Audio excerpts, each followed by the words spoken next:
man built a bunker in his house to survive a nuke.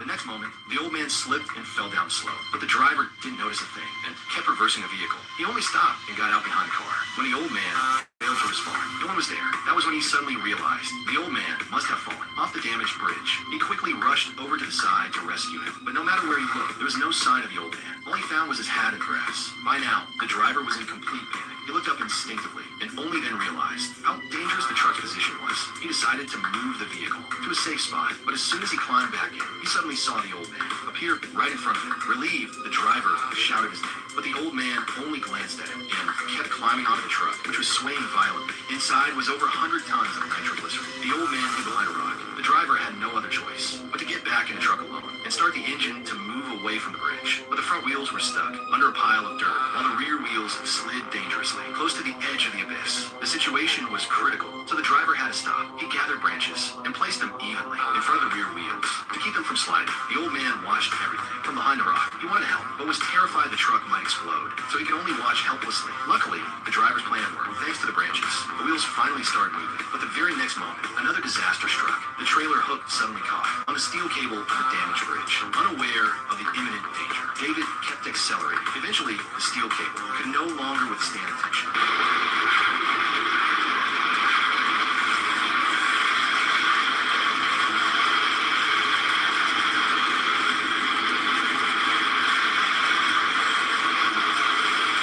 Fortunately, the wheels had already reached solid ground, and the truck escaped at the last second. Staring at the collapsed bridge, David stood there in shock. The old man sat on the side of the road, his face filled with guilt. But by then, it was already too late. David got back in his vehicle and drove away without another word. I accidentally discovered his secret.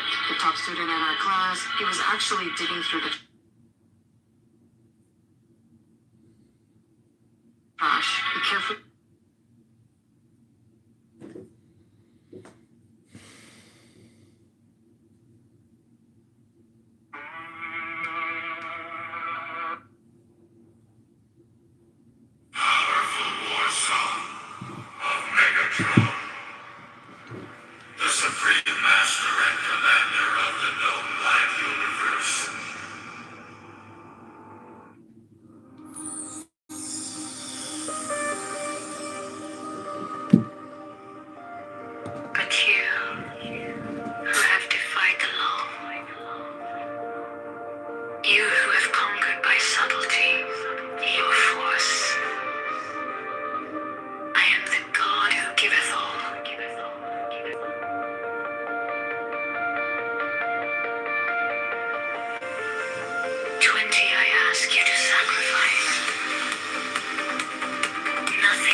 You to the heart of the groves of Eleusis. My disciples are proud and beautiful. They are strong and swift. They rule their way like mighty conquerors.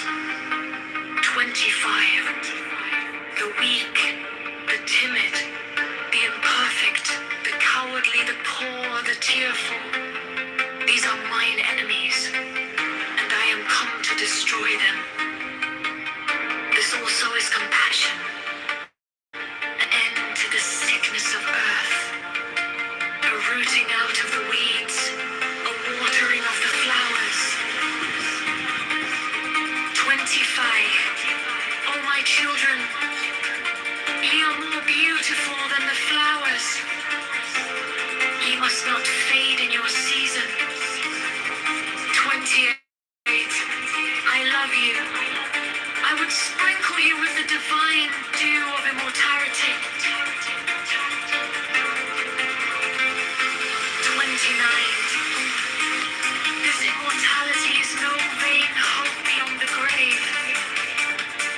I offer you the certain consciousness of bliss. 30. I offer it at once on earth before an hour hath struck upon the bell. You shall be with me in the bowls that are beyond decay.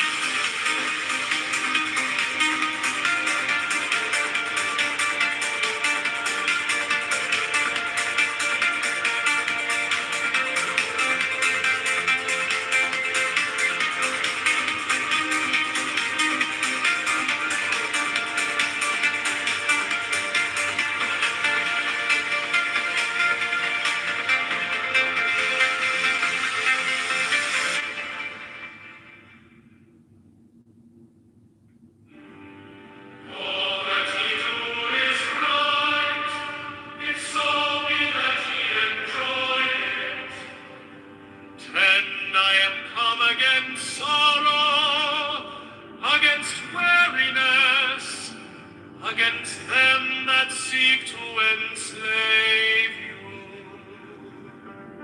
11, I pour you lustral wine, that giveth you delight both at the sunset and the dawn. 12, come with me, and I will give you all that is desirable upon the earth. 13, because I give you that of which earth and its joys are but as shadow. 14, they flee away, but my joy abideth even unto the end. 15, I have hidden myself beneath a mask. I am a black and terrible God. 16, with courage conquering fear shall ye approach me. Ye shall lay down your heads upon mine altar, expecting the sweep of the sword. But the first kiss of love shall be radiant on your lips, and all my darkness and terror shall turn to light and joy. 18, only those who fear shall fail, those who have bent their backs to the yoke of slavery, until they can no longer stand upright, them will I despise. 19, but you who have defied the law, you who have conquered by subtlety or force, you will I take unto me, even I will take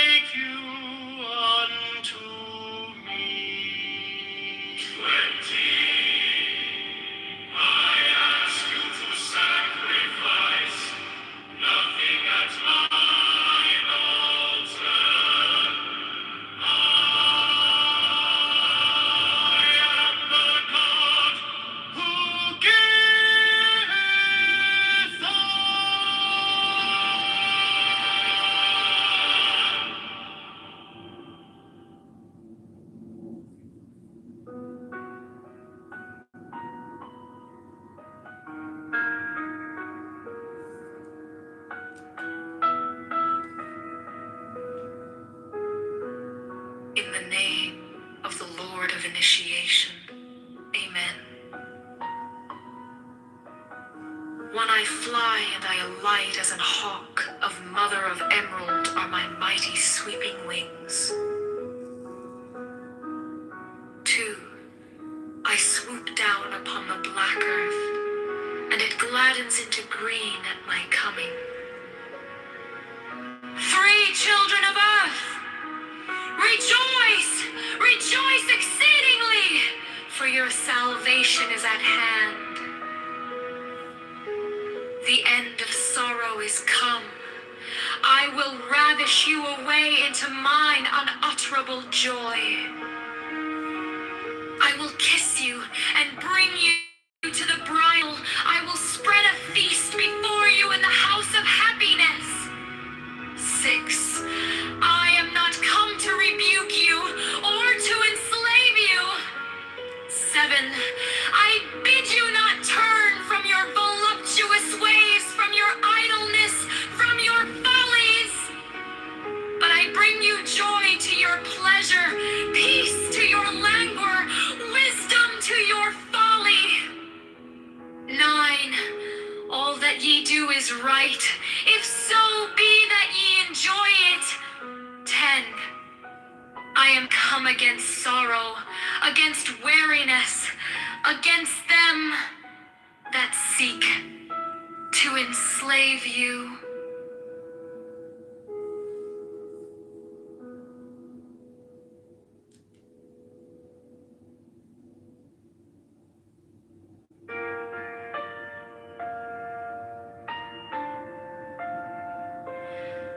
In the name of the Lord of initiation.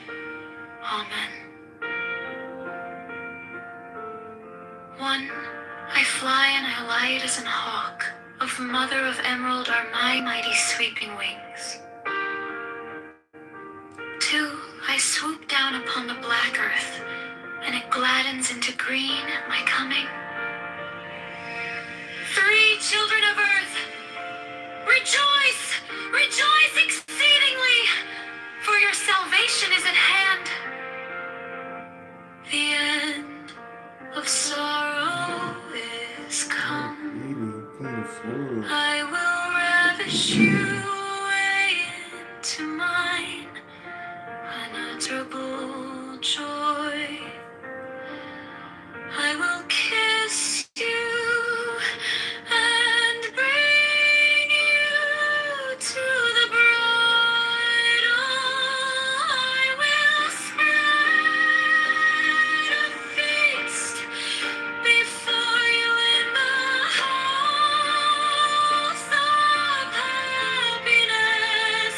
I am not come to rebuke you or to enslave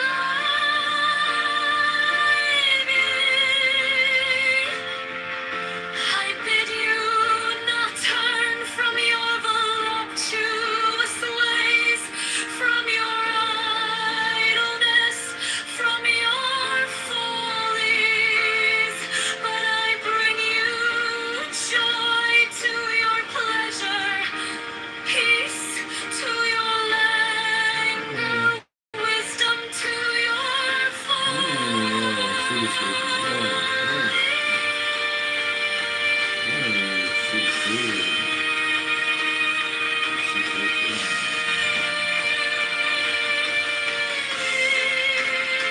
all that he does right, if so be that he enjoy it.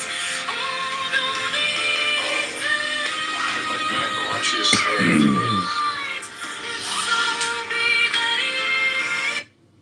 Hey, don't pressure him, bro. No. You can just say it, I want to feel comfortable. Just, Marco, Just just take your time, bro. Just take your time with it. Like, don't let him rush you. The crew and these lobbyists and corporations there as Consciousness, the second point, to me is an emerging property of or a feature of the brain. for example, saying that your consciousness, your mind are separate from the. So, the fact of the fact of the matter is that he promised something. The Epstein files I never gave a shit about. I still It's don't out, care. you idiot. It's out. Not all. Stupid, No, bro. no. We're gonna lose the midterms because of fucking morons like you, bro. No. They didn't release all of it. Pepe, $3 million. They're gonna email it to you. That's a lot of documents. I'm not gonna lie. I don't know. I mean, they're always gonna be short. The full. Not only are there 3 million documents that haven't been released, back in 2023, over 100 terabytes was erased from the files that were stored at the FBI. Okay, I have an answer from ChatGPT. It says, in fact, very good answer, short answer. They can't just release everything. A lot of Epstein-related material is legally restricted, sensitive, or incomplete. Okay, so I understand your concern, Pepe. Can I say something? Why we live a life on a ChatGPT? Don't you realize? No, I mean, you're summarizing points. Listen, we are humans, right? We could see what's going on in the world. We see what's going on in America. We see Trump he's a businessman. He's a showman. And no, these are facts, buddy. I mean, okay. I know, but listen to me, what I'm saying. That's what we see as we live here, as the times goes by, you see how he was. He was an Epstein's beginning chip, and then he came on the show he had, you fire. He wants to be a boss, and he wants to be a peacemaker. That's why I get what you're saying. Sure. Alright, I have a minute. When it comes to naming victims, and of course, apparently, according to them, there's obviously no way to verify. There's a lot of child sexual abuse material. Listen, they obviously cannot disseminate child porn. He's a president now. Can I wait? Shut the fuck up, you goddamn monkey! I was literally in the middle of fucking speaking. Boy, you've been talking for fucking past 30 minutes, Hey, Pepe. people would slap the shit out of Pepe in real life. Alright, He's comfortable. 30 seconds. Hold on. Who wants 30 seconds? Guys, Matt is speaking. Who wanted 3 seconds? Me. Oh, should I get some time for 1 Whenever second? I have time, you did, Matt. I just want to ask. Oh man, hold on. Yes, sir. On the list of priorities for the people that voted for Trump, where was the Epstein files? Like for me, it's like 10 or 15 rows down below. By number 20. Did anybody have number 1 for you guys? I just want to look here. Fuck no. 2? Fuck no. Okay, Ocean, hold on. It was like number 100 No, for me. absolutely. I didn't care about there we go. it. That's I'm gonna talk about that. No, absolutely. Okay, Sarah, where was it on your list? Can you say that again? So on in terms of importance for the election and electing a president. No, he never said he's going to release it. Yeah, that's the other part I want to mention, by the way. No, it was Okay, not. what priority? But what was on the list? Where do you find it? Like 20th, 30th, 50th? Pepe says 100th on his list of importance, the Epstein files. Where's it on yours? But depends on which part of it. No, the criteria for you to choose Trump. Was it there on your list of criteria? Yeah, exactly. There you go. Epstein was not part of it. No. Thank you. That's all I want to know. Thank you. Okay. Not at all. Okay, Not can I ask you about... Yes. Well, answer my question first, Ahmed, Yes. before you answer. What? Yes, sir. Where was it on the, I'm assuming you can vote. I don't know anything about that. I've been here 31 years. Yeah, I've been here. Did you vote for Trump? Yes, twice. Oh, Okay, wow. great. What was the priority for Epstein on your I don't give a fuck about that. There we go. So I don't know where this, so this is my I don't point. care. He's a president. No, but Matt made a great argument. Matt is pointing out something very important. Guys, pay attention to it. Can I talk to you, Mr. Hold on, Omid. Let me tell this to Matt. Do you know what was on the list that he fucked up? No war was on my list. Okay, Even with that, he wasn't Trump, he was fucking his IRS. if IRGC was like really like, what's it called, like if they had like the uranium of 60% and the amount of rockets that they've already shot, that for me is like, okay, this was, and then now with the 4,000 kilometer, whatever that was, like, okay, like I don't want this. I still don't want us to be in a war with Iran. Okay. My Iranian friend can be mad about it for me saying that. Selfishly, I want America first. No, you're very smart. No, but the thing is, he never promised no war for the second term. He never did that. And that's another thing. These are all things that we definitely could talk about because these are all really good discussions. Listen, Matt. So, okay, do you want to talk? Yes, sir. Is it okay? Go ahead. Thank you. Listen, stop looking for novel things. He wants to be his name beat out. He don't care about the money no more because he has so much and he's making so much coming. You guys know Trump has his own phone line and his phone company. See, that he goes now. Trump fucking have his own phone line. And you know, money sitting on the phone.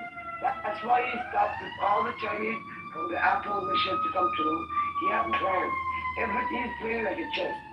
Everything he had planned. He had planned that Elon Musk, all these motherfuckers, all fucking waiting to destroy all the humans because the robots going to take over. They don't need the slavery of humans. So they want a slavery robots now. So when the robots they build the building in 3 days, 3 floors, are you going to have 6 months with 10, 20 volts sit down and try to build the building? No. The robot's going to take it.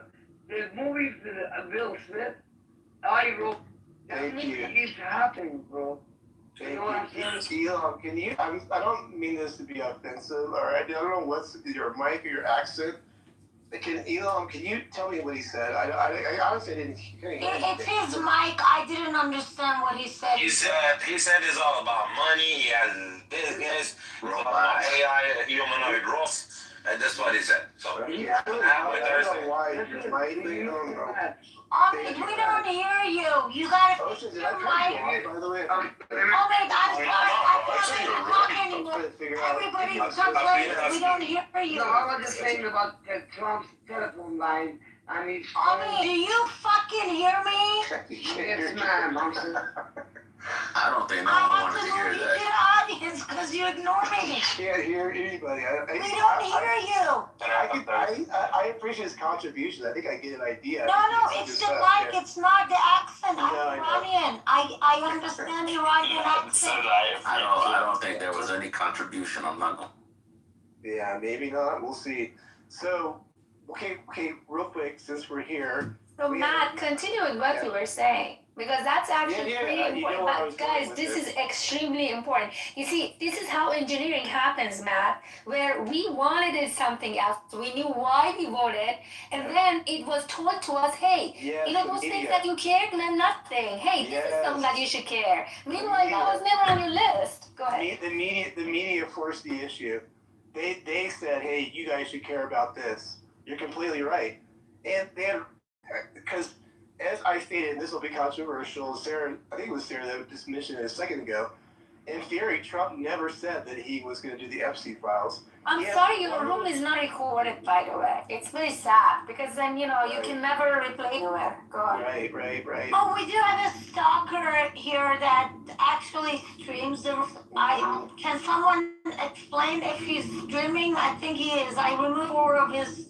Right. Streamer account. Yeah, Chicago. Yeah, if he's in here, he reported me. He posted in his PTR, and he's a nasty man, terrible. Yeah, you have to kick him out. Horrible. I think he's gone, right, sir? I think you already removed him at one point, right? Remove who? I removed. Kitover. One of the account, but God, have you not seen him? Like he has 25 phones in front of him with 50 different.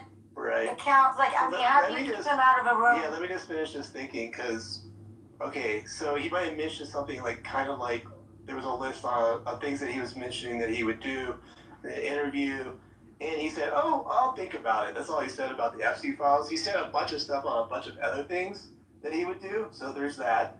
And then the problem is, and this is where you could probably blame him. Maybe, I don't know how you want to look at it.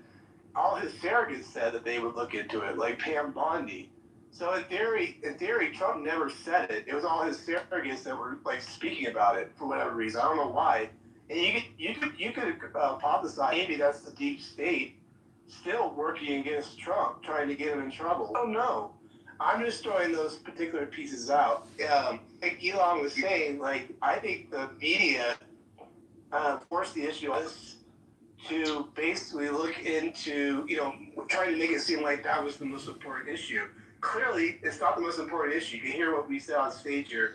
Someone said it was on the 100th on their list. Someone said, fuck no, it's not even part of on their list. Matt.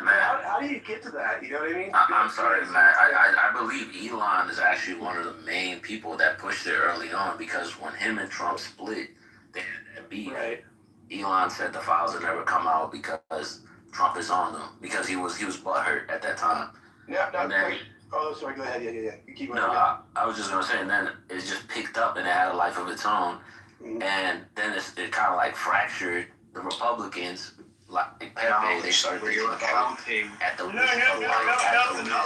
We know what epistemology means. He's asking about your personal epistemology. I'm sorry, Matt. I'm sorry. Can I go real quick? Yeah, go ahead. Because I know Blake's going to come after me, because I think, he's pretty big on this. I think I heard him earlier talking about this, and he can tell me. But, and so here's the other issue. So this is where I'll go with Pepe on. And then, Zil, I'll let you finish. Sorry, I didn't cut you off. I just want to make sure I get this out before I forget. Is that Trump can be held accountable now after the fact. Now that he's in it now, actually, on releasing the files and doing all that, we can't hold him accountable to that. That's all I wanted to add. I got both sides on this one. So, Zoo, go ahead and finish up. And Blake, you can rip me a new one, because I think you're saying Epstein files was the number one thing for you at this point, or you pissed off about it or something. I don't know. I forget where you're at on it, but go ahead, Zoo. Yeah, so then it kind of like fractured the Republicans, and then like the Democrats, in my opinion, were damn near dead, like floating in the water, almost dead. This shit gave them life. It's like the Republicans are like the rabbit versus the turtle, where like the rabbit was supposed to win the race, but they might just blow the lead and then the turtle wins. This is how fucking dumb I think the Epstein bullshit is. We already know, by the way, who's in the Epstein shit. It's Clinton. Everybody knows it's Clinton. Like, what the fuck are we talking about? Trump is the one that called the cops on fucking Epstein. Like, clearly the media wants to put it on Trump. Everybody knows it's a fucking playbook. Thank you. No, but this is real. I'm telling you, my far left friend is telling me, oh, now what? You're a Trumpist, you're with a rapist? Like, how can you possibly even think of, like, standing next to a rapist? And I'm thinking, God, what is wrong with you people? Like, I mean, these are, like, some real accusations, Sure. you know? They need That is part of the problem. And so, like, what you said, Elham, I forget, I can't say it. Elham.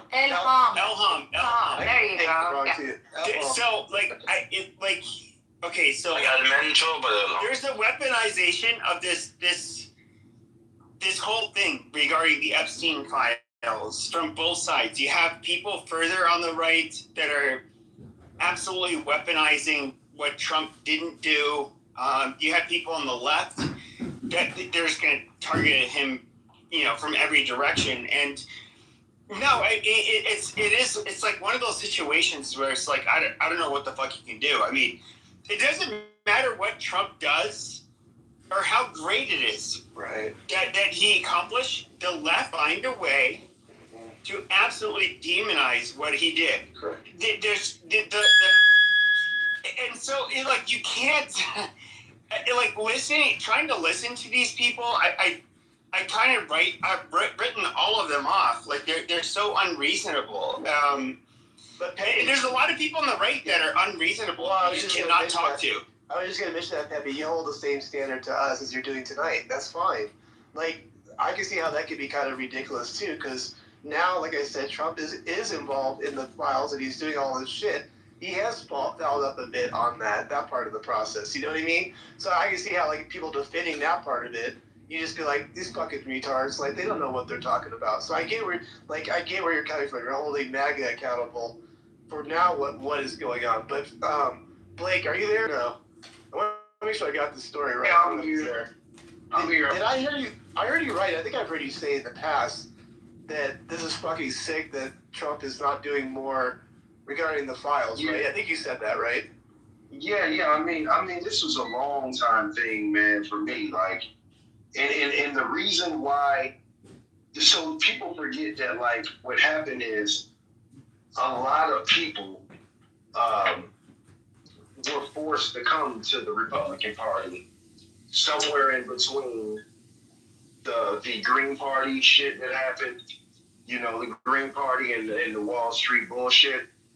So a lot of people on both sides who may have grown us, like me, I'm the type that was conservative from the get-go. Like I'm all the way like listening to freaking Dennis Prager when he was on radio and Rush Limbaugh. You know what I mean? Like, so I go back that far, bro.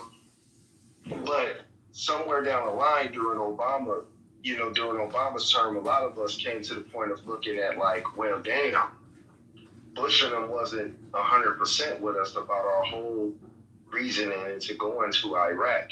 And as a matter of fact, 9/11 looked a little fishy. So we're happen to go and hang out in cafes, figuratively, in the political world with all of the crazies. You get what I'm saying? Like, there's no way we can go fucking with the left at all. We already knew that this party was dead back in the early 2000s. So a lot of us had to hang out in the places with like the fucking hippies and the fucking people like, bro, did you know that like fucking aliens, man? Like you get what I'm trying to say? That like we've been hanging around these motherfuckers and we've been coming to conclusions that like they're not 100% wrong, right? About a lot of shit that now is mainstream argument. The fact that this Epstein thing is an argument right now is going to show you that a lot of these people weren't fucking crazy. Mm-hmm. They're crazy. They weren't wrong. Mm-hmm. You get what I'm saying? So then you have to force yourself to see that, damn. So Obama didn't want to touch this fucking shit. Bush didn't want to touch this shit. Fucking Clinton didn't want to touch this shit. Bush one didn't want to touch this shit. And then it just starts opening up gates. Like, we started to be really skeptical about. We're like, yeah, we know we live in the real world. We know that we have to be a big dick out here. We have to be, we have to be defense. We have to put a lot of money into defense and all of that. But we're just like, bro, we still ain't even found them damn WMDs. Y'all forgot about that? Like, it wasn't actually, there. And hindsight will show you. I've seen so much cope on our side about the WMDs. Even from one of my favorite people to talk to, and that's Man Finity, is one of the biggest hopes about WMDs. Trying to say in hindsight, but it's like, dude, you only get hindsight if you're alive long enough to remember. In the way that news moves now. Damn, last week. So I just don't say what. You always go in the Matrix right at right when you're hitting your main points. It's so annoying. I gotta buy you something, bro. I'm telling you, man. No, I don't think it's the hardware, bro. I think it's just that I move a lot. I'll be moving in and out of spaces and crawl spaces while I'm chatting with y'all. But yeah, man, I think that's mainly the thing there is just that, like, we, people like us, man, we've been hanging out with the crazies for so long, getting exposed to so much stuff that people used to dismiss or not even know about. And in that connection to the party in 2016, it was just on and popping because Donald Trump actually did promise. He alluded to it and talked about it and allowed it to be a discussion amongst his following, but it became very apparent to him that his following, this is an important issue. He's made jokes. I don't have some of it offhand, off top, but he's made jokes about other people regarding the Epstein list as a way to jab the other side during the election and all of that stuff. So Trump is very aware of how important this Epstein thing is to a lot of his followers. And our biggest thing that just led us to say, damn, once again, these crazy motherfuckers might be right, is hearing him backtrack and say, first, they're on the desk. I got them right now. And then try to give these people some shit they already done had. You know, the time Bob's first drop, you know, and then continuing to try to make attempts to redact this thing in ways that was unnecessary, and then you put them out anyway. So it just go like, yeah, definitely something there is trying to hide, but also at the same time, we can't be dumb enough to know that the fucking left side is not going to use this as an opportunity. It's a fucking situation. It's a fucking. Oh, Mari, I saw the 100%. I know you're gonna keep my feet to the fire too. So how you doing this evening, by the way? I'm doing good, man. I'm glad to see the rooms open, and glad to see y'all doing well. I would say to piggyback on Blake, and again, it wasn't the fact that Trump and he it's the way he went about it, like saying it's a hoax.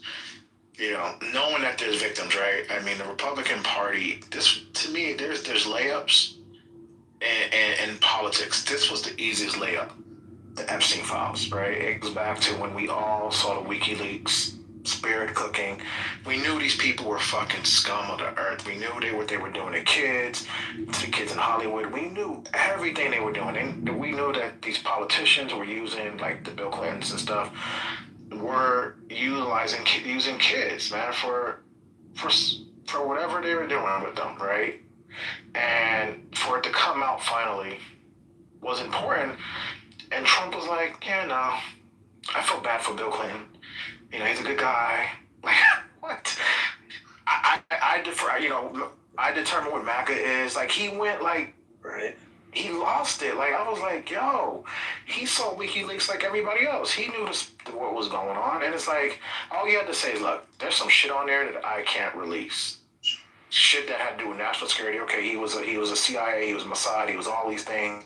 And there was shit that we allowed him to do because he was getting us information. Like, that could have been, or something to that effect. But he doubled down, you're kind of thinking. He doubled down and he talked shit about his own supporters on this. Now, he did take a shot at it. It's like, I give you that. Let me ask you something. And maybe I'm just completely wrong in my interpretation of what he said. And you can correct me, because obviously we always have good disagreements. It's always good. And I like people who check me. But when you said that he said it was a hoax, could it be that the hoax is that it's because the Democrats are making this a big issue? Yeah, that's what he meant. I just gotta double check. I'm not losing my mind. I don't want to be a person that sounds like I don't know.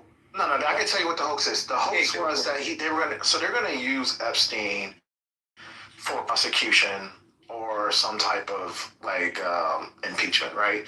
So it's gonna be, what he's thinking is like, there's so much information in there, and there's no what do you call it when they there's no time or something when it comes to child pornography or children, whatever, right?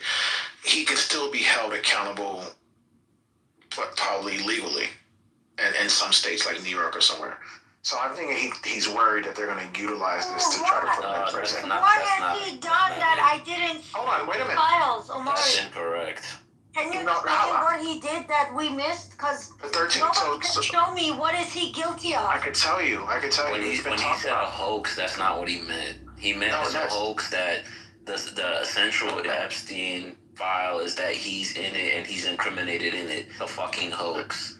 It's not. Trump is not the fucking central incriminated person that's in the Epstein file that he's trying to cover up. That's the fucking hoax. That's not true. That's the hoax. The hoax. Yeah. Epstein file is real. There are predators in the Democrats Epstein are file, using. And there are children being trafficked. All of that, everyone knows that. In a second. But the hoax is Trump is not the one. I'll pass it to you in a hot minute. Explain. I want to know what is it that they can, Like, what is he guilty of? Because there is nothing in the files other than accusation, which I can make a file for Obama right now. Whenever you're ready, let me know. I'll tell you what I'm. So what's going to happen is this girl in New York City, who was a 13-year-old, they claim was raped. They're gonna utilize that for watch again. Mark this day. They're gonna utilize that particular for weights for more investigations, just like they did with the Russia. They're gonna use that against him, and just watch. It's just not gonna be always because his name is in there. Watch. They're gonna try to use this to try to get him in trouble. The Democrats are coming for everyone. Even Steve Bannon said that. Everybody's gonna be in prison. Except they're gonna try. But everyone on the file is Democrat. I'm confused. Yeah. Maybe we're looking Well, at the part that's confusing. Hold on. You have Lucknett on his files. I mean, you have Steve Bannon's in the files. Maybe There's a lot of we're people. on different. I don't know what we're talking about. Sarah, did you know Steve Bannon was in his files? Did you know Bannon was in the files? I know there is no evidence on I'm not Trump. sure she knows who that is. She doesn't know who Steve Bannon is? Okay. So It's the shoe guy, right? You're naming all the Republicans, right? But I mean, we it don't doesn't matter. Democrats in the file. Listen, I don't really know who that is, but it's like I'm talking about Trump specifically. Like, as far as I know, there's no evidence of him doing any wrongdoing. Someone claims that Trump has raped him. Okay, I can claim Obama raped me when I was 12. Does that mean Obama's guilty of rape? Yeah, but they tried to put him in prison over documents. They tried to put him in prison over fucking 10,000, saying I need 10,000 votes. Who's more ruthless, Democrats or Republicans? Well, that's kind of like the way you're representing the kid, you're making him look guilty. That's You're saying it like there's. That's why we call it. I said Democrats said it. That's what he believes. Say not him personally, really, but he's saying. But that's what kind of goes to our point about. That's why Trump is right, that it's all a hoax, right? Because that particular thing about putting him in jail for 34 felonies and all that stuff in the Russia thing, Omari, is exactly what that was, a hoax.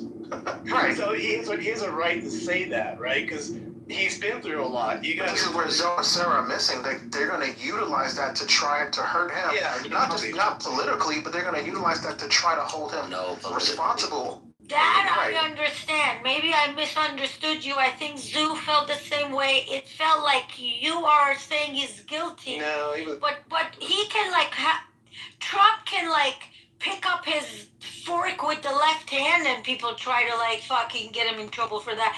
That we already know. But he could have handled this and say, look, I'm in these files, but because I was a millionaire, he was a billionaire. There were some business deals we had. A couple of things went bad. He used to go to Mar-a-Lago. He could have simplified this in 5 words. I heard him say that he banned him from. No, he's got a point, Sarah. So risk management. That's what I think he could have done that. Yeah. You know, like the management of the issue. Understand? Trump made. I don't think you guys understand this. Trump is the one who got Epstein arrested. Trump couldn't listen. Trump could not go ahead and Omari, hold on. Trump couldn't go and release the files. What Trump did was he made it look like the Republican Party is pressuring, causing the Democrat asking for release of the files. All the Democrats that they're going to go down, it's not going to be on Trump anymore. Actually, I think he made a very, very good move. The Trump that I know, he would have never got this guy arrested. Why would he arrest him? He was the president. He could have stopped this. And somebody who hates Trump earlier was saying, well, when he did it, he didn't think he's going to get in trouble. Why would he not, why would he think he's not going to get in trouble if he done something wrong? I don't believe he's done anything wrong in there, and the reason is because Trump is the one who got this fucker. But I think the management should be better. I agree with him because listen, these are the major social issues. You know, it's just that. So here's one thing I say. I have a point of reference. I might be wrong. Other people might think different here. But I remember COVID. And the man was the president then. And actually during his presidential time, the vaccine came in, right? And I remember the poor guy. I mean, I remember I was watching TV and I'm like, God, just put the tape over your mouth. Don't say nothing. Please don't say anything. Please don't ruin it. And he would say certain things about COVID that was like, off the chart in the La La Land sometimes, in my opinion. And I was thinking, why is he managing it like this? Like, you are winning, like you are producing this vaccination, and then etc. etc. And then why do you say, like, maybe we should drink something that can sanitize everything inside? And then what has that to do with his second term? no, that's not. No, hold on. What I'm saying. Compare Trump in the second term with the What I'm saying, he's got a haven't followed him enough. No. He's got a policy that a bad press is a good press sometimes, but it's not. I think during COVID it proved it's not. And I think. No, but this time around the management should be better. I think there is an improvement for that, room for improvement there. I swear to God, I think doing perfect. I don't think there's anything he can do any better. Can I ask you a question? For this matter, for only this matter. That's all I'm saying. Let me ask Sarah a question. If you were let's say you were DOJ, and someone says release the files, would you release the files of pedophiles who've hurt children? Yes or no? Yes, as long as I don't incriminate someone. He did release them, right? Did he really? He's asking me. It took a law. I understand. I mean, without a law, did he release them, Omari, or not? Without a law, would you do it without a law? People like this is why if I have to be more specific, just let me know. He couldn't do that. He couldn't do that. We're protected now, but you can release other top information of like blown up boats. Big names are involved. He did it, Omari. It's released. He released it. He just made it look like the Democrats are trying to get him. Do Republicans protect pedophiles, yes or no? Or is that a Democrat job? What are you talking about? Who protects pedophiles? Republicans or Democrats? I don't know what you're saying, though. Yeah, so Democrats do, right? So Republicans should have no problem exposing pedophiles. Like, what is going on? Is this like the number one issue for you? Because it is. It's a very for a long time. It's a very important issue. I think when you're hurting children, it should be an important issue for you as well. You voted for this. You didn't vote for like inflation. You didn't vote. I voted for the border, and I voted energy for the border. The sickos. It seems like this is your main fucking issue. It's not a main issue. It's not a main issue. You've been talking about it so because that was the conversation. So we're having we could when Matt. But this is the conversation. This is why we're gonna lose the midterms because we're focused on stupid shit. By the way, I know Marty's number one issue, which was immigration. Immigration, right? Yeah. So yeah, I voted for immigration, which I'm okay with immigration. But when you did this. Like, this would have been, like, the easiest layer. You're playing into the Democrat trap. I'm not a cult member. I don't play into anything. That's what you're doing. The Democrat has you. They reeled you in. They got you talking about some dumbass shit that's going to make up. No, I'm too independent to and that's what you're doing. You're justifying you and protecting. All Republicans focused on this shit, bro, is why we're gonna lose the midterms. Why do you think talking about it will cause that? Why do you think talking about it? Because it's like a fucking dumb thing, Elham. It's simple as that. Exactly. Listen. He just gave up presidents. He just gave up Prince Andrew. He fucked the entire world up by releasing the files. It could have probably caused some complications if he had gone on press and said, "Here, guys, we'll have it." Boom. This is international, guys. We had There's a 300% terrorist, but these pedophile files, can you wait for a minute? Can I have 1 minute? He gave up international people. This is not just about the Clintons and what we deal with inside U.S. So it looked like there was pressure on Trump to release them. It's different than if Trump would have said, here, guys, look at all these fucking pedophiles. Blah, blah, blah. No, I agree with that. I'm just saying, why do we... Because it makes him look guilty. And Omari, you might think anybody who says this is dumb shit to talk about is like like a MAGA. In the primary elections, 2024, the primary elections of Republican Party, I didn't vote for Trump. Trump wasn't a choice. I did vote for him in November because that's what my party picked. Have nothing. I mean, he impressed the fuck out of me. I am impressed with the work he did the first year or the war with Iran. I'm not even happy about this war with Iran. He got the fucking job done. He got the immigration in his hand. He's been doing great. Elham says she thinks he's improved. He's amazing. If I thought he can talk like this, he can act like this, I would have voted for him in the primary. But my point is, I'm not MAGA. You can think I am, but I'm not. But this talk of our party is taking our party down. You know, in 2016, sir, and you didn't vote for Trump in 2016. You know what? I didn't vote for Trump in 2016 at all. I did not vote. Okay, hold on. Let me finish. Hold on. 2020, I voted for him. This term, because it was Biden. So the Republicans, they had a primary election. Is that correct or not? I voted for DeSantis in the primary election, but America, the Republicans, they chose Trump. He won the primary election. Oh, Sarah, in 2016, let me give you a background story. In 2016, it was Trump supporters. It was the MAGA, the America First, the OGs of OGs, who worked with WikiLeaks to expose these scum like Hillary Clinton and what they were doing. Right? That was huge.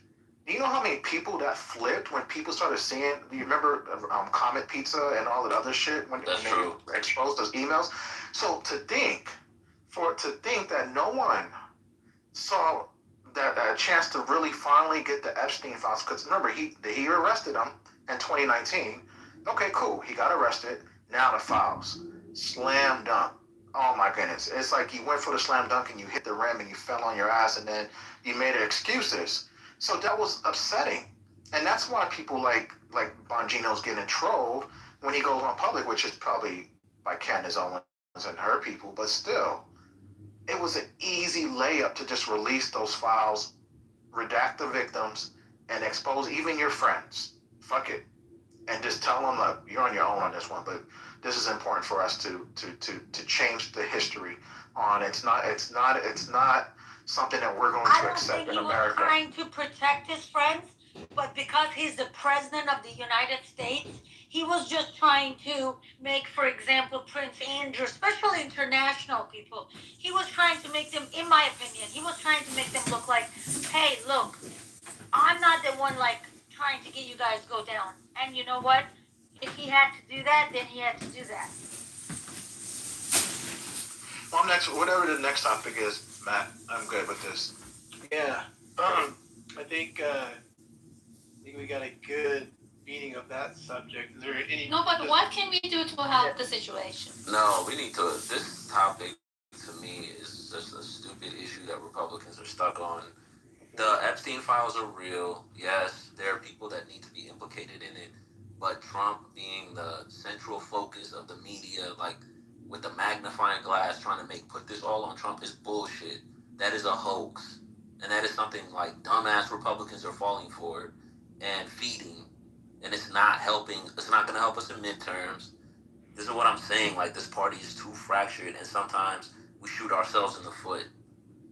So here I got a question for people who feel Trump has not done enough regarding Epstein files.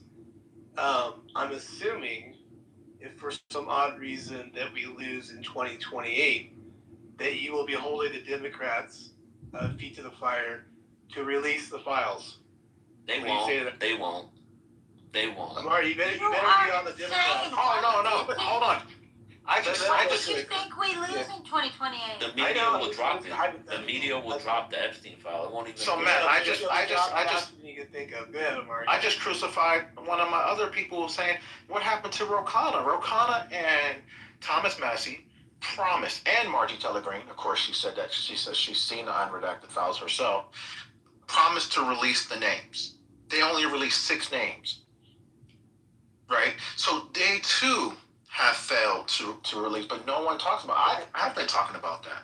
Yeah, so, you're not a opportunist in that respect. You hold both groups to the fire. So you will, obviously, I know you. Release the name. He will, but the Democrats I didn't mean will to drop point it. you out. I was just curious. Like, the media will drop it. It will no longer be a media. It won't be in the cycle of anything. Yeah, it'll be gone. It'll be gone. And Zoo, don't let it be gone, Zoo. Why don't you talk about it more? Omari, that shows the Democrats do not care about kids. Let's be very they don't clear. care about this shit, Omari. Like, you just playing along to the topic with them, bro. Yeah, So, we have to be very. should we put blinders on it? Everybody said let's let this go away and focus on Iran I know. and stuff. What do we want to do? I don't think it should be a central piece. That's where we're gonna fork in the road The right now. fact that the list was Yeah. released and you guys are keep saying it, it's just fucking weird for me. He did release the files, Omari, but the people who are on the list, at least they can feel like, oh, maybe Trump didn't give up us easy. Yes, it doesn't fucking matter. We want pedophiles to be taken out. But at the end of the day, we also want UK to stay our allies. We don't want UK to be our fucking enemy. Or other countries. Like, I don't know what you guys are thinking, but I do believe we have to keep our international relationships. Like, it's serious The stuff. UK arrested Prince Andrew last time I checked. Yeah, that's good. He got I arrested. mean, that did happen. Now, of course, Which is a good thing. I don't think there's anybody here that would say if Trump, again, is any way implicated in doing anything that's being said, that we don't want him thrown away. I want him go to court myself. If he's really done anything, we're holding him responsible. What are we, a fucking cult? Yeah. No. We want him charged and sentenced, like the justice system says, right? I've never met one MAGA on this app that has said that they wouldn't want that. The problem is there's this, like guilty before proven innocent. You know what I mean? That is going around, and we can't. It's hard for MAGA to fight that because the automatic thing is the default is that he's already a pedophile. And that's what we're up against, Amari. So it's kind of like what Wu was saying. Zeus, is saying is that we're already in an uphill battle with these guys. Why make it worse? It's kind of like, I think that's where he was going. But Trump. So Trump is. No one who's seen the unredacted file has ever came out and said Trump did anything wrong. We have never heard that. The problem with Trump is, the Democrats right? have, and the media. The Democrats have not. The media is circulating that. No, the media is no. You have podcasters like the Creston twins, or you have these losers in Midas Touch that are doing that.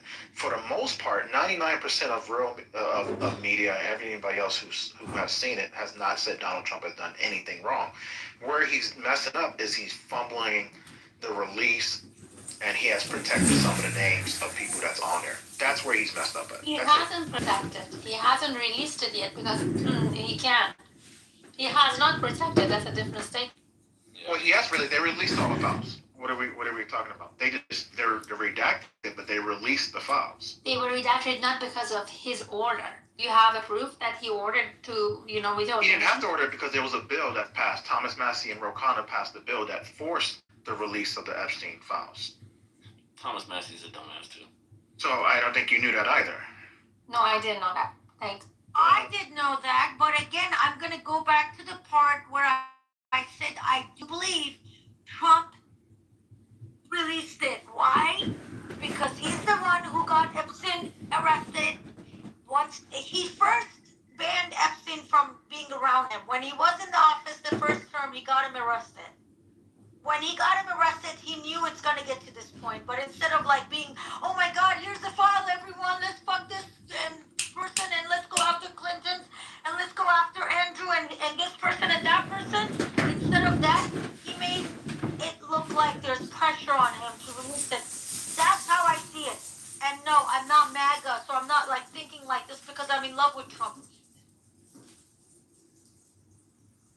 Bima, are you there? Maybe a second ago, or maybe not. Beaver, are you there? These guys all might be away. Hey guys, I'm awake. Matt. Now you're here. I know you're always ready to go. Matt, yeah. Hey Matt, I have a question for you. Like, seems like this week might be really shitty. Because both fucking Trump and then Iran both threatening the fuck out of each other. Do you have any idea what you're gonna do if, like, I'm trying to think of what to do with my wife and I up here in Canada, like, if oil hits like 200 whatever dollars a barrel, I'm just saying, like, I don't know if it's gonna happen or not, but if it does happen, you got any of you guys have any plans, like, Loser. what to do with your money and shit? I know what he could do. He could go buy some canisters and fill them up, right? Right, yeah. And why No, don't being you buy serious. some stock? So if the price goes up, your stock goes up, so you make up for the Buy some inflation. buy some Exxon. You'd be good to go. You've had some It'll pay time for your to do gas. The stocks will go up so much that it'll pay for your gas. How about that?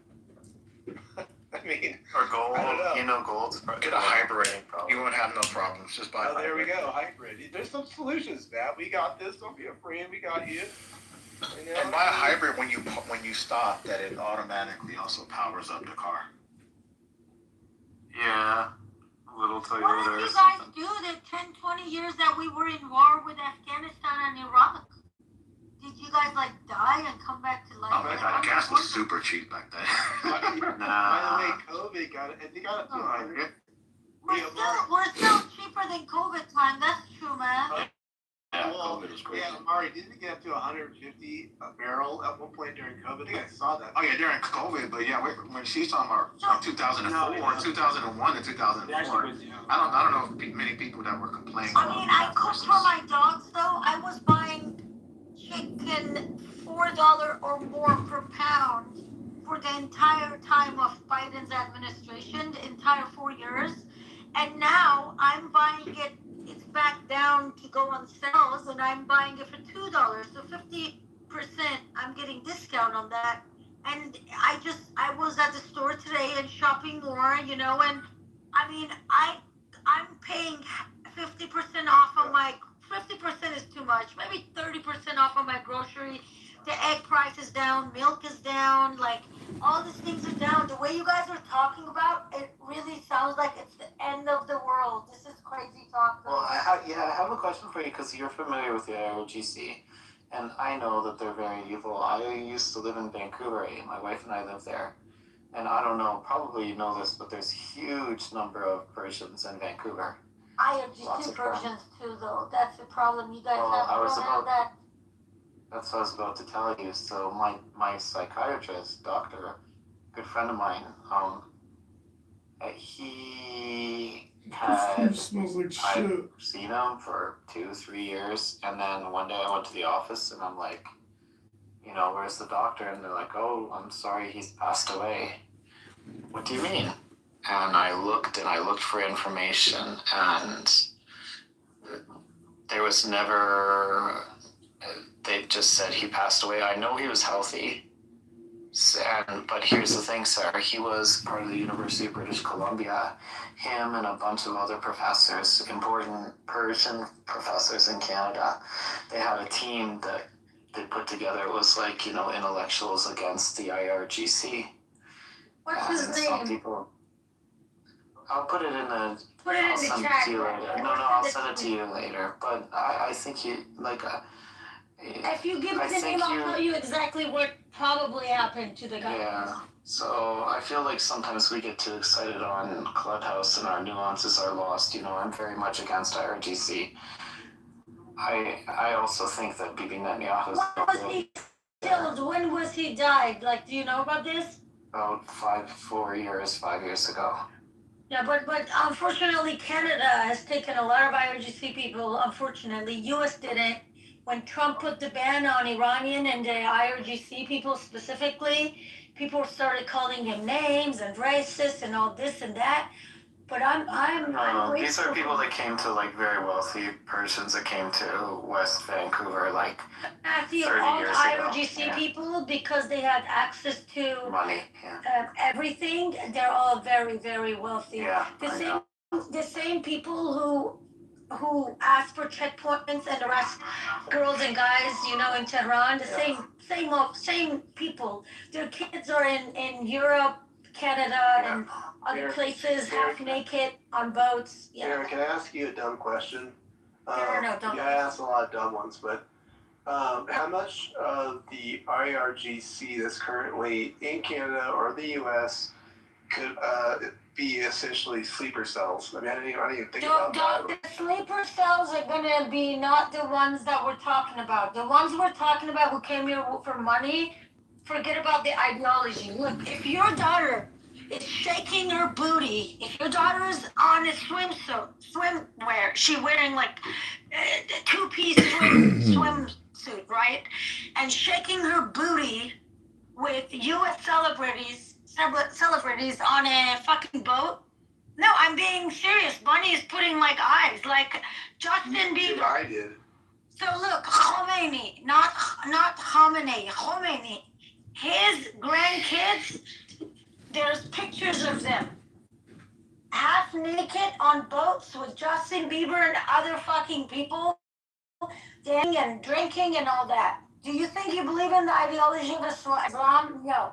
So that's the part a lot of people don't understand. There are two groups of people in the IRGC. There are people on the top who believe that fucking ideology, right? And they should be completely taken out, right? And then there are people who just stole from them and they were just into it for the money, right? And then that's why I said the sleeper cells are completely different people. The sleeper cells are probably those who came to US through the border. Unfortunately, that we gotta go thank what's his name for it? Biden. Yeah, that's completely different scenario. But let me ask you, because you're saying there's a lot at stake for these people that have money, though, too, right? So, like, if they're all like little apparatus over there, I don't know what you want to call it, starts to fold in on itself or collapse, don't they feel like they need to like do something about it? Like it, like in Canada, maybe it's financial terrorism. I don't know because they got money. I don't know. Like, are they gonna act out at all, Sarah? I mean, who's gonna act out? I don't understand. Like, so you said that the IRGC is kind of like not really a sleeper cell, but they have all these. No. There is sleeper cell. Those. So there are two types. People who came to, let's say, move to Canada with money in legal ways. They're not the sleeper cell type. Maybe 99% of them are not. Okay. Even if they go protest pro-IRGC and stuff, they're not sleeper cells. That's what I'm saying. The sleeper cells are... But why would they act out, though? Sleeper cells are the bottom of the barrel. No, I got you. I'm wording it wrong. I'm wording it wrong. Let me just put it this way. Why wouldn't they act out if they know that their system is collapsing? It's supposed to I'm telling you right now, instead of acting out, they're gonna shave their fucking beards. Okay. They're gonna like change their name. They're gonna blend into people because they don't fucking believe the ideology. They were the people who stole money, and they're just like, do they have benefits from the government? Yes, but if the government's collapsing, I don't even know what that government is. They just separate from it.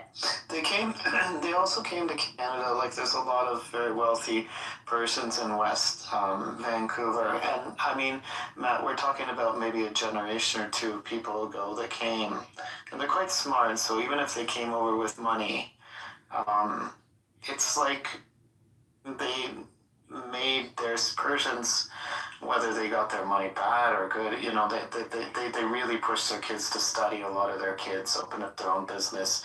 So all that money that came over from it, it's been washed over, and it's in the second or the third generation now. Right. So it's not like they're getting money sent to them every day from Iran. Not second, third generation. How do you have three generations in like 20 years, 10 years? Most of them got out of Iran in the last 15, 20 years ago. So you're saying 10 years ago. that you're saying that essentially they're well integrated into society. Yeah, they're kind of blending in already. Yeah.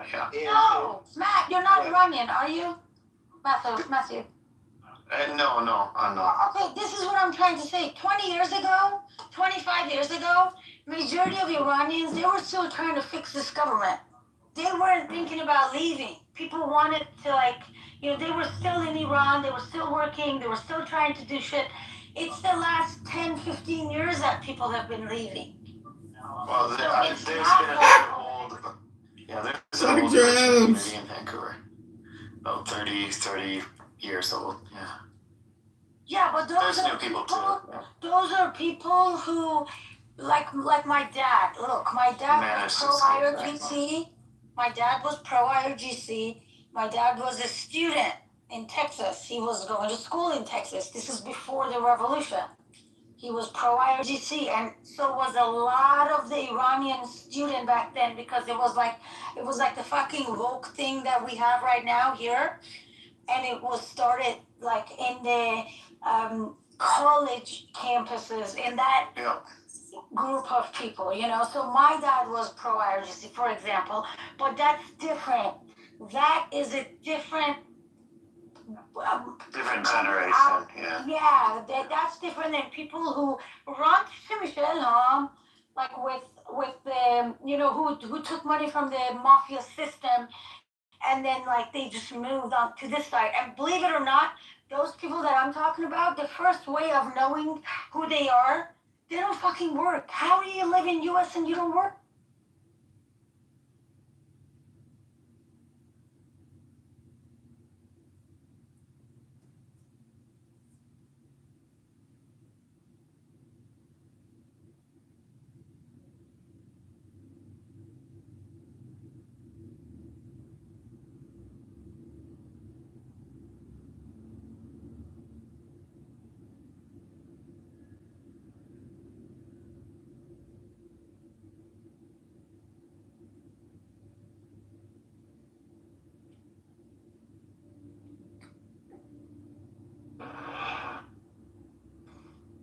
You're not supposed to do on live, right? You can't be smoking, drinking, you know, all that stuff. Kind of thing. Whoa, back up. I'm back in the game, so my bad.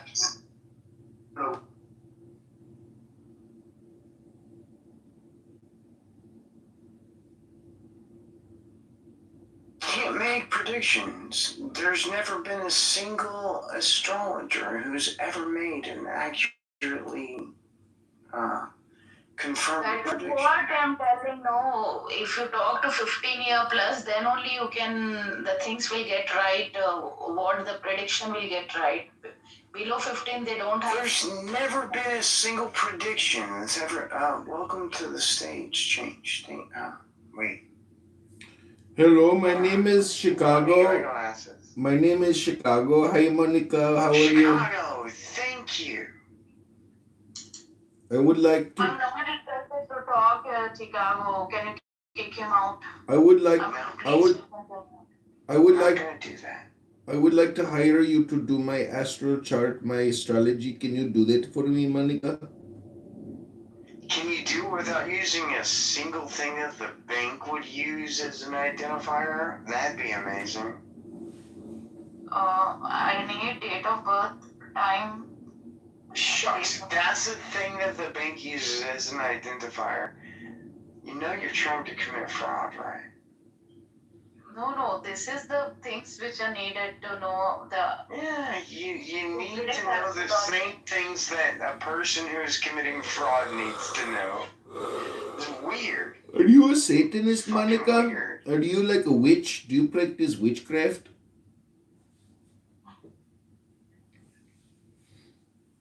Hello? Baby Donald. Baby I Donald. don't believe in witchcraft. Baby Donald. Do you? I have an astrologer with me who is 20 years experience. Maybe I've talked to 15 years less experienced astrologer. I don't care how many years of experience I have. Did she say 20 years? 20? Oh my God. It's thousands of days of experience, lived experience. He will predict to you, then you will start believing about God. Oh my God. Maybe I should start broadcasting. I'm gonna start broadcasting. Monica, who is this? Who is this genius that can help baby Donald? I'm not a baby. She called you baby. She loves you, Donald. She called you her baby. That's weird. Baby, I love you. Wow. I want to be your wife. I want to be your wife. Oh my God. Really weird. I'll predict for you, and I guarantee that they don't get the problem which you're facing, the physical inability which you have. Wow. Well, I mean, that's just false. You can't do that. Monica sounds like a very nice girl. Baby Donald.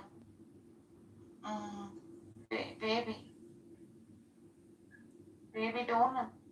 She loves you, Donald. She wants to be your second wife. Maybe you can convert to Islam and take a second wife. Maybe she thinks that emotions. Are you ugly or beautiful? Maybe she thinks. Maybe she thinks that emotions are what like trigger me or something. You don't have any emotions in your blood. Did you teach her how to say? I have emotions. I definitely have emotions. Did you teach her how to say hello? Requesting you this many times. Are you able to hear me? Are you able to understand me? What I'm requesting Hello? you so many. Ultimate, welcome. Oh gosh. Did you teach her how to say hello?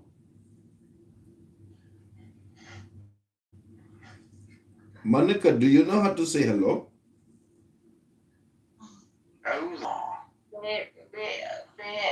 Chicago, I will not reply you. I will not respond you. You will not reply me? Why not? You ugly bastards, I don't know where you come. Ugly How bastard. do you know he's ugly, by the way? The voice can easily, for me. Because the voice tells you what he looks like. How do you know I'm not 6'4" and handsome? I'm a beautiful Indian man. I work in Bollywood, Monica. You don't work in Bollywood. You sit here, you do the pathetic little astrology. I make money in Bollywood for 20 years. I'm multi-millionaire living in Hyderabad. You are the ugly one. Fuck off, idiot. Fuck off. You ugly. Your soul is ugly, I can tell. You are a devil worshipper. Demonstrate a soul. Yeah, demonstrate something, Monica. Demonstrate something. I love you, baby Donald, I love you so much. Donald is the man. Donald gets laid. This is amazing. Donald has magnetic powers. How did you magnetize this girl? What did you do to her to make her love you? Okay, are you kicking or not? Donald, are you kicking him or not? Or I should leave from this stream? Well, I'm not gonna kick him. You're really stupid and idiot. Really stupid. You just said you loved him. Now you're calling him stupid. I guess that's what love is. It's so crazy. I love you. I hate you. You're so stupid.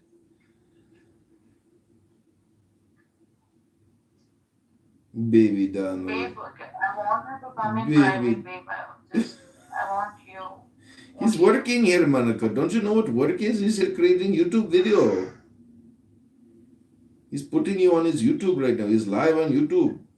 Yes, we are live on YouTube. Whatever. The internet forever. You're going to be on YouTube for eternity, Monica. Billy, welcome to the stage, Billy. Are you the Billy that I love to listen to? Monica, she's a good kisser. These are juicy kisses.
Who said that retarded? Who got upset of the word retarded? Okay. But it's okay with child marriage, children being raped, women being whooped. You Who is it? interrupted me. Out of women being whooped, out of all the was the word retarded? Fuck your feelings, whoever said that. Okay, so Perfumer, I'm Wake it really up, glad sir. Perfumer is in the room because he's typical of white leftists who are masochists. So I'm going to post a link that basically what gives you status in the white progressive community that Perfumer is part of is self-flagellation and self-criticism. So specifically, the white progressives on Clubhouse, please let me finish, Perfumer. The white progressives on Clubhouse openly say, I want to see a white genocide, and that gives them status to demand that whites be genocided. And in fact, Canada, and I'm about to let me explain, Canada, the white people in Canada are deliberately flooding Canada with violent foreigners, specifically to be genocide. Now, you may think I'm exaggerating. I'll post the link. I'm done speaking. All right, that's not how I view things. The way I view things is, again, some of this stuff I'm not going to engage with because it's so out of the. It's just is so completely insane. Because you can't say shit. That's why you don't want to engage it. Like you keep trying to dismiss it, but the truth is that you can't say shit. Like you can't try to be slick. Like, oh, it's ridiculous. It's not ridiculous. He just You're said full of something shit. dumb as fuck. That's what I'm you saying. just said the dumbest thing ever. You said, all people can be good or evil, and Yeah, it's some not shit that sounds good. Well, I don't know what to say. I don't know what to say to you. I'm sure it makes you feel good to say it, bro, but don't say dumb shit. Two things Muslim have done to help women. Give me two fucking things, and if you tell me they cover them up so they don't look good and they don't get raped, that doesn't count.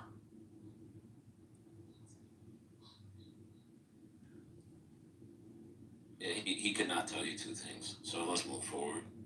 I think what they're missing is, hold on, what they're missing is that his religion.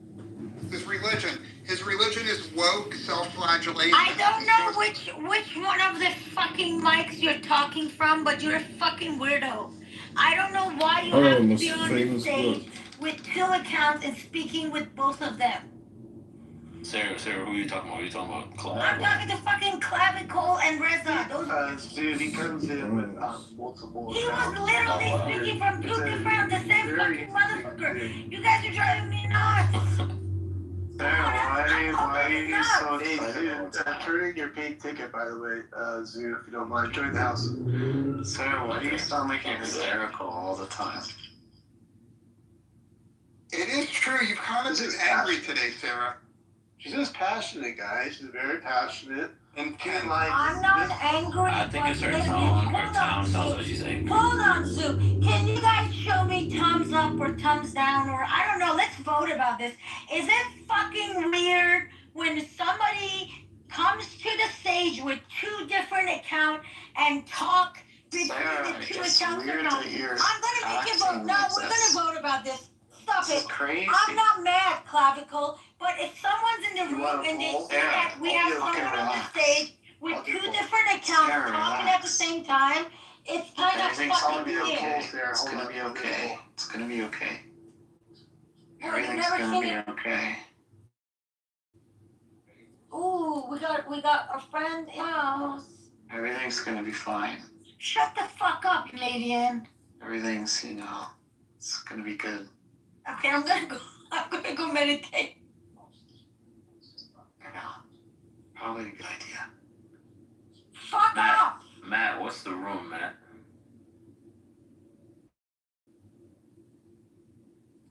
Matt, what's the room? Something wrong about Clubhouse where. Oh, sorry, Z. I was busy making the poll. But what were you asking, buddy? Which room were you talking about? Oh, my house. So you just hit the little President Trump title up there, and you'll see how to join it. Yeah. Cool. Making a poll. I don't know. Somebody wrote down there, Sarah keeps the room fire, but. Wait, should I not make the poll? You were making it? Okay. Yeah, I'm making it. I got it. Don't worry about it. Okay, do it. Perfumer, it's just you said something that made you probably feel like. Milo said Sarah should up her dose. What dose is that, Milo? What is it? What do you think I need to take? Tell me, Milo. Sometimes you guys do drive me nuts, though. I do need to take something sometimes. Tell me, what is it that can help me? Yeah, I really want to know. I think you should get off of Clubhouse. Who said that? Do you really want to be blocked? He's I'm projecting. just thinking about like your heart. Like, can your heart take it? No. Perfumer, can you take it? That's the question. Can you get roasted? Because you are so worthy of being roasted, Perfumer. You are blocked and removed.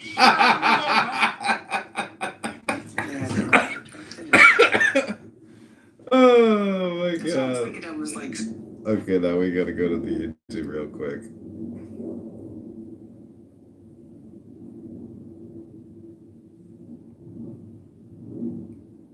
Oh, fuck, I can't find it.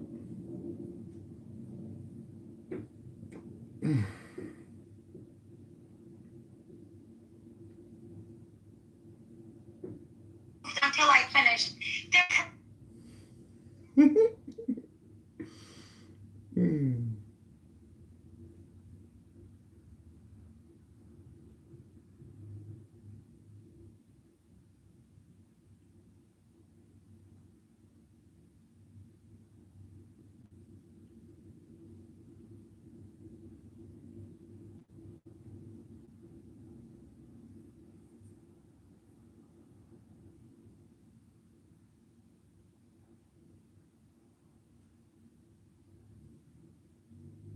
Now, take the deepest breath of the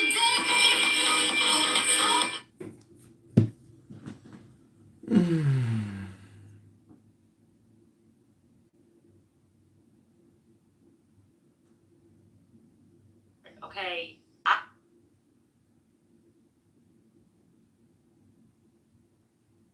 Mr. Bader, how are you?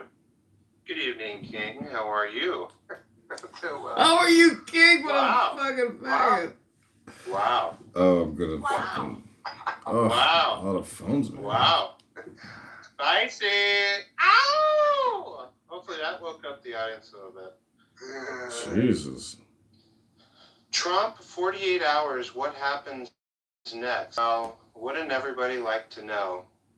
And it's fascinating. I wonder how many predictions will be made, and then in 48 hours will end up being dead wrong. That tends to happen on this app, doesn't it?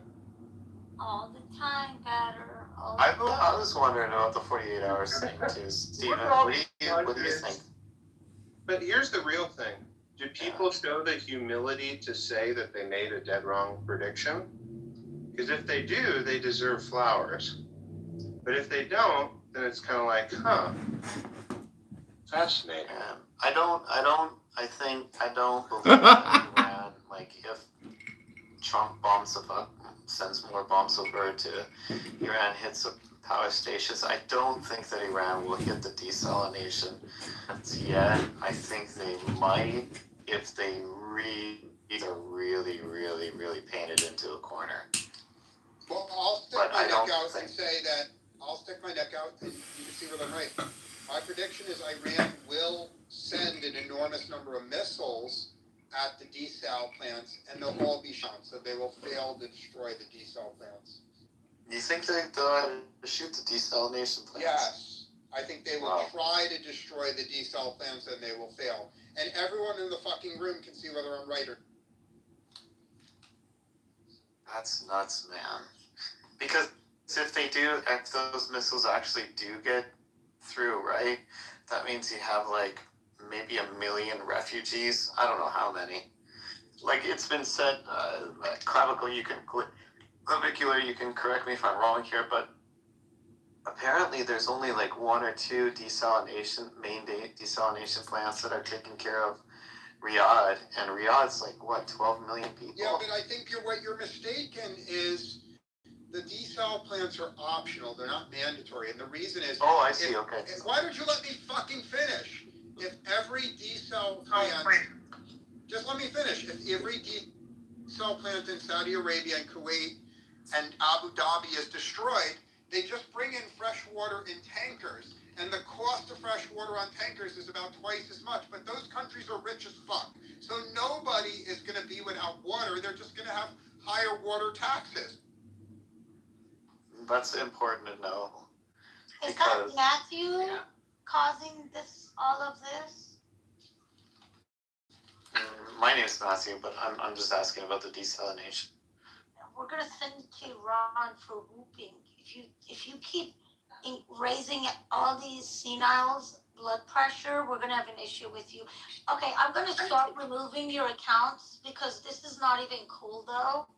Wait, who is this? You're talking about him? It's the same dude. This is not even cool. Like, Wait, he needs who? to stop. Which one? I don't even know his name. Snoopy, Manoopy, whatever the fuck his name is. He just screams and yells, leave, and That's then what comes Sarah back does. with another account. Sean Kitover? And it's no. Here, your hot mic, by the way. Just give you a heads up. Yeah, there you go. Well, it's good to know that if desalination plants are hit, that it won't be like the end of the world, because it will definitely result in millions of immigrants into Europe and all sorts of chaos. If it was the only way for them to get the fresh water in. You guys hate Trump. Listen, Matthew, I get it. You and Omar, what are you and your wife gonna do, Matt? What are you gonna do for your family if the oil gets to $200? What the fuck is gonna happen? Like, the entire world was shut down just 4 years ago, and I didn't see any of you guys like so fucking like. This is like pure insanity. That is so true. Wow. The gas is not even at the price of the day that Trump and Biden exchange place in White House. We're not even back up there. I'm not defending this. I don't want this, guys. I want it to be low. I don't want inflation. Things were just getting better. But what were you guys doing 2 years ago? What did you guys do in the 20 years war with the fucking Iraq and Afghanistan? Like, what is this? Like, this is insanity. But Sarah, you're making an assumption here. You're assuming that I was okay with Iraq war, that I was okay with the COVID thing. No, but the way you guys are gonna say, you just said, "Oh my God, I'm glad to hear the world won't end." They had these plans, so that's why you act like a fucking dumbass. No. So you're making all sorts of weird assumptions about me, Sarah. Hold your hand. Listen. You're making all sorts of weird assumptions. You didn't even know me during COVID, and you certainly didn't know me during the Iraq War. With a new account. Is that Dr. Adam or someone? I don't understand. Do you hold your leaders like to the fire like you do ours? Yeah, they're fucking idiots. Definitely not. No. Yes, I do. No, come on, you gotta know. I'm gonna put a Cash App account on my account. We're not here to entertain you guys. When they want me to talk, they're like, don't look at the chat. When they're done, they're like, no, we want a new voice. No, you fuckers are gonna pay for these orders. Hell yeah, wake it up. I'll explain to you about liberals.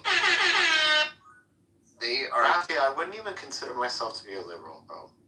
Well, did you probably voted for the Liberal Party, man. No, I didn't. No, I'll tell you who I voted for. I voted for. That's bullshit. I don't believe you. I swear to God, bro. I don't believe you. I swear to God, I did. Wow. Yes, I'm not lying. Why would I be lying? Wow. Because most Canadians. You guys are making all sorts of weird fucking assumptions. It's like you guys got this thing in your head and then you're projecting it on voted people. for Pierre Poilievre or whatever this that. I spoke to a lot of Canadians. I speak to a lot of Canadians. You are Canadian, Rafi. I speak to a lot of Canadians. Yeah, and you are one too. Dude, you're a legend. I don't identify too much as You're a one. legend. It's more of an embarrassment. Dude, you're a You're legend. fucking Canadian. You're a Jewish one. I hold the passport, but I don't. Hold on, I hold the passport. You're an Italian Jew. Okay, go on. What do you mean WAP? I'm not a WAP. You're Italian and Jewish. I'm Russian. Oh, that's right. That's right. You have nothing to do with Italian, but. Yeah, no, I just voted. I talk to a lot of Canadians. I don't know. I'm not a scary looking guy. I want to ask, did you, because when we get into politics, nobody ever said that they voted for the Liberals, but they keep fucking winning. Exactly. So it's very easy. What the fuck is going on in Canada? I'll take responsible for that. I did I put on a different outfit every time, and I voted 3 million times. No, but you know what I mean. So. Yeah, he knows. I voted for Paul. You guys are closet voters, and you guys don't want to come out of that, and you guys are ashamed of your vote, but you're That's pathetic. It's a pathetic. I don't know what the fuck it is. You guys want to destroy the country. You know what happened? I have a shitty life. I want everybody to have a shitty life. I know. You know what happened? Equal. So I know what you're talking about. Almost everybody in Canada was gonna vote for Polyev. And then what happened, and I did actually vote for him, but what happened is when Trump came into power and Trump was talking about fucking annexing the United States, and he started running his stupid ass mouth. No, don't then blame the Canadians voted. A lot of people voted. This is a very low IQ conversation. No, I'm telling you, this is what happened in Canada. So Pierre, yeah, but again, very low IQ Canadians, because the only person that had connections or any ties to America was fucking this Mark Carney. That's the funniest part. The Canadians are so fucking low IQ. Pierre Poilievre had nothing to do with America. He had no investments, nothing in there. Mark Carney had all the investments, everything in the U.S. You have to be one dumb fucking Canadian that think, oh, he's gonna save the fucking day. Sure, and I don't disagree with you.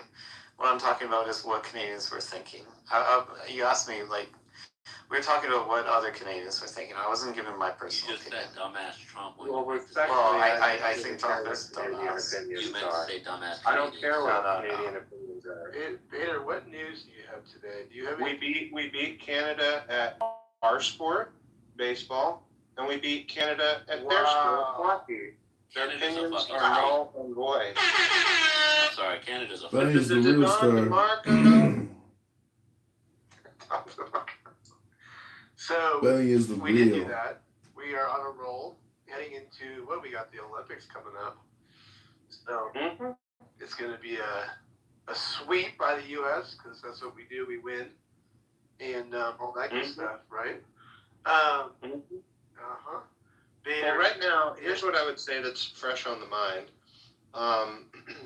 I imagine that this will only apply to count on one hand number of people in here. But for those that are involved in political stuff off the app, it's convention season, parties and state parties all over the country. And if you want the Republican Party to improve, better match your values, have a vibe that's not boomer, whatever it is that motivates you, that in all your infinite wisdom would magically make the GOP better, this is your chance. This is your chance. Every 2 years, all the parties reset, and at convention, you run. And you run to join the governing committee, and you run to be a delegate, and that's where you actually make the change. Wow. And I'll tell you, like Joe B's right in the chat, there's a lot of cray-cray stuff going on all over the country. There are swamps that are raging back. There are grassroots fighting amongst other grassroots. It really could take some smart talent. Do you have a point, Stephen Bader? And there's a lot of people on this app that like to say they're smart and talented. So I would challenge you to prove it. Go get involved and try and improve things. That's Steve Bader. If you genuinely want to take that first step, feel free to send a message. I'd be happy to walk you through those first steps. But I just want to know. Open up a Somali daycare, please. No. No, they should be shut down. I just need to file the papers. No, that's not going to work, bro. We, you gotta. That's kind of a touchy subject right now, so we gotta be able to make that one happen. But I do want to know. Stefan, do you think I got a chance with starting my Make Them Fucking Pay party? You think that's gonna work? I think he might have a great acronym. I just never tried it yet. Like, Well, you have some pretty based PTRs. I see Afroman. I see Mel Gibson. The Kanye and the Mask, that's might be a little much. I co-sign that one. But the first two are based. But I would recommend to everybody, and I know that this is just the answer, because I just like to just give the adult answer. My always recommendation is to operate within the established party. Third parties are unorganized. They don't have any resources. They're largely irrelevant in elections. They can't even be on the ballot. Just go and join your local county party and try and make it better. you know, Stephen, what did you think of? I don't want to go too far off topic. What did you think of Herman Cain? It's Steven. Stephen, Yeah, I'm sorry. You're good. Herman Cain? Well, yeah, what did you think of him? You got to go back way, put yourself in that time. I follow. Rest in peace. Rest in peace. Herman Cain was one of the most relentless campaigners of branding that's ever run for president. He could get asked any question in the world. Sir, what is your position on foreign policy? 999.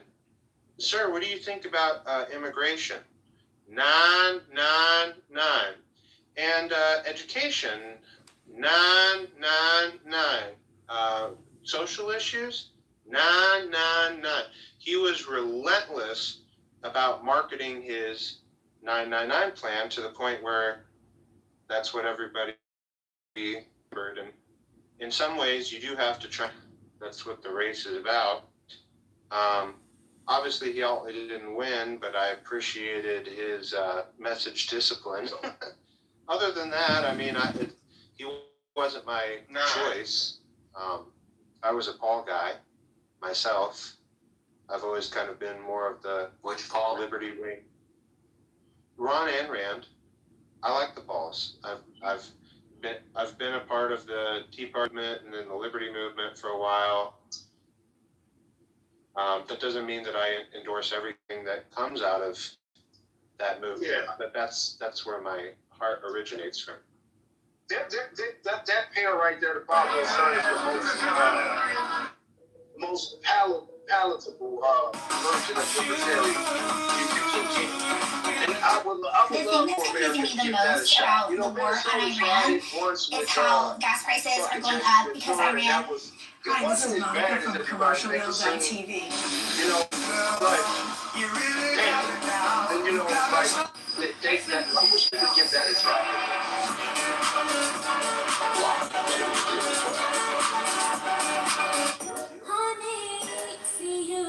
We are braver together. And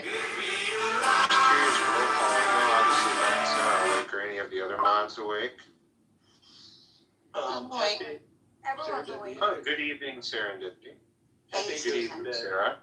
PP is the only one sleeping. Yeah, we know his bedtime actually now. That's how close we are now. Wow. Beavers around here or there. And I think that's all the mods, right now. Yeah. There you have it. What the microphone pet they have, dude. Wow.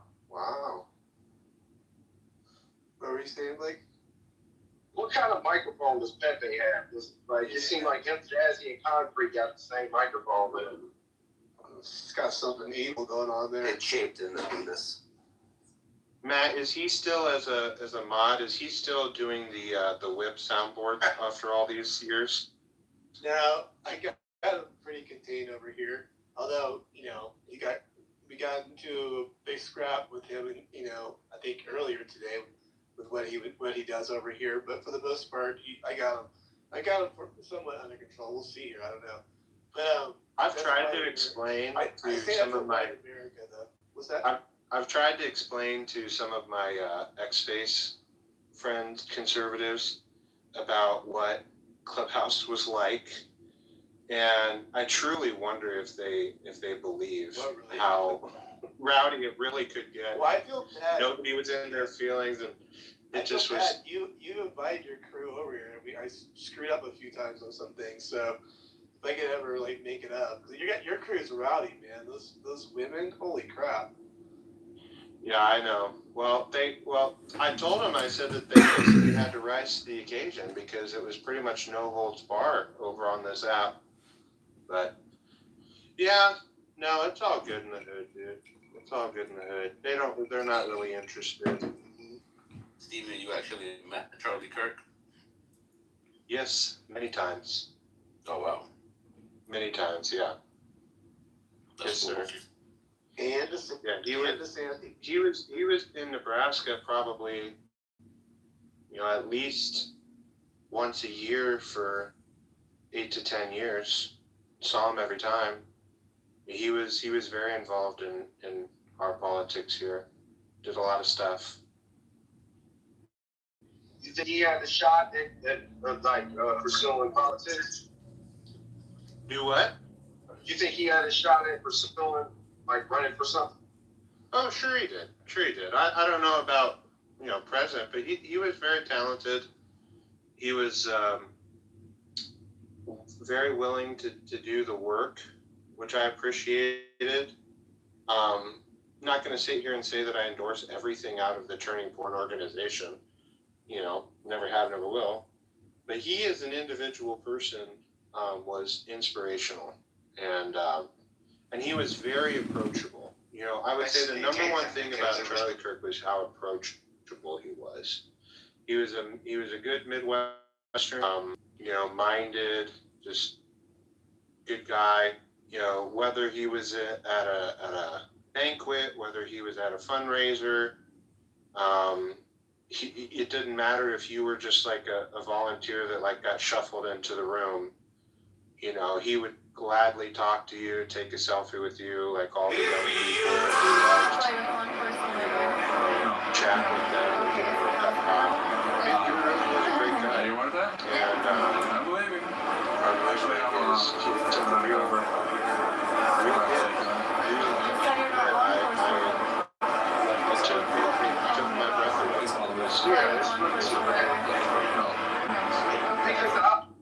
I looked into a little bit of, quite a bit of his work after he died, and I just, I didn't know a lot about him before, but I was actually matched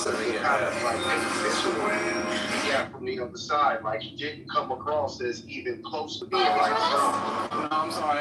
I'm actually taking out a girlfriend. You can see.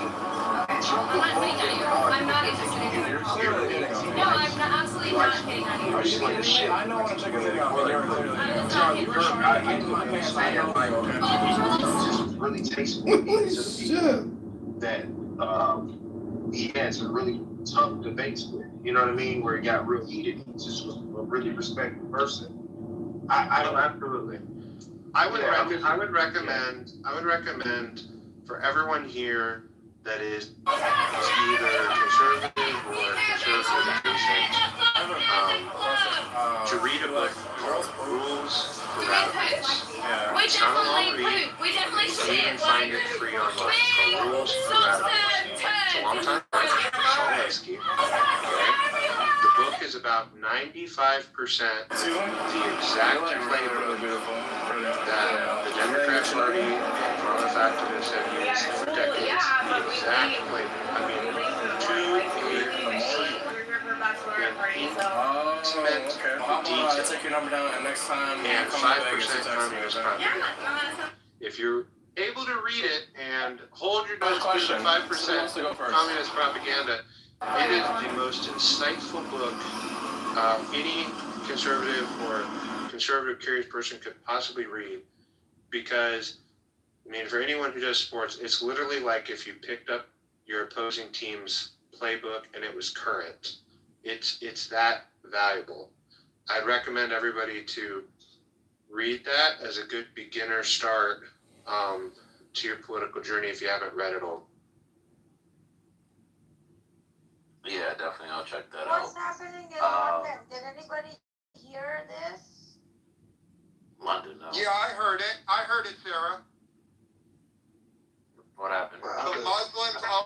you succinctly if you don't interrupt me. I'll be very succinct. Oh my goodness. Muslims, I'm going to be succinct. Muslims went to a Jewish neighborhood and they set 4 ambulances on fire. I'm done.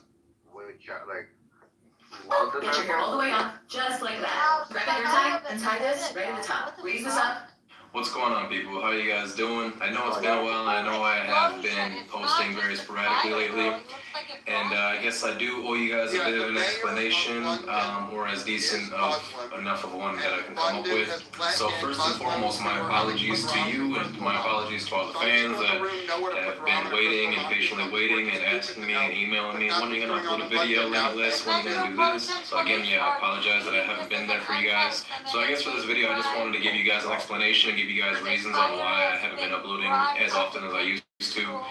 I figured I owe you guys that much at the very least, since you guys have been loyal fans, and I really do appreciate that. So, and sorry if this list just seems random and out of order, but I don't really write scripts, and this is all just from the top of my head. So, I guess one of the first reasons that comes to mind is that I've just been trying to take time off for myself and time out just to enjoy life and travel more. So this year I've been traveling a lot lately. I've been to Mexico, I went to LA. Be nice to Muslim. Be nice to them what? Excuse me. Are you from Tennessee? Are you from Tennessee? No. Go you back down. Because you look like you're from Tennessee. Okay, you know where you're gonna go. No, you just genuinely look like somebody who might be from Memphis or Nashville, maybe. California. California? Oh, that's cool anyway. Thank you. Yeah. It's on a scale of 1 to SpongeBob, how ready are you to give me your number? SpongeBob? What do you mean SpongeBob? Because he always says, I'm ready. You ever seen SpongeBob or something? You live here?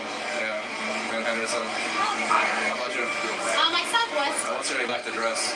Sack address? Yeah. Well, I know where you work, but I don't know where you live, so. And social. If I'm gonna stop you, I'm gonna do it right, you know? I mean, I'm not just gonna be a one-time deal. Excuse me. I'm afraid of the dark. Will you sleep with me tonight?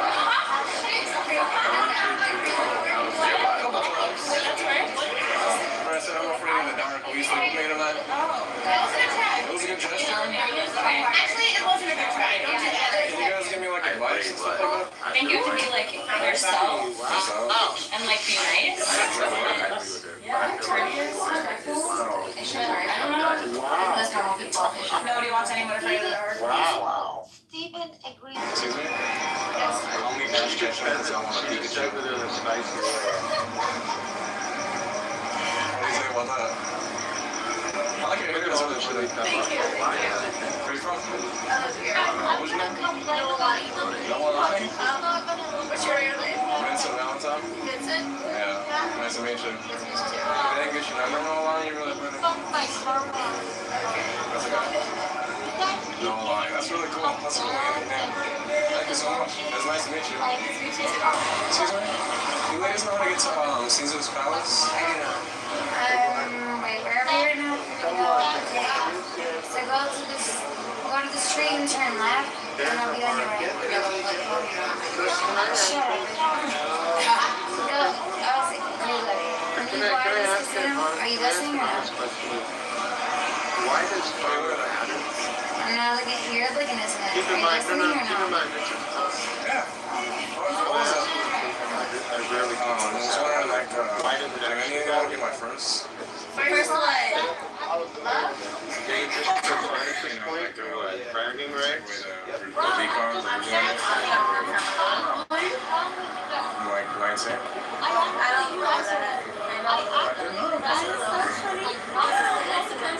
How did you just randomly come up here? I'm just trying to, my friends are like, you guys are like 18. So, I mean, it's possible. No, it's impossible. So it's a fact that girls that are 18 and younger don't have STs. Only time you get STs is after you're 21.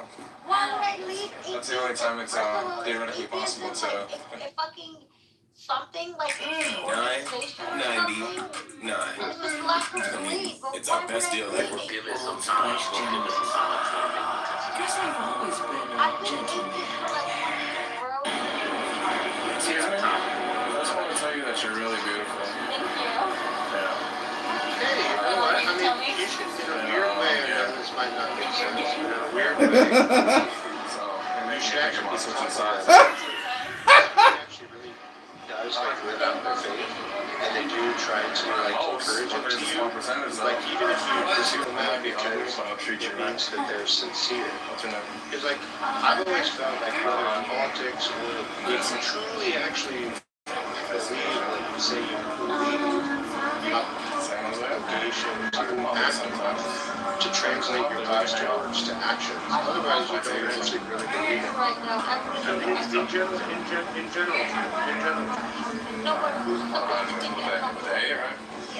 You take it as a compliment.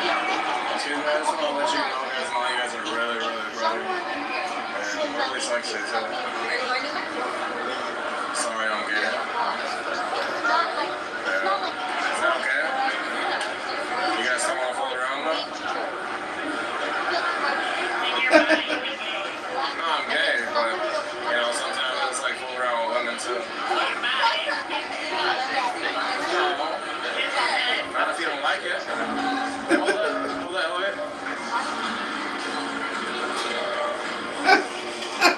No, you should know. I actually, he's being complimentary. He sees you as worthwhile.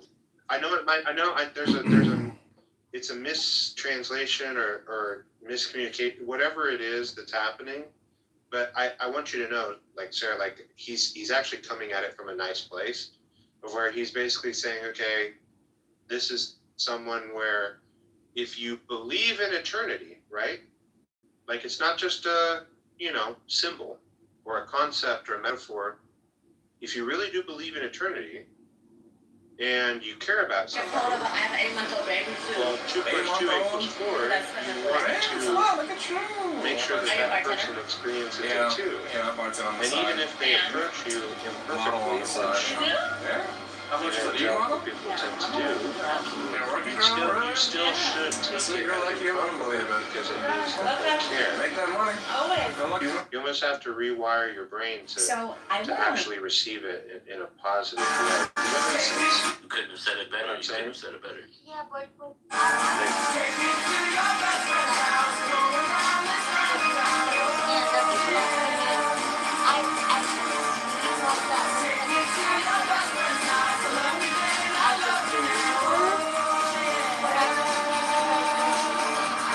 be somewhat of a harassment toward someone who lacks that belief system. No, I understand, Tara. I understand. I came off saying I respect you guys' religion, and I mean everyone's religion. I think you see me better. A lot of atheists, they don't respect religion. Okay, this is an They're advertisement like, by Park I'm Winkle. always fighting with them. I'm like, no, you gotta respect what they believe in as long as it's good and it's gonna promote them to be good. And that's why I respect all these religions other than Islam, because of the killing and like it is a fucking cult, you can't leave and all that kind of stuff. Yeah, I agree with you. Yeah, there's some darkness in the religion. So that's why, but I do take it as a compliment. But like I mean I know it's with good intentions when someone say it. Well, forgive me, Zoo. You're not trying to convert her to Islam, are you? No. Absolutely not. Okay, well, thank God. I just realized, I'm like, wait a second, what am I co-signing? No, absolutely not. I'm like, wait a second, whoa. Wow. You're like a wow. No, I'm a Christian, but the thing is, I notice a lot of people leave Islam and then they go to atheism. But then they end up coming back to God, though. That's something I notice is a pattern. Well, Zoo, I think what happened in Iran, specifically, I'll tell you, I always, in a short term, I say the reason Iran is different than the countries around there is because of the level of education. People are highly educated in Iran. And so what happened was, for example, myself, I was 5th grade, the way my religious teacher treated my classmate, making her cry and sending her to the corner of the room, like, we're in 5th. Excuse me, one of you guys want to take a picture from here, please? Just for me. Can you just take a picture of that? Take a picture of that. girls be thinking my songs are about them. This is not to get confused. Means the God that's big and kind, and I'm like, well, I don't see kindness and being big in this. Like, how can Allah, like, call us kind? Like, Excuse me? and I was like, a reservation for two? I'm sorry? What day? Whatever you're afraid. Oh, okay, good. What would you be afraid Not so. I can wait. Which in a lot of faith, a lot of people don't do it. A lot of my Muslim friends, when I ask them, have you read Quran? Like if they're Iranian, I ask them, have you read Quran in Farsi? And they say no. Excuse me. They don't even know what's in the book. So for me, I had read Nice Quran. the occasion because there was pretty much no holds barred over on this app. None. Sir, what do you think about immigration? Non-Republican Party to good about it. improve. Beautiful. I would love this book. Where I was like, People think they know my story. something. My family's now needs to ban. Now needs to. Church. Excuse me. I know your name. What do you need? No, she doesn't like it. No, she does. What's your name? Izzy. I'm Daniel. Nice to meet you. What's your name? Daniel, nice to meet you. Izzy, I really like your hair. Thank I really you. love you. Here, let me get your Instagram. Okay. Where are you from? Pennsylvania. Okay, I'm from Puerto Like 14, 13 years ago. That was the last Bad man or bad woman? Do you like Dragon Ball Z? I do. Why? Zero Rise by I was Shakira. like, oh my God, convinced that I'm not agnostic. It's still a behind. This it's fun, you know. Like I just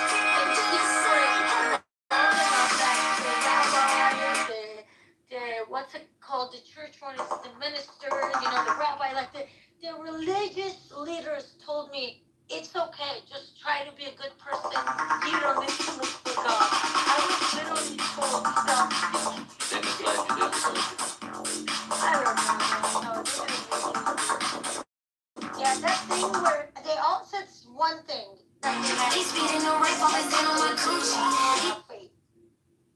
I'm a scientist. You gotta show me.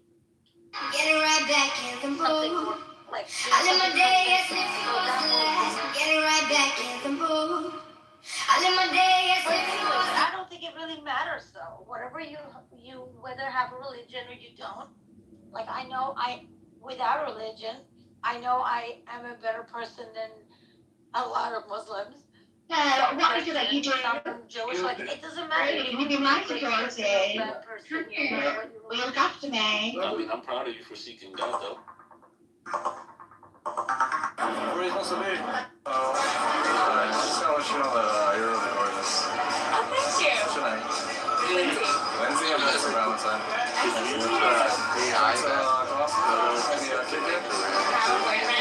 Really?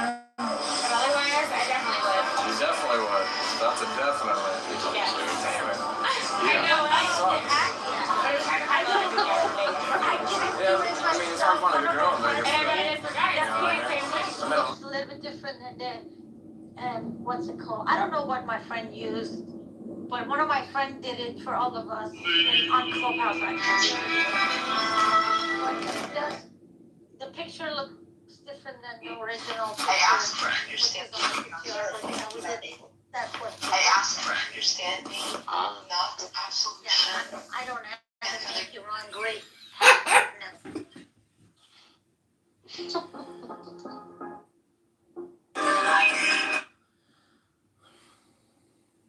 Sarah, all I say is keep an open mind. That's all I can tell you. Keep what? I asked. Keep an open mind. I have very different priorities in my life. So Okay, okay. I'm still proud of. Give me the sign of the open. oh yeah, I didn't seek for it. I didn't look for it. That I can at least tell you. I wasn't giving up for some weird reason. I did feel like I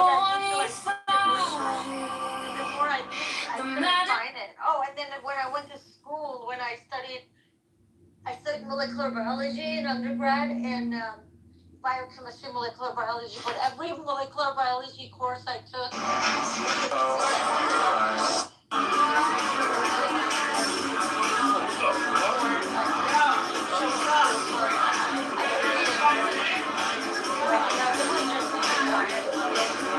Kind of help with that part of it.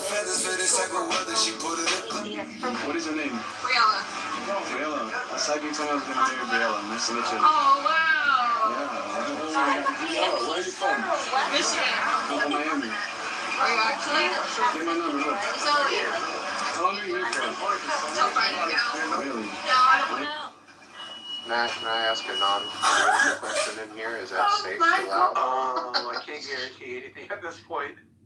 Well, I was just going to ask if anyone's been following NCAA basketball. That's what I'm saying. I can't hear anything on my number.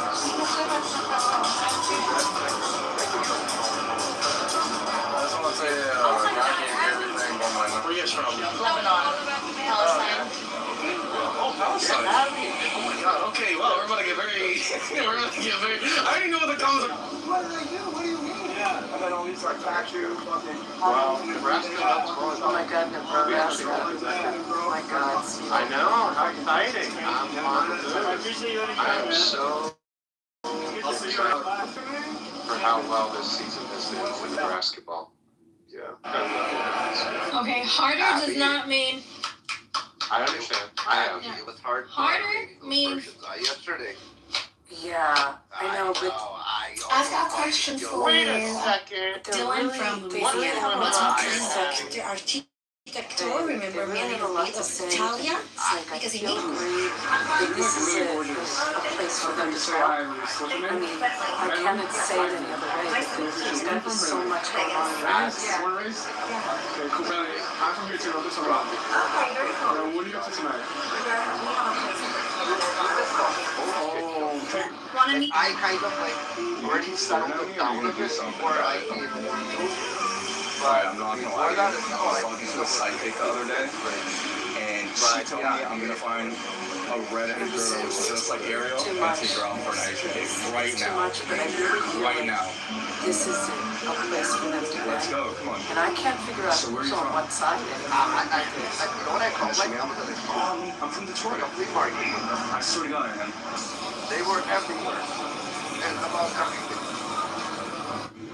It's so interesting. I mean, just as you think you understand the politics there, there's so many factions, there's so many opinions. You just don't, you don't know who are the good guys. I mean, I think I know who the good guys are. Queria conhecer Isabel mais coisas de você, tá bom? Você pode falar inglês ou só português mesmo? Não, só falo português. Só português? Tá bom. Ninguém é perfeito, né? I had a Jewish guy named Crusade. When I'm going big, he like dating six. Crusade? I actually didn't know that was not. Yes.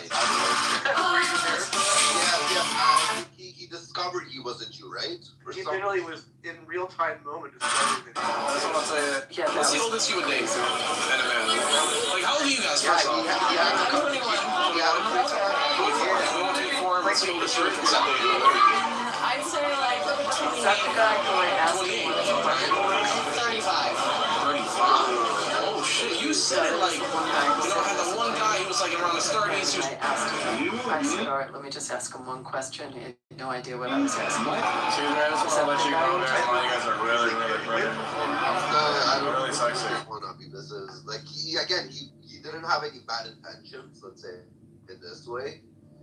But like it was a come to Jesus moment. Okay, that was a different guy then. Yeah, like Chicken Tama Father, that's lame. anything like that. So that he said he didn't know. Alright, well, that's just one of the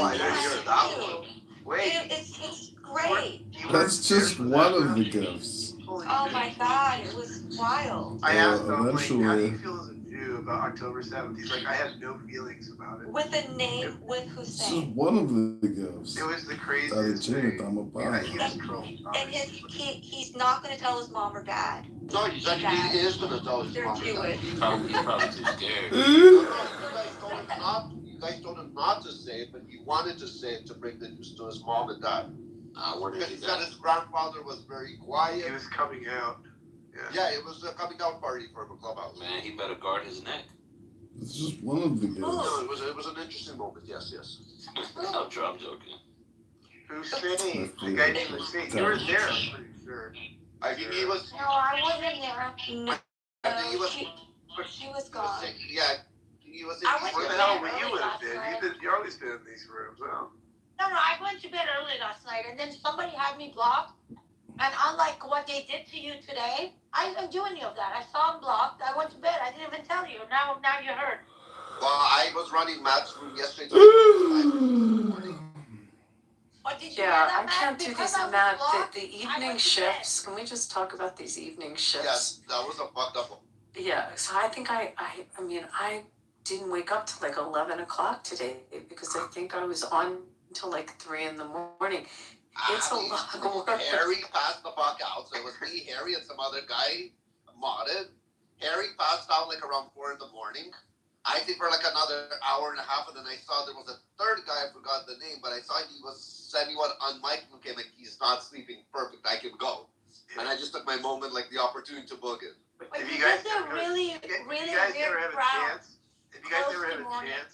yeah, guys in the morning. Well, first of all, I honestly thought someone would close it because you realize right when I went to bed, it was like only 4 people left, and Sarah, you had just left, and No, I left last night way early though. But what time zone are you talking about, Sarah? I went for another My Pacific? time zone, which is the West Coast. It wasn't supposed to be an all-night I room. went to bed before midnight last night. Yeah, I mean, Okay, so we're talking about 4 a.m.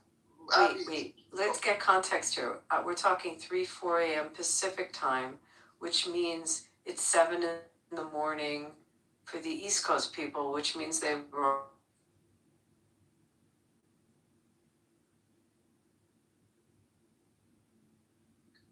No, Rafi. I was like, what the fuck is this shit going on here? Rafi, if you have Iranians from inside Iran on this app, It wasn't from inside. I don't think anybody was from then why would they be on Iran? Because it was funny because all of them started to appear like 33 in the morning. Like the room was just building up around 2:33 in the morning. What the fuck doing this whole time?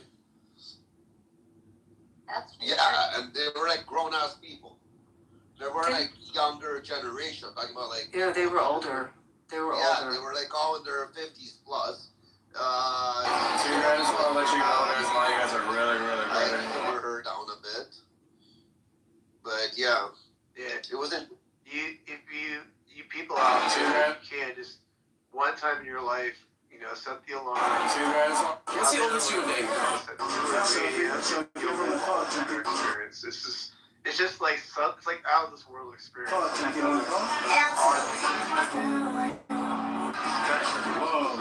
I saw that you were trying to say something and you looked at me. The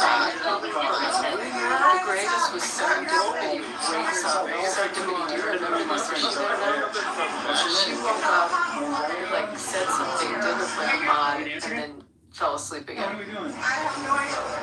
Is she there? I'll let you hit.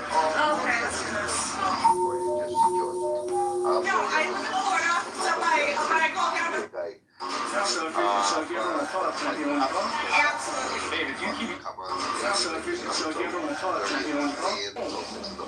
Okay, you left. Like it's impossible to be a single person. Hey, excuse me. Your hair is so beautiful. What's your name? We have people here that are that way because of our industry, I'm from San Diego, but I'm visiting. This is not graveyard shift. This is fucking job. They're not getting paid. Yeah, the thing is, they're around and their jobs are going left and right. They don't look It's so true. everybody's like But Rafi, you have to understand. The tweet that Trump made, and everybody is believing that he's gonna perform. That's why they all seem like on fucking cracked out. What do you mean? It's a fucking war. What do you mean he made a tweet? You guys fucking asked for this. This is fucking, again, this is not fucking a la carte during war. This is a fucking buffet. Everything can happen. I understand, but this goes back to the part where I tell you, let me see who's in the room. I don't want Iranians like tear me a new Do you know every single fucking person in the room that you're looking at? No, but if Okay, so there what the some fuck is Iranians, that? but listen, stop, Rafi. Let me tell you this. Stupid ass When I bitch. tell you guys, like, Oh, how do we stupid know bitch. Iran's not going to turn into ISIS? How Iran's not going to turn into Afghanistan? How do we know Iran's not going to turn into Iraq and Syria? If you hit the electricity in Tehran, after 3 days, when these fuckers don't have hot water to shower, you're gonna have people jumping off fucking buildings. Well, we're friends, right? Like, Prime Minister of Japan. Of course, Japan and the US are very good friends. But one question. Terrorists, they will never be acting like Taliban, like it's just not in their blood, right? And hitting the electricity plant where at minimum it's gonna be 3-4 years not having electricity, up to 20 years. It's not a fucking joke. I don't believe to do that. I don't see why would he do that. I believe it. I can tell you why he can do it. But why would he do it? What's the point of I'll it? give you a perfect reason. A, your average civilian doesn't have a generator. To fire rockets, to run all these like little military bases that they're running and everything, they're gonna need generators. So if they hit the But they're electricity, not civilians who are sending rockets. So again, let me finish. Go ahead. So if they take out the electricity, and they will be able to use planes to see like heat things. I forgot how they're called, the heat sensor planes, to see who's using generators and stuff. Because if anybody's using a generator, like they're gonna be bringing in these generators that they bring into hospitals to run all these field operations. Your average civilian does not have it. It's actually the military strategically to know exactly where to bomb. Because the only people that would have such equipment would be IRGC and not your regular civilian. Because right now it might be hard to know exactly where to located. But running those huge generators to launch these rockets and everything else, it might militarily help them to spot them out. Because the only people that would probably have a generator would be IRGC and not your average Iranian. Do you want to bet that Trump won't do this? It's fascinating. I wonder how many predictions. That's totally I'm saying from a military standpoint, like from like strategically, it might make Okay, sense. there are ways. U.S. has the ability. There are ways to give them a blackout without That's called an destroying. EMP. But EMP. That's it.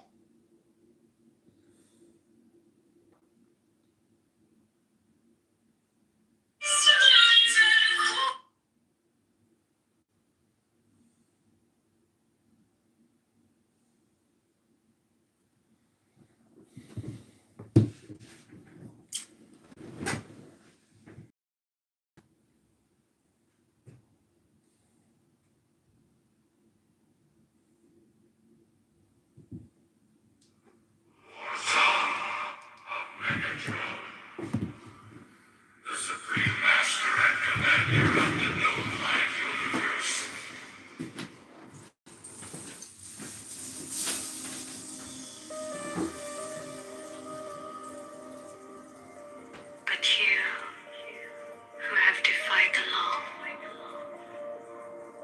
you who conquered by subtlety your force, I am the God who giveth all.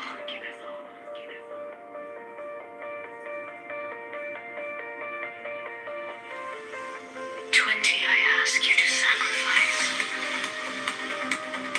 Nothing at mine altar. I am the God who giveth all. 20 wavelengths. Life, love, force, fantasy, fire. These do I bring you. Mine hands are full of these.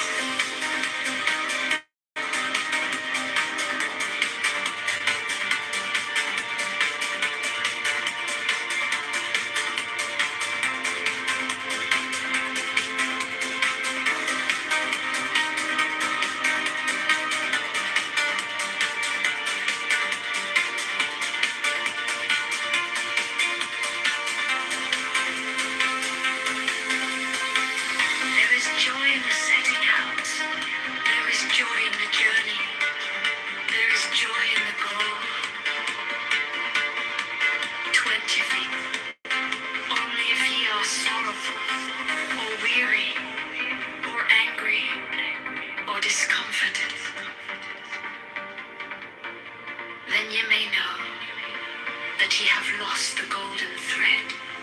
The thread wherewith I guide you to the heart of the groves of Eleusis. My disciples are proud and beautiful. They are strong and swift. They rule their way like mighty conquerors. 25. The weak, the timid, the imperfect, the cowardly, the poor, the tearful. These are mine enemies, and I am come to destroy them. This also is compassion, an end to the sickness of earth, a rooting out of the weeds, a watering of the flowers. 25. Oh, my children, ye are more beautiful than the flowers. Ye must not fade in your season. 28. I love you. I would sprinkle you with the divine dew of immortality. 29. This immortality is no vain hope beyond the grave. I offer you the certain consciousness of bliss. 30. I offer it at once, on earth, before an hour had struck upon the bell. You shall be with me in the balls, and are beyond decay.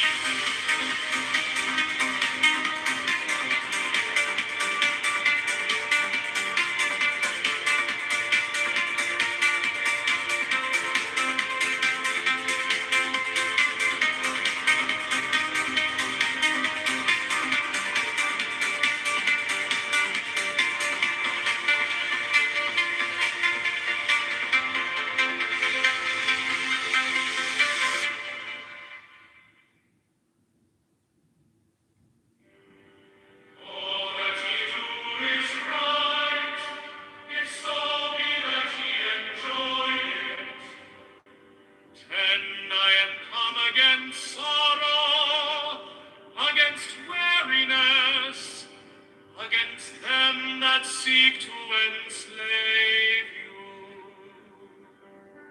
11, I pour you lustral wine that giveth you delight both at the sunset and the dawn. 12, come with me, and I will give you all that is desirable upon the earth. 13. Because I give you that of which earth and its joys are but as shadow. 14. They flee away, but my joy abideth even unto the end. 15. I have hidden myself beneath a mask. I am a black and terrible God. 16. With courage conquering fear shall ye approach me. Ye shall lay down your heads upon mine altar, expecting the sweep of the sword. But the thirst of love shall be radiant on your lips, and all my darkness and terror shall turn to love. Oh, it's just one of the gifts. Favorite book, Dolly J. 18. Only those who fear shall fail, those who have bent their backs to the yoke of slavery, until they can no longer stand upright, them will I despise. 19. But you who have defied the law, you who have conquered by subtlety or force, you will I take unto me, even I will take you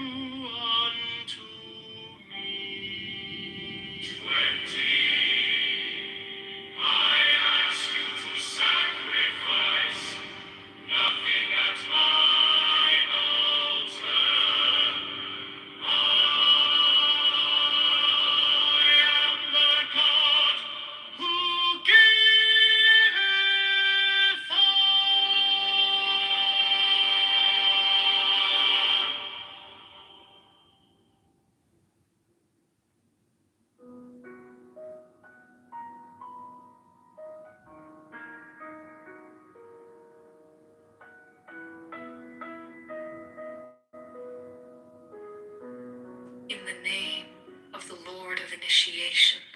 Amen. When I fly and I alight as an hawk, of mother of emerald are my mighty sweeping wings. 2. I swoop down upon the black earth, and it gladdens into green at my coming.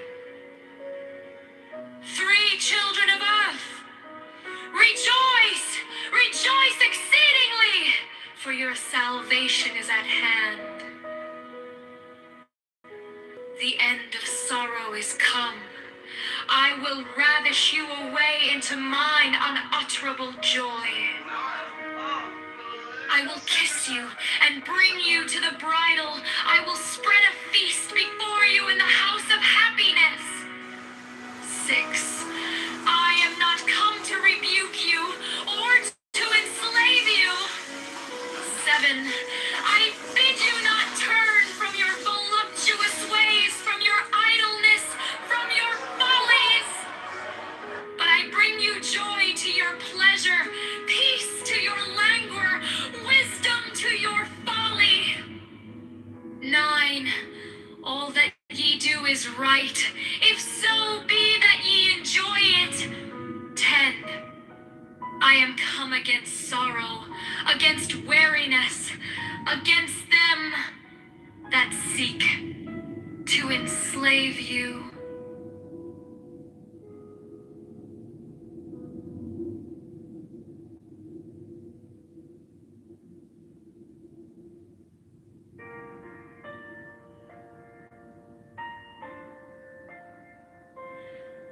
In the name of the Lord of Initiation. Amen. 1. I fly and I alight as an hawk. Of mother of emerald are my mighty sweeping wings. 2. I swoop down upon the black earth, and it gladdens into green at my coming. 3 children of earth, rejoice! Rejoice exceedingly, for your salvation is at hand. The end of sorrow is come. Miss Martha, would you please ask who Ravish you away I'll introduce myself. I identify as we the people. Okay. Thank you. Mayor, the speaker is required by the rules of decorum to state his name and city. I identify as we the people. My city is America.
The Constitution, First Amendment, is the law of the land, and you know that.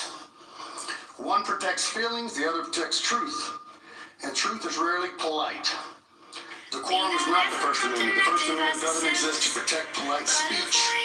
It exists to protect uncomfortable speech. Speech that calls out your corruption. Do I get more than 2 minutes? Thank you, Mr. Falwell. You only give me 1 minute. Mr. Falwell, thank you. Oh, you're Thank you. You're done. No, you're done. I need you to get out of the car.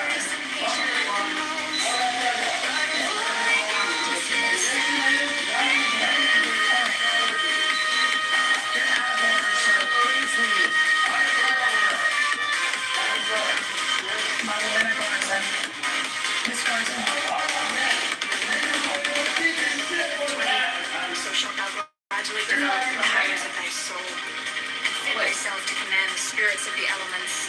For wert thou to summon the gnomes to pander to thine avarice, thou wouldst no longer command them, they would command thee. Wouldst thou abuse the pure beings of the woods and mountains to fill thy coffers and satisfy thy hunger of gold? Wouldst thou debase the spirits of living fire to serve thy wrath and hatred? Wouldst thou violate the purity of the souls of the waters to pander to thine isthmus and military? Wouldst thou force the spirits of the evening breeze to minister to thy fatherland free? What is it? Know that with such desires thou canst but attract the weak, not the strong. And in that case, the weak will have power over thee. 21. In the true religion there is no sect. Therefore take heed that thou blaspheme not the name by which another knoweth his God. For if thou do this thing in Jupiter, thou wilt blaspheme.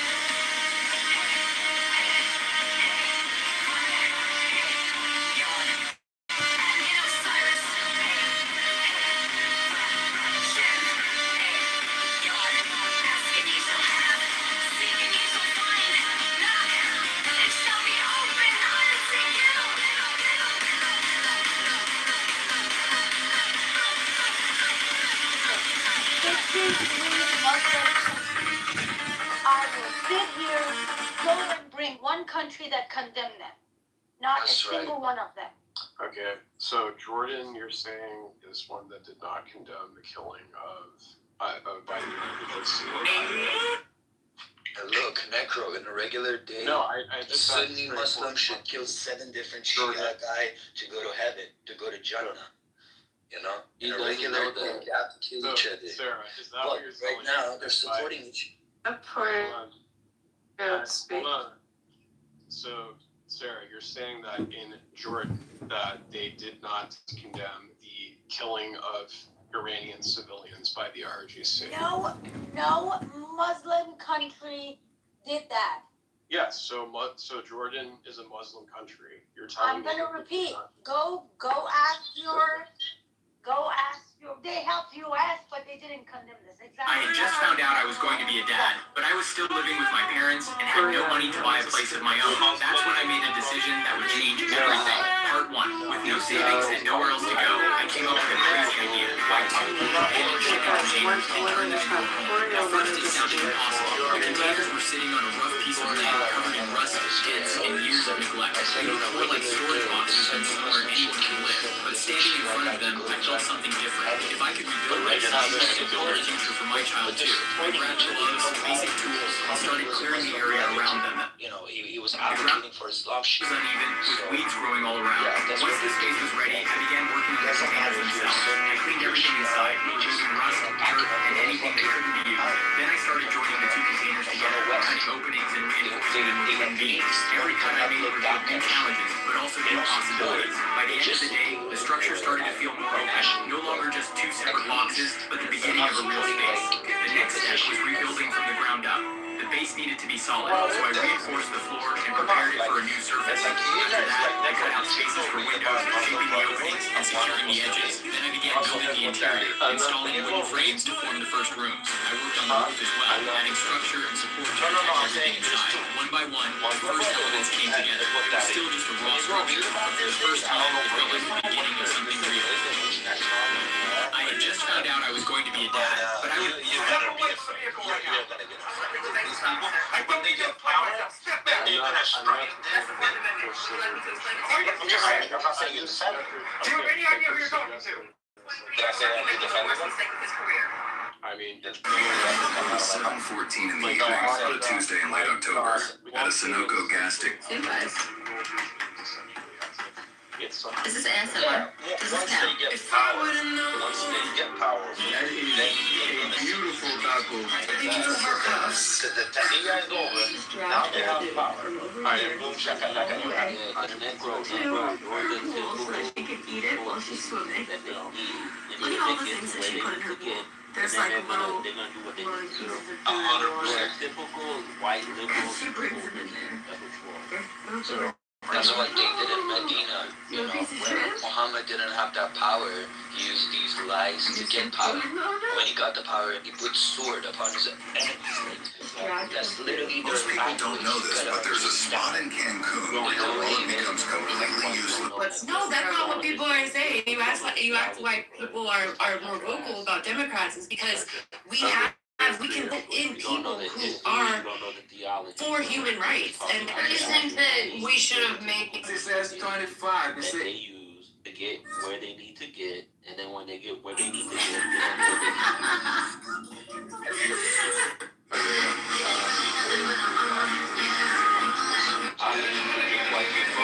Can I tell you something? I didn't think if you're too fucking stupid to get it, bro. 55 cents. You see that Zoran Mamdani guy going out for Knicks games and trying to be like American? What I want to say. Nick, bro, do you see that Zoran Mamdani guy trying to go out like going for a Knicks game, trying to be like an American, trying to respect American cultures, values, or stuff like that? Personally, as a Muslim, I would have bet his Muslim ass never hooped in a regular day, right? But he wants to buy your fucking public opinion. He wants to be like you, so he get close to you. He get power. It's not all politicians. And then he's gonna show you stuff that you and your family wouldn't like. That's what they did in Iran. 1400 years ago, we didn't have any of this shit. Yeah. I mean, you don't even have to go back 1400 years ago. You just go back less than a year ago, before Mamdani get elected, right?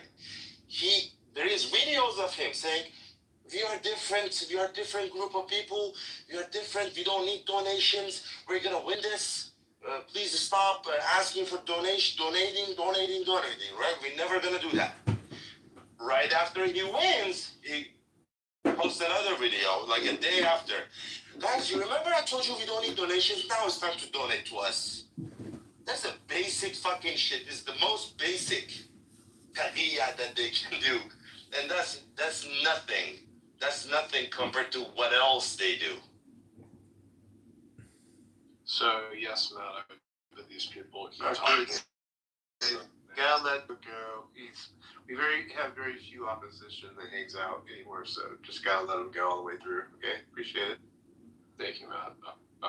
So, I mean, specifically to address, I'm gonna go to address what Sarah said. So, I just.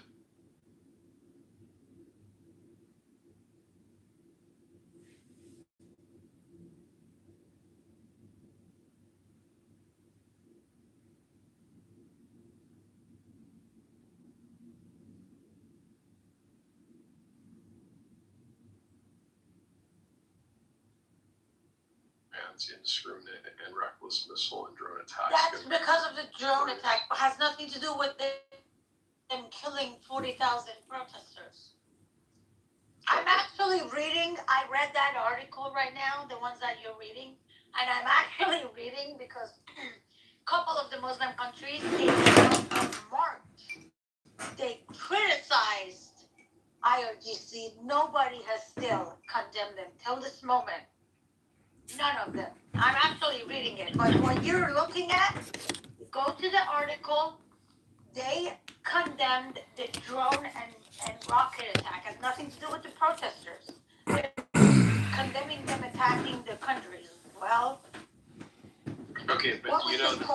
sorry, Necro, I didn't understand what point you were trying to get.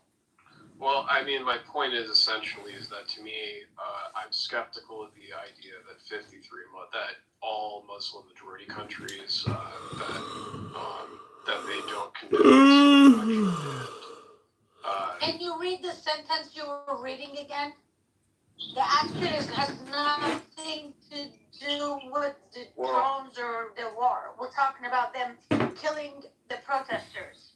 Well, yeah, I mean, specifically, the thing is that they are talking about in their own territories, which I agree, but it seems to me that it doesn't seem to me that they have, at the very least, a favorable view of the IRGC, which is why I'm skeptical of the idea that. Well, they can not not like IRGC. They can criticize it, all of that, but they're fucking Muslim. They're Muslim countries in Islam. If you're kafir is someone who is against Islam or has other religion or wants to reject the Islamic government. Their punishment is to die. So none of these countries come and say, "Oh, good job killing your people." They may not even like that they killed it, but they can't say it because that's what the fucking religion is, and you're missing the point. That's what I'm saying. He doesn't know anything about the religion. And That's he's why like, he's "It doesn't fucking sound right. My feelings say this can't be true." He doesn't know shit about the religion. That's why Come I think back to me he in just a let week. him. Go do some research, Necro. Come back to me in a week. But please click on Come the back to the article. doctor in a week for your next update. Your Sarah update. No, the IRGC is what they condemn, which is. I'm talking about. Listen, all these Muslim countries in the different protests, they have condemned the IRGC. I'm specifically talking about this last time. So the time that they killed 40,000 Iranians. Oh, let me tell you specifically why they don't condemn it. 750 mosques were burned by the people. So not a single Muslim country condemned killing unarmed, innocent people. And you have to understand, the mosques are not just a place of prayer. That's where they torture people. That's where they detain people. In Iran, those are political prisoners. They take them there, they rape people, they torture people. The mosque is not just the place of prayer. But yes, 750 people. And that's exactly why none of them against Islam, and they burn mosques. You realize that majority of Iran who are protesting are Muslim themselves, right? Look, that's another thing that you don't know about. See, it's like I should have That's what I'm telling you guys. I'm only inviting hot chicks to go live. Sorry, no African dudes allowed. Last thing. Let me say this last thing. Recro, do you know what happened? Do you know what's going on in Europe, in England? We're getting co-hosts, guys. Fucking Sweden. How's it going? Fucking shit. Doing horrible shit. I thought you were a hot chick, bro. Oh, really? How they were able to. You know how they were able to do that? We were expecting a hot chick too, man. I can't lie. We were looking expecting it too. Like, can we keep on subject on Sorry. Bro, next. Go to next. Disconnect. Disconnect video. Go to next person. You don't have good looking ass. You're a big disgusting face. Go to next person. Go to next person. Click next. Disconnect. Let's go to next. Come on, man. That's what I understand. He's the prototypical white liberal. Hey, how about you? That was what I did. Go to next person, please. You're wasting our time. Oh my god. Yeah, Chad, I don't think you're good looking enough, man. Not waste your time on people. Anyway, I think this guy has like some pretty high standards. Welcome, brother. I would have never wasted. Yeah, I don't know about this guy, bro. Because you don't know shit. Guys, ringing his bells over here. This guy's ringing his bells. He's doing some other stuff. This guy does not want you, bro. This guy's getting a little impatient. Actually, that asked them to talk. I'm sorry. Alright. Yeah, I'd probably bounce him, dude. I can't let.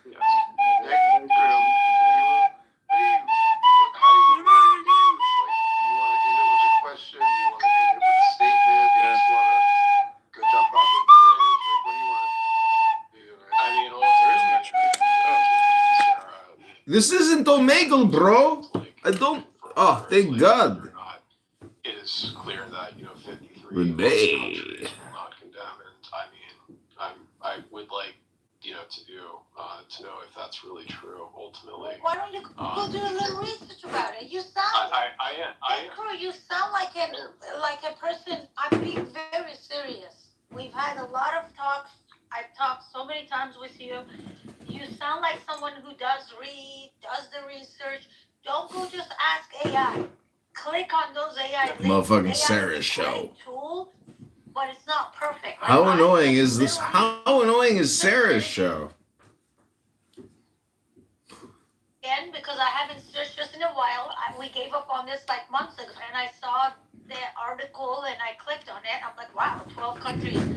It's in March, but still 12 Muslim countries. And I click on it. No, they're condemning the drone attack, and they're basically condemning IRGC attacking the neighbor. The other thing about Sarah, I just want to address is that do you think that the fact that countries are being silent means that they support what is going on between the IRGC and necessarily Islam is a very radical religion. I'm going to repeat that. Something you and I, we never agree. You say all religions are bad. Agree. You always say all religions are bad. I tell you, Islam is not comparable. If people are Christian or Jewish, it doesn't bother me. It doesn't bother other people. But with Islam, they're bothering people. The Islamics are bothering people. They're like, hey, you got to be Islamic. You can't just sit around and not be a Muslim, right? Get up! But I forgot to tell Get you. to work!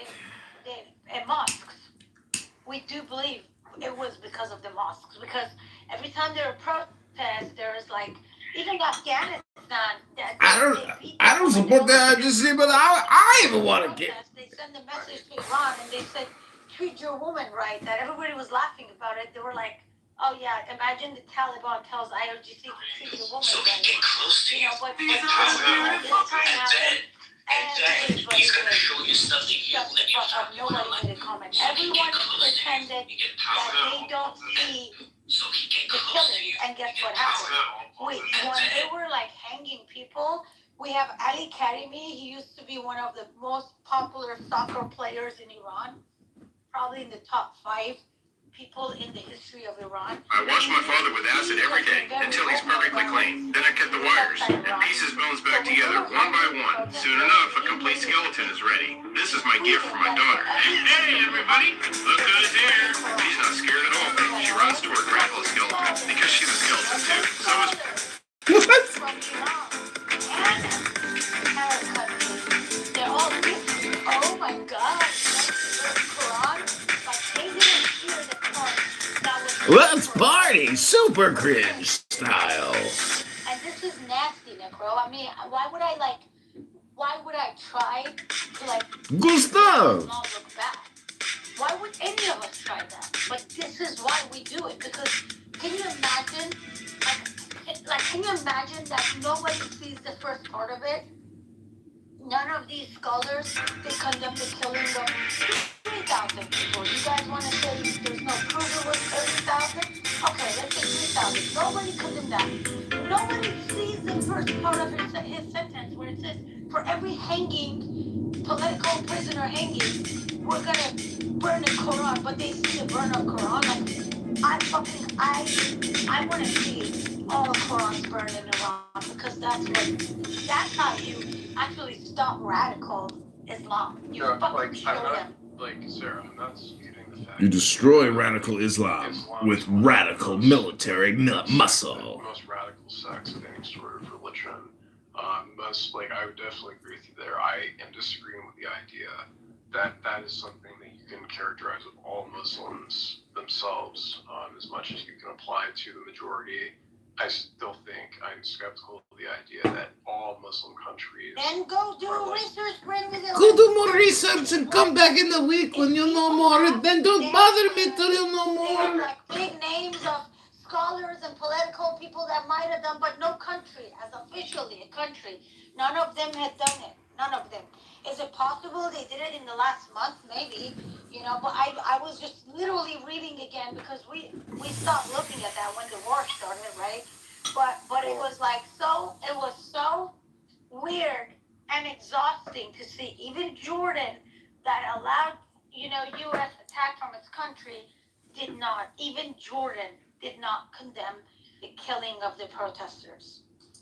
Well, I mean, I guess really I would like to know specifically is that do you think that they're obligated to give their opinion of whether they condemn or support the U.S. military action? Listen, you can play with the words. I don't think you're that dumb of a person. Sarah, he didn't grow up. He didn't grow up in an Islamic country. He doesn't know. Don't do that to yourself. Like seriously. He doesn't know. Any country that kills. Listen, any country that acts like Hitler and overnight, like it wasn't 48 hours. It was overnight. That's why I say the 9 and 10. It started at like let's say 10 p.m. and it ended like at 10 a.m. Like in 10 hours, they fucking killed tens of thousands of people. Okay, and you're trying to tell me there's no obligation to condemning it? I just find it a little weird. It could be. I'm saying that they could just be in the state of that they want to be like on Sinatra. But the same people who didn't think it's necessary to make a comment about that when they saw burning Qurans, they did have to go out of their way to make a comment about the burning Quran. Come on, man. Hey, Necro, I got a question. Sure. You had a problem with Petty, and I forget the lady's name. I know it's good, but I forget her first name. The two U.S. Americans that were killed. Yeah, Preddy and Renee Good. Preddy. And what was it? Renee Good, right? Yeah. Yeah, it was Renee Good. So, and there was outrage over that, wouldn't you say, on the left, right?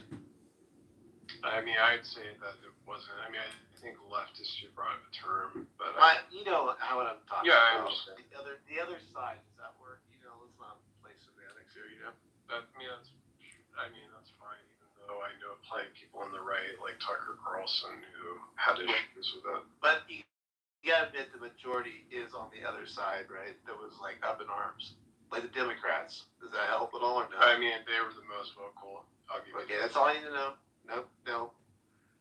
Now, riddle me this. How is not 40,000 protesters being killed not an outrage and condemnation and something that should be a party like the left being completely outraged by this? Can you give me why that's not squaring up?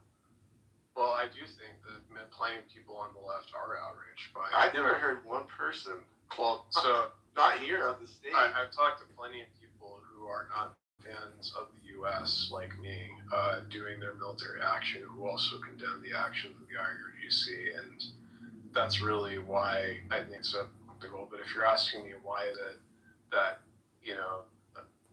many people have been deciding to stay silent on is because essentially, not necessarily in the United States, but talking about in other countries is because, I mean, I know that there's plenty of interests that countries have who are not in a conflict who simply would rather stay silent on the issue.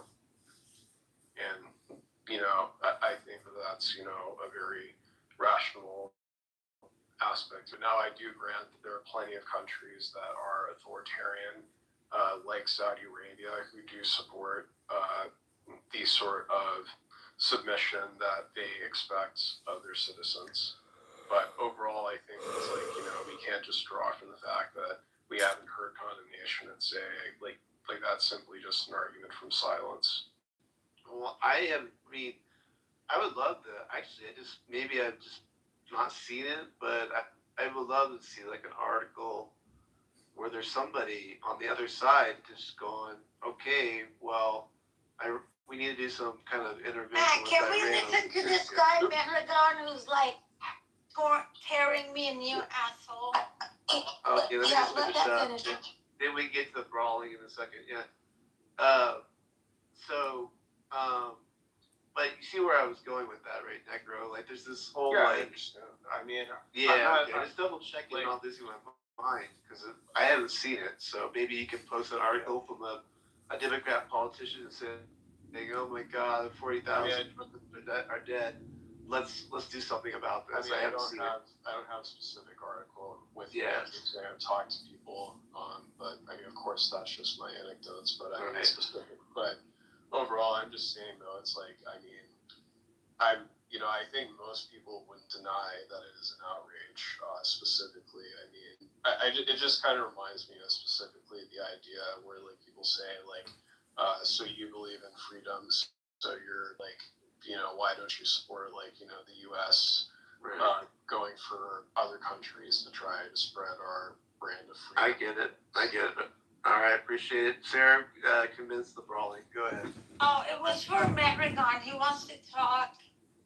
Go ahead, Maragon. He's calling me. Yeah, you're a Pahlavi supporter, and I'm against Islamic Republic, but I'm not Pahlavi or fascist or dictator. Okay, Maragon. I am against Islamic Republic, but you are taking the thing.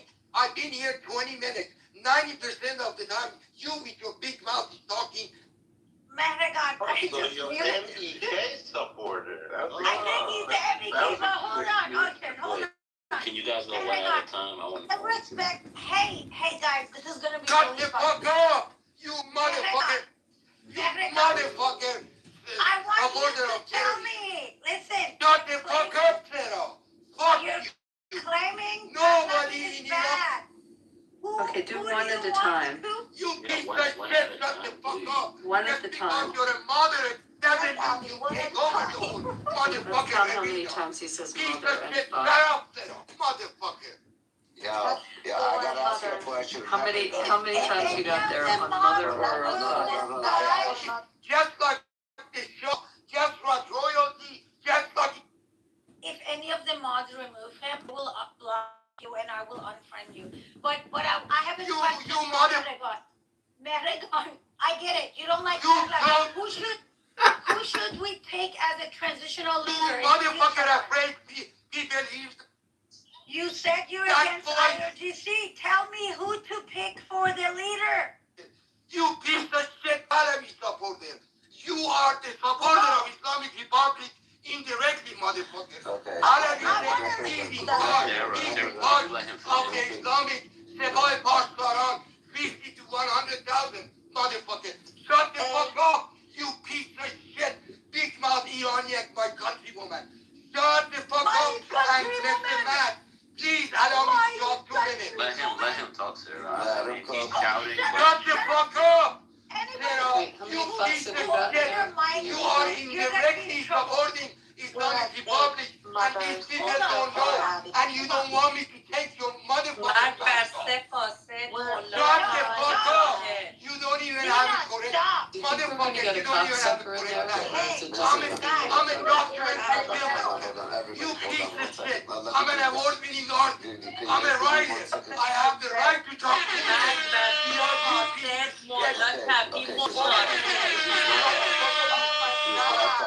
You're a piece of shit.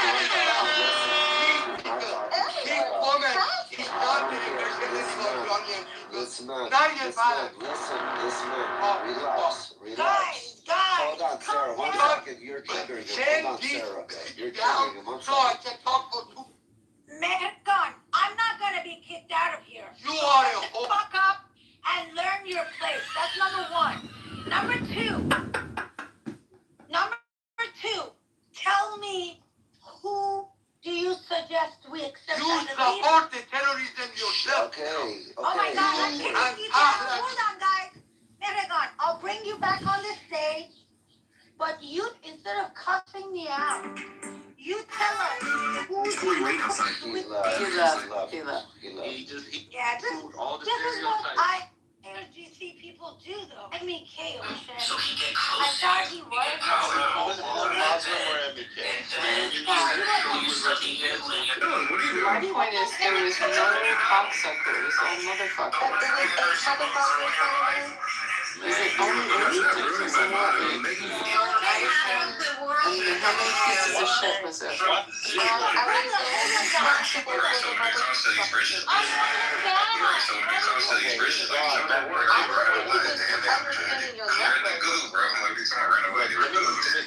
Say this real quick. So You guys been seeing me for days now. I don't talk about, even though I'm Iranian, I always talk about how everything benefits America. I don't talk about my own so much because you guys are American, and I'm trying to whatever. I'm trying to like share whatever information that I have with you guys as Americans to like understand the benefits of it for America. So here's my point. These guys know they're strong. So a lot of them, they're switching sides by saying, oh, okay, fuck Islam Republic and also fuck the other guy as well. You know what I mean? So it's time for the because I was asking them, Our good doctor is sleeping. You're filling up his subconscious mind. You can't say Good. Good words of life. Okay, this is chapter 2. How to preserve I understand that. Oh my and God. renew youth. I Secrets of troll you guys Gagliostro. sometimes. Like when I say you guys, I troll my own people. Of resurrection. Earlier, I told Matt. The possibility of a massive I erection. was like, should we put like Example of William Boston called The like, Resurrected. you know what? Story of a Probably wonder-working not, just workman. in case if he does get the electricity plants, we're What gonna about like the after honor? tomorrow. But like I do it myself, you know. So I was hoping he give us like a I've read the leader, but if they can give you a name, there's no way you anti-IRC. That's the thing. You go in and tell someone, I'm against the regime too. Well, that's fine. But what was the I'm not with when it comes to trolling all that bullshit all about writing for regime and fasting. So I don't think you guys even should do it. You guys even should don't do it. No, I understand that. Yeah, It's too late. We've already issued your end-of-life operation instruction. So unfortunately, Okay, but if he yells, can you just let you him might yell? stay alive, but I wouldn't count on Let it. me hold on. Let me see if I can It's the opposite. There you go. You said it, not me. please tell me who should we I was accept kind of as the shocked. leader? I was like, I didn't even hear Tell him me say it. without You guys using the don't word know. fuck. See if you could try it without fuck. Other than you, and I asked Is that Julian's epic sea fish sea world? No,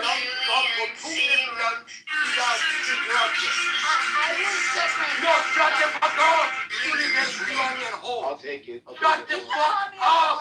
Motherfucker! No, Just because you got the green ticket, you're a moderator, you think you can do anything? Shut the fuck up! Mr. Matt, with all due respect, for the third or fourth time, I'm telling I'm Sarah, shut the asking fuck up. There you go. you Eric, got go on. the fuck up, Sarah! it. Hold on. Sarah, you're the one Hold that's on. triggering. Man, You're hold a on. big I'm whore. not a little whore. I'm a big fat whore. My pictures are actually fucking photoshopped. I'm 340 pounds. Okay, Maragon, we're going to You're a give big you the whore, 2 you all minutes. know that. Maragon, you're getting the 2 minutes. Go. Yes, with all Ready? due respect, would you Set, have go. me vote if we can ask this little whore or big whore to He go thought down you- while I do my He two thought minutes? you Can you served guys the stop hot interrupting? This motherfucker cannot stop herself. This is a representative of the Islamic Republic of Pakistan. She has a fake fucking picture because she just admitted she's a big fat bitch. Motherfucker. Please allow me to talk for 2 minutes respect. Go. Fuck you, you don't tell me go. Mr. Matt, can I start talking? What is going on? Mr. Matt, can I start talking? I'm right here, yeah. What do you got? Mr. Matt, in case if she interrupts me, would you promise me and all these people he won't to send her motherfucker ass to the party? You are not only undemocratic, it's against any human rights value. Mr. You're Matt, cutting me off Mr. because Matt, they have shut off the royalty Just let him and go the off. religion has shut off for over 200 years. Shut the fuck up, man. You got It's like, yeah, you're having fun because this is what you do for a living. You go get fucked. You give blowjobs to mullahs, to religious people. This is how you're Release it, you motherfucker. Shut the fuck up. Sir, I am asking you. Instead of you answering me, it seems like you have amnesia or you're sleeping over there, Mr. Matt. Would you promise me when I start talking? Mr. Matt, you promised Mr. Matt. We promise you to be quiet. Mr. Matt. Okay, I promise you everybody was you piece of shit. I don't know who is saying that. You only know how to make fun of my act. Suck my dick. I want to hear you. I want to hear you.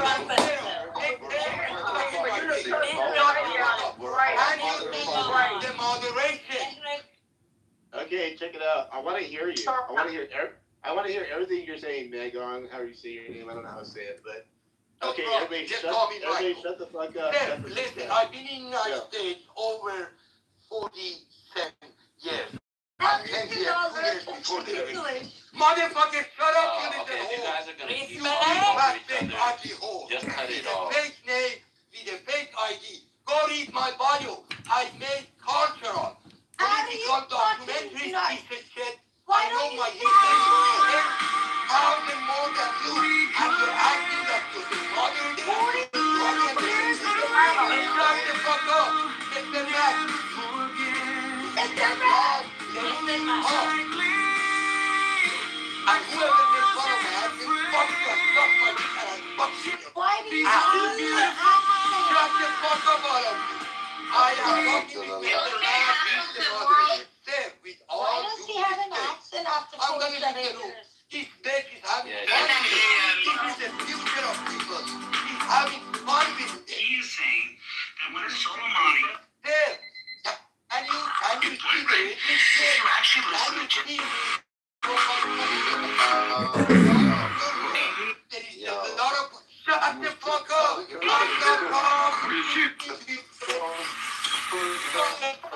That's what I come in. You're from the school of calm of Ayatollah. They You have motherfuckers. they have What put talk them. about? No, is this the type of movies you were made? And you busy. Shut the fuck up, Sarah. That's all I'm asking. I am giving you 10 seconds. If you don't cut it off, I leave. Fuck you, question and insult and therapy. Three motherfucker, one cocksucker. Motherfucker. You're royal. You're Pinocchio prince. You're Pinocchio prince. I don't know who is gonna keep up. Yeah, let him speak, sir. Yo, this is too much. This is annoying, guys. This is all the annoying. gambling with the people, money for the last 3 minutes. Okay, we're But you guys are not letting talk, though. What's the point? I This shit is wasn't annoying. letting him talk. I apologize. No, because like you're trolling. Menegon, we're gonna mute up. You talk. I swear I That won't shit is open my annoying, though. It's been going on for like almost 10 minutes. Menegon, you're muted. I know you're yelling. We don't hear you.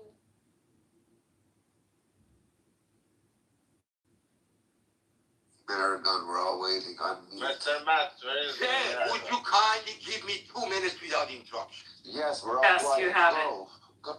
So that means if she interrupts me, No, shut up. yes or no? Rafi, can you So let go us fuck talk? yourself. Whoever is talking, I'm talking with Matt. Go fuck yourself. I asked you a question for the second or third time. That means if Sarah is interrupting I mean, this is about 2 minutes people. I'm talking. Guys, I'm sorry. Is he in there? Fucking trade your ass. Menegon, you want me to Don't you have pieces of shit? Yes, I did. You know, you know, Dad, I want to learn. It's like Shuki, only in a Menegon, In the you're Persian out. It's like a mug. in a version. Do you guys? Did anyone hear what I just said? This is a version Shuki. Going to Wait, Sarah, hold on for a second. Sarah, just hold on for a second. Okay? Did he go now? Yeah. I think he's in the audience. Okay, let him come up. Sarah, but he's Sarah, not Sarah, listening. Sarah, He can stay come on this mute. stage, but he cannot have requests. This is how I know these are IRGC people. Okay, They are but used let to us get have their way. let us have the moment. Can we have the moment? He's not down Yeah. for that. Okay. He's not there. He's not down Okay, if he comes back, can we please have the moment? Okay. We cannot, can we like not tell him, sure, whatever we want, we give you? Well, what's the difference? Let him fucking speak. He's a tough cunt. We're not getting a word out of him. Rafi, you were interrupting him too, though. I understand, but I wanted him to go, but he told me I was a cocksucker, deep throater, and everything else. He didn't say cocksucker. He specifically did not say cocksucker. I kept waiting for it. He said a deep throater. Fuck. Yeah, he did. Every word he could have fucking thrown. Did he say a cocksucker? I didn't. No, he said deep throat. and 4 motherfuckers. And the funny part is he makes movies, and I wanted to know this is the type of movies he was making back in the day. That man wanted to beat somebody. Were there any dickheads? I didn't hear a dickhead. Not a single Matt, can I speak 30 seconds uninterrupted, Mr. Matt? Only if you say cocksucker motherfucker. Mr. Matt. Can you do the 7 dirty words? That was hilarious. Mr. Cool. Let me ping him. he Hold on, made I'll Sarah ping him sick. back. Mr. Matt, he probably thinks you're black. Yo, this guy was old. He couldn't get a heart attack, man. Seriously. I know, I never Well, know. don't Either forget. let I him talk ping him or- back, guys. Guys, he did say he came to the U.S. 47 years ago. I don't know how much Come on, come on. Mexico, I will, please. Nina. He's back. If you want He's him back. let him I talk. invited him. Sarah, you're The Sarah going Show. from this point forward, not Just another how word, Sarah. annoying is Okay, Sarah Go Show? for it. Rafi, please don't talk. Meharan, or sorry for the mispronunciation. Start speaking. Man, I kill him. What did he get? Sorry, my microphone was closed because this horrendous actor, this person you have as a moderator, Sarah. This horrible actress. support Reza Pahlavi, the royalty, nor Mujahideen, nor Islamic Republic, nor any of the factions of the communists or socialists. I'm a writer. I am an award-winning artist, and I'm a documentary filmmaker. My sister passed away. She was a professional filmmaker. Go look at my bio, some of it in Farsi. I have documented a lot of political figures, a lot of cultural figures. This person has not even a bio, and she has a green thingy, and she can do whatever she wants. Now my 2 minutes to stop. This was just an introduction. So it's 1:55 Texas time.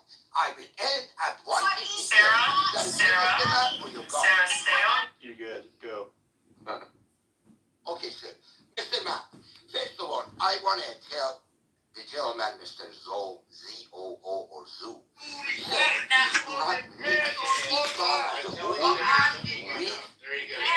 terrorist organization that took over our country by the son of the bitch, Mr. Carter. And he scarred this guy back then, and they brought him to Iran, and they brought the ISIS, even ISIS or Taliban, to my country for now. Every time I drink water, I get transported to the desert. Mr. Reza Pahlavi has not even touched one finger, moved one finger for the last 47 years. He's been in gambling houses, and he's been gambling $62 million that he brought. He stole, his family stole. And at the end, Shahbanu Farabi. Every time I drink water, I get asked him, he was, of course, there is a lot of documentation as a documentary. I have audio and video that he was womanizer. He had a house on Tyson's Corner. You make a left turn on Biola. You go halfway down. There is tall walls, and he brings all the supporters, young girls, and he womanized and he.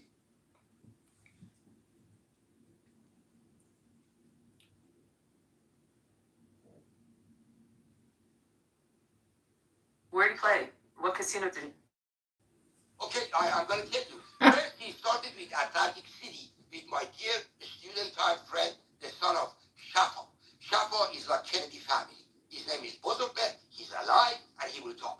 Later on, Layla, his younger sister, overdosed from drugs. And guess who gave the drugs to? Womp womp. It's not a big deal. This guy. Now, he started with Atlantic City. Later on, Where in Atlantic City? Do casino?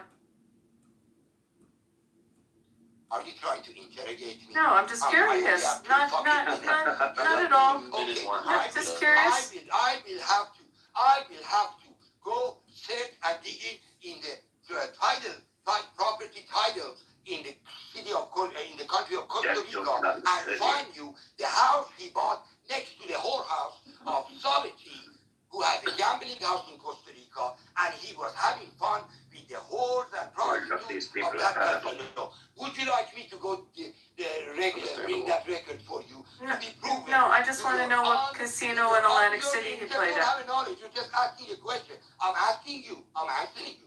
Would you like to see the title of the house? No, I would like to know what casino in Atlantic City he gambled at. Okay, I don't have that information right now.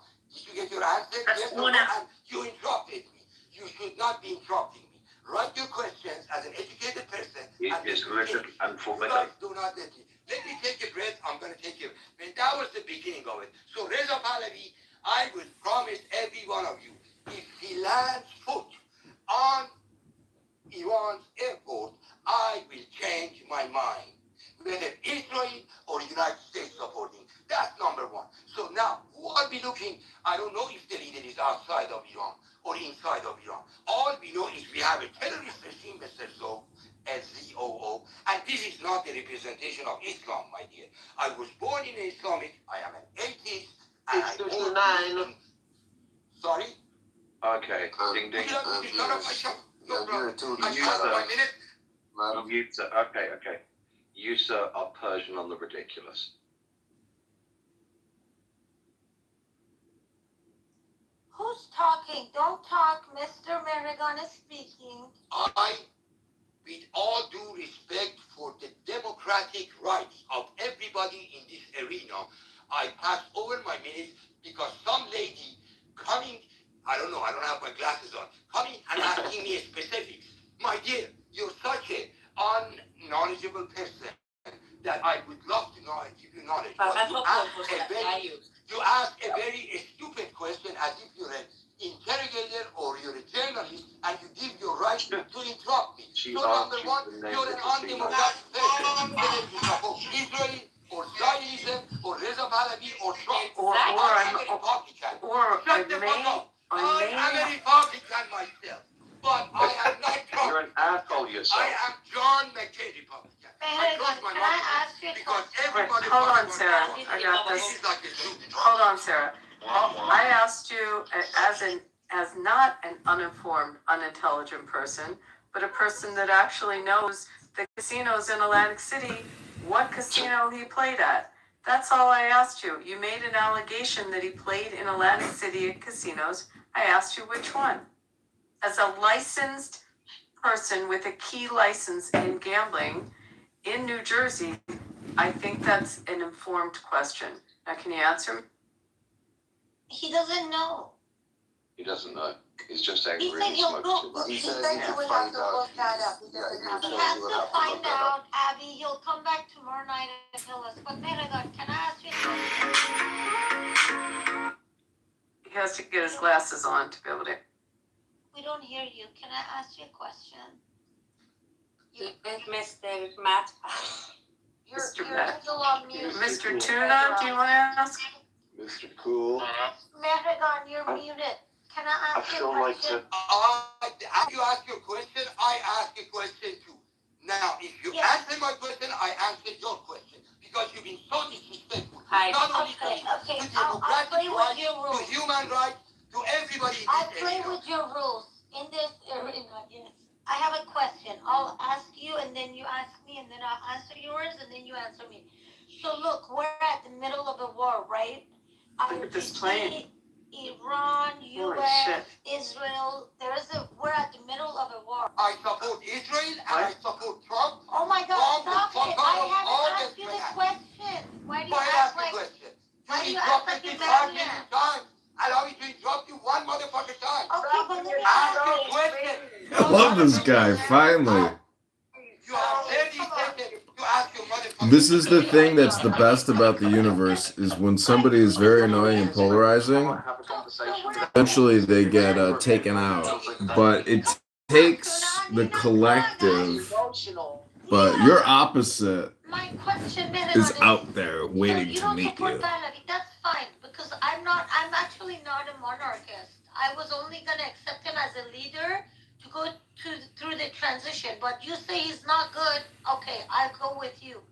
Who should we pick as a leader? Because saying that I don't like IRGC, but I don't like anybody else, that's not going to help us. That's going to help IRGC. That's going to create a power Transported to the desert. At first, I had no idea what was happening. When I finally found a water source, I drank without hesitation. The next second, I was back in the desert. This cycle continued. Otherwise, you are supporting IRGC. So tell me, who are we going to follow? Since your question took over 2 minutes, literally 3 minutes, I asked Mr. Matt, because I have a little bit more respect for you now, that you don't support the Pinocchio prince, the retard prince. Okay, number one, we are under the bombardment of Israel, more power. Remember, quote unquote, and both my whatever say. So I may not be the supporter of Netanyahu, but he's doing a damn good job. More power to every Israeli bomb, not coming of my people, to the head of my people, but in the terrorist cells. And they're not killing Iranian people, neither Trump nor Mr. Netanyahu. This does not mean I'm a Zionist. I have my view on Zionism, I have my view on Palestine, but we don't want to mix everything up here. Now, to answer your question, I don't know if any of you ladies and gentlemen have read this guy, the son of a dictator who had Savak, who cut people's hands, who took nail pins. Who's your fucking leader? Shut the fuck up, bitch. Your question took 3 minutes. I have the liberty to answer. Okay, shit. At least But 3 you're minutes. not answering. Shut the fuck up. You're telling us Reza Pahlavi is Shut the bad. fuck up. I am trying to answer. Motherfucker, it took you 3 minutes to give introduction for your question. Your question took 3 minutes. I have the liberty to answer. گوه نخور. Good sinner.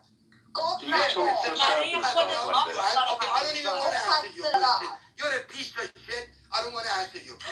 I don't even have a question. Okay, I have a question. Would it be Shuki? Could this be Shuki? I think it's from Texas. I think it's Shuki. What do you think? Beaver, you think this is Shuki? My question is very He's from Texas, right? So Shuki. He claims he's anti-IRGC. I'm not giving you an answer unless You drive trucks? Is this guy from trucks? What is on your screen? So your leader is Khamenei.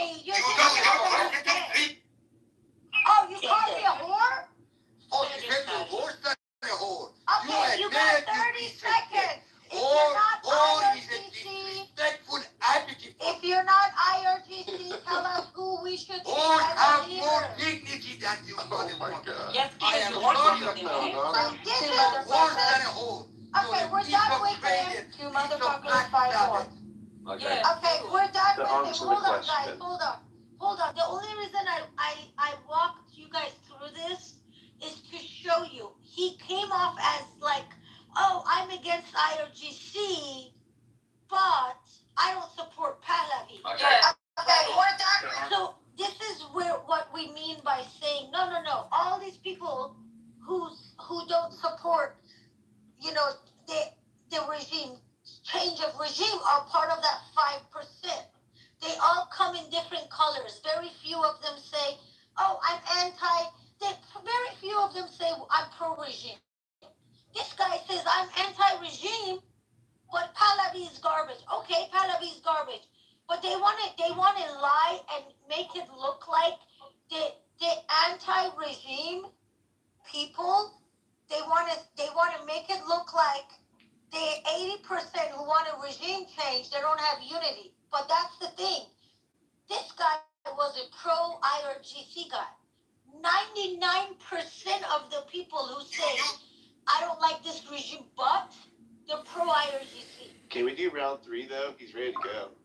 Well, but I would only let him do If he round answers that 3. question. He has to give us. Listen, I'll give you 10 minutes to talk, Maragon. But you have to give us one person's name. Who's your fucking leader? Replacement, yeah. Replacement or whatever. No, not replacement. Who's gonna lead us through the transition? Because when you want to leave a dictator regime, you can't have a power vacuum. Who's your leader to go through this transition? Can we see if he does it or not? Should we do it? Yes, you can. Okay. Yeah, you're the boss. I'm gonna. Oh wait, he might have left. Just don't ask him a question because he is so triggered. Where's he tricks himself. Can't ask him a question. Yeah, that's No, I'm gonna. that's the line. He's back. Now I gotta go. Where'd he go? So here's the problem. But why does he hate Sarah so much? He has technical problems with his finger. I don't know where he waited. He's waving it near everyone. They don't have really good internet. They don't have really good internet. We do want to call attention to the fact that Shuki is from Texas, and so is this guy. Yeah, that's true. I'm sorry. Fucking stupid are these people. Can you invite him up? I can't do it. It's too many invites. They just hate me because I'm He was all about peace, but he has his opinion on Zionism and Palestine. But I don't even. Okay, mute up, Sarah. He's on stage. Have you ever had sex with a guy, but like that guy specifically for some reason regretted it? Yes. I think about this every fucking day. I regret having sex with a DJ, and he was not good, and his dick was really small, and he was really clingy, and you know what? I'm just small though. Like, how many inches? That's not inches. Give it up. Like 4. Well, mine's half. So you're bigger than mine. Like, I'm half an inch. God bless you.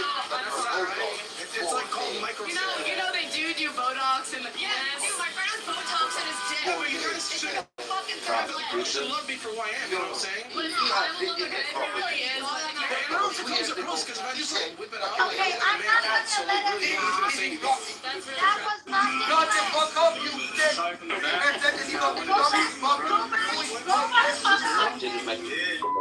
Hey, didn't we agree that he's gonna give us a name before he talks for 10 minutes? Did you guys know where he No, I don't care. Listen, my whole point is this guy is pro-regime. Shut the fuck up, I'm the history of fighting against Islamic Republic. I don't care about your history. You're fucking lying here. Who's your fucking leader to walk over and I'm moving him because he can only speak if he tells us. You realize he sends me down. So in order for me to speak freely, I need you to send this traitor piece of shit. The fact that these fucking retarded IRGC bitches think like they'll walk into a room for the first time, and like me and Matt, who've been friends for years, he's thinking that he's gonna like somehow to throw me.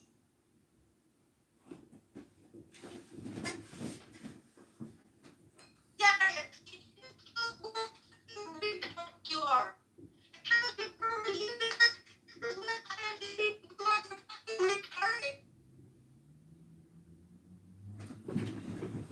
You're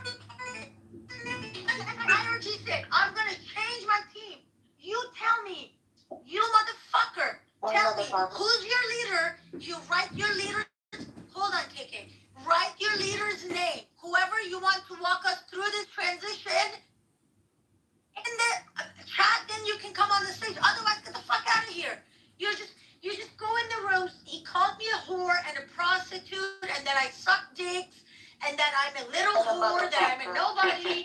This motherfucker, he can't speak English. He claims I've been in the U.S. for 47 years. What were you doing, cocksucker? Don't worry, son. Oh, so he sucks dick, but you know, come on, man. Everybody sucks.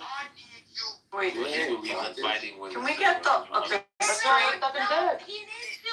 Who's your transitional leader? Write the name. Oh, but he's the cocksucker. What's up, KK? Can we do all 7 dirty words? Shit, piss, fuck, cunt, cocksucker, motherfucker, and tits. I mean, I never heard you cuss. No, I'm reading the George Carl 7 dirty words. Shit, piss, fuck, cunt, cocksucker, motherfucker, and But tits. guys, now you understand when I say, when somebody says something and I tell you guys, this person is pro-IRGC. Look at this guy. He talks and talks and talks. He couldn't even make up one name to say, okay, this is my leader. Fucking pick someone.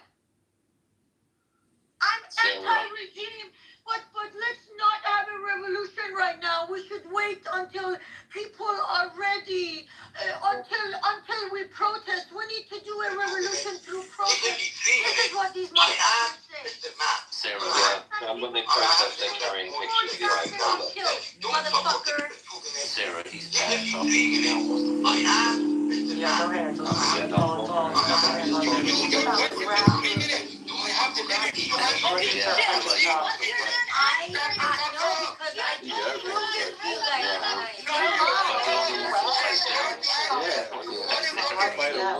Just start fighting cops.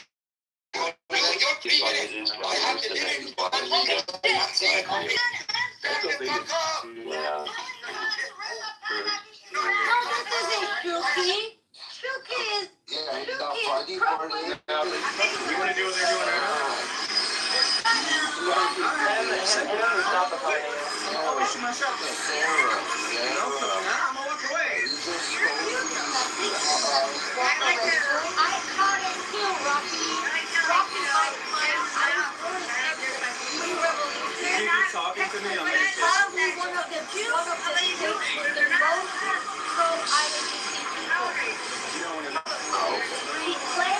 He claims in 50 years, I have a hard time believing that. His accent is terrifying.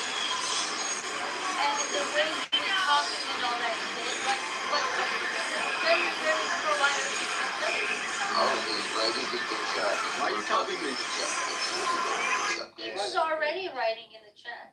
Reed, did he tell us what the new leader is? He feels sorry just for you. Aww. He should feel sorry for me too, but I mean, the way he types English is pretty well. He has proper grammar. Can we give it one more try, Sarah, please? Just one more try. Yes, But he used proper grammar. but you guys want to ask him for a leader, who he wants? I'll try, or Rafi, you try. I'll mute up, you talk, He doesn't talk to you, so Rafi, you want the leader? There's some people available. Like, okay, yeah, he doesn't talk to Come on, Mr. Man. Mr. Man. I can't do it because When you're gonna be brought up, He was moved too much. Yeah, we need to move like 15 times. and explain why. Wait, I don't see him. Can you bring him up? He's gone. He's gone now. he's gone. He's gone. No, he's right No, he's right there. Matt Reagan. Okay. I invited him up. I invited him up.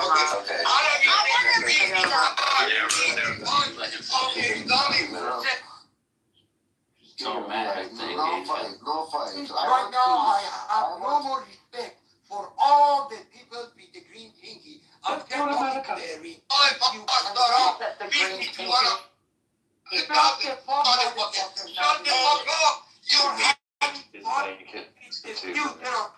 Then shut the fuck up or kick me out, motherfucker. I'm not afraid about the Islamic Republic. You piece of shit, motherfucker. You piece of shit, motherfucker. Shut the fuck up, all of you, including Matt.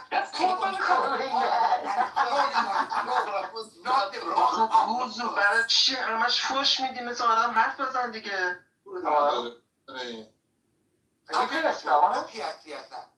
اسم چیه؟ This is an English English, por favor. Yeah, we're gonna have a translation. Why the fuck are you talking Farsi? The audience is English speaking. Do you reckon we can get him to He's got that. He's got that. Don't talk to me Farsi. I asked ran so far away. You couldn't get away so far. That's just fire. That's it. I'll try to pull his Farsi card. Yo, why are you all talking at the same time? Because we can. Welcome to this. Because they're savages. They're undemocratic people. How can They're a you bunch welcome of people who have Yeah, I tried to smashed tell him, by but he can't Islam. speak Farsi. Your name is They're a Duke. bunch of people who have been smashed by Islam American. 1400 years. And the little whore is calling me. I need you to get invited. Is your income? Okay, go ahead and talk. I see the occasion because there was pretty much no holds Higher barred. GC leaves? I see. 9. Sir, what do you think about No, your dick is stinky. You don't shower. Yeah. 9? I don't like. Hi, class. Tactics 101, the art of the ambush. Rule number 1, keep your flank covered. Whoa! Oh, He put a TH in front of it. Mr. Matt wanted.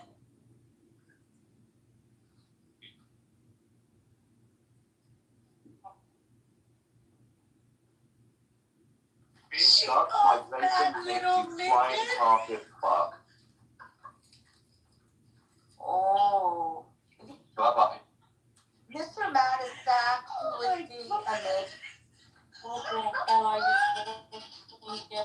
Man, to lose his respect is catastrophic.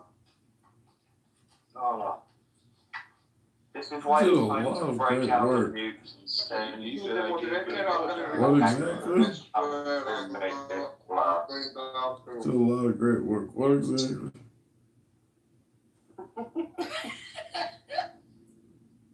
What's the big Marathon,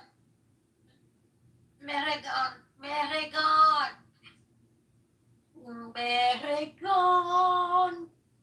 I ran so far away. Break out the nukes. You motherfucker. Marathon, are you It upset? sounded like he's Are still you? Get away.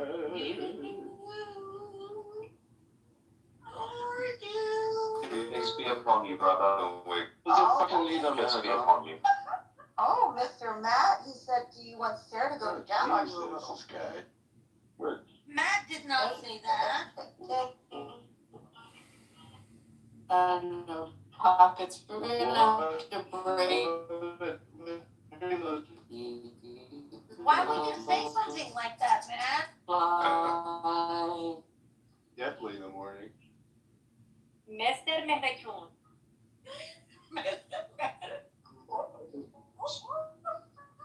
Yeah, I'm Iranian. Okay, Mr. TikTok back. Look at me go, This guy's throwing some Buenas bars por together. puro. What did y'all do to him? Y'all wrong. Ladies and gentlemen, Pe- Mr. Mehrekun. She do Ooh. Daniel. Sleep for like 3 hours. Daniel, how did everything work out yesterday? Was it anywhere near you? Alright, I think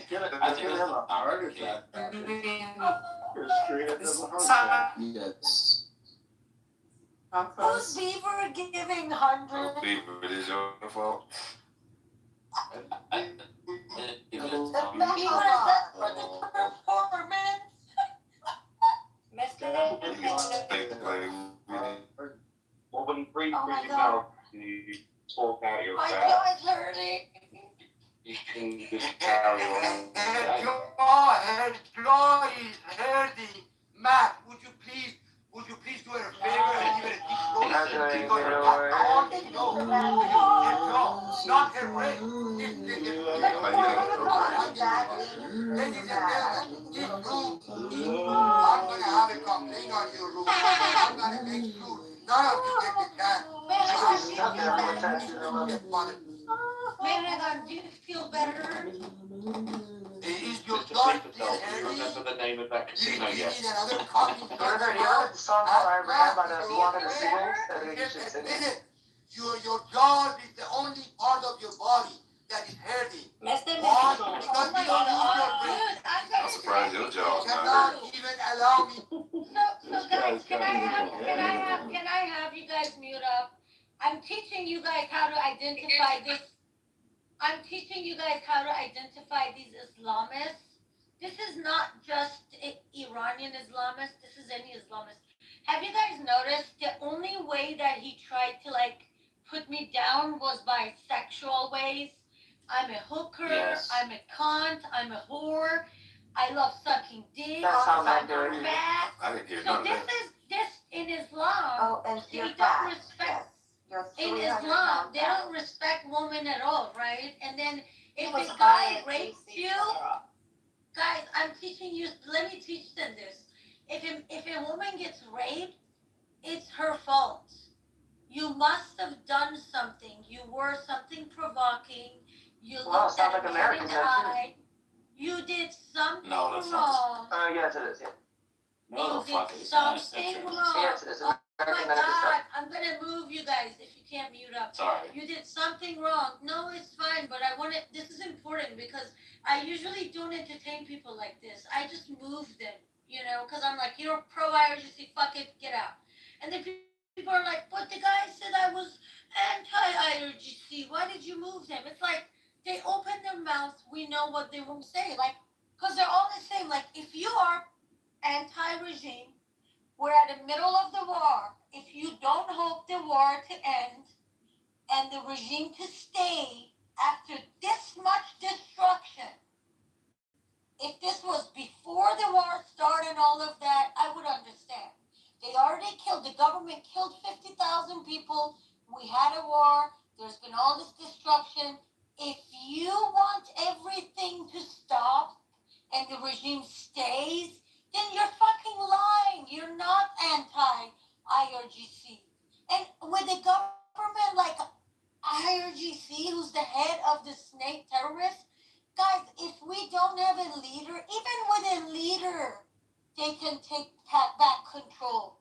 Even if you overthrow this government and you have a leader, this fucking IRGC, because they're terrorists, they'll do anything to be in power. If you want to have a vacuum of power, chance of survival is almost non-existent. This is why those who support monarchy, I'm not a monarchy supporter myself, but I've accepted the Prince Pahlavi as my transitional leader. He's promised we're going to go to voting. We've even talked about it. What if he lies and he doesn't go for voting? Have you guys listened to this guy? He looks beautiful, clean. He wears a suit with a tie. He knows how to talk. He doesn't touch his penis and then put it in his mouth and then touch his butt. He looks like a decent man. Even if we're gonna have dictatorship, even if he's gonna stay in power and give us a middle finger, he's gonna be better than these fucking anti-Israel, anti-US fucking Islamist pigs, which we do believe he doesn't want to do this. My point is, if you don't want to pick a leader, you can hate Pahlavi, that's fine, but who's your alternative? Introduce your alternative, Medagon. If you don't have an alternative, and you got all riled up and angry because of what I was saying about Islam, I don't know if anybody caught that or not. I think he was telling Zoo that what Pharaoh was saying about Islam is wrong and not everybody's terrorist. And do you remember that? Yeah. So this is why this guy's mad at me. Part of him being mad at me is because of IRGC. The other part is because I was disrespecting his fucked up religion, which I'm going to burn thousands of Qurans. And I'm going to throw it at you bitches' faces for this kind of behavior. You know, you called me whore, you called me, and you still didn't say who your leader is. Because he doesn't want IRGC to go. And that's why you guys are angry. And go fuck yourself. Okay.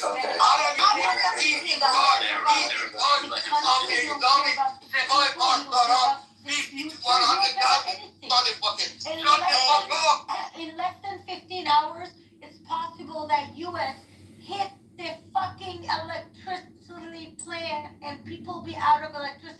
decade long.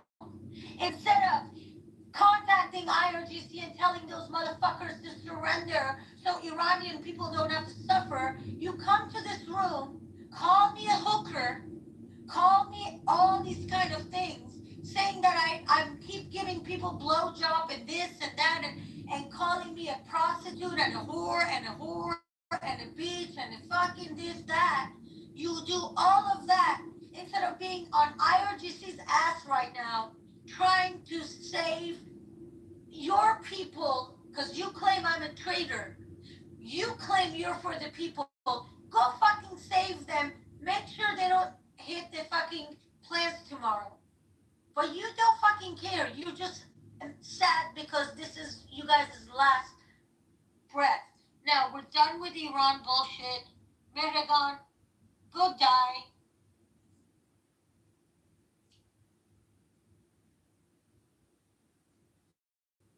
I think he left. Go die is crazy, but you're right. He did not have an alternative. I think he supports the regime. No, they gotta go die, dude. If somebody supports fucking Hitler, yeah, I agree with you. I'll tell them go die. Wait until Khamenei and his regime goes down in history as the 21st century Hitler and Nazi regime. That's what they fucking are. You guys wait till this regime is gone.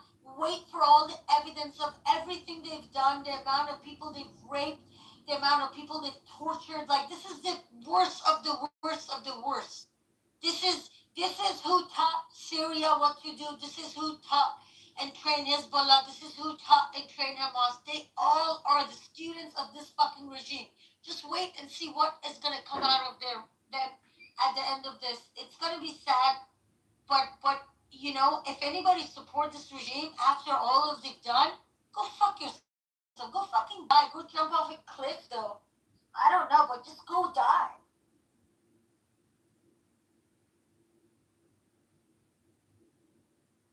Yeah, Sarah, you made a good point. I agree with you. I mean, I'm not the whole go die shit, but I agree with everything else you said. You did kind of expose where he was coming at. To people, listen, if you support that regime, go fucking die. He's so angry that the regime is on its last leg that he rather come here and call me name, do all of that. Like, fucking go. Because, like, you have no alternative. I told him I seriously would switch from Pahlavi to his leader.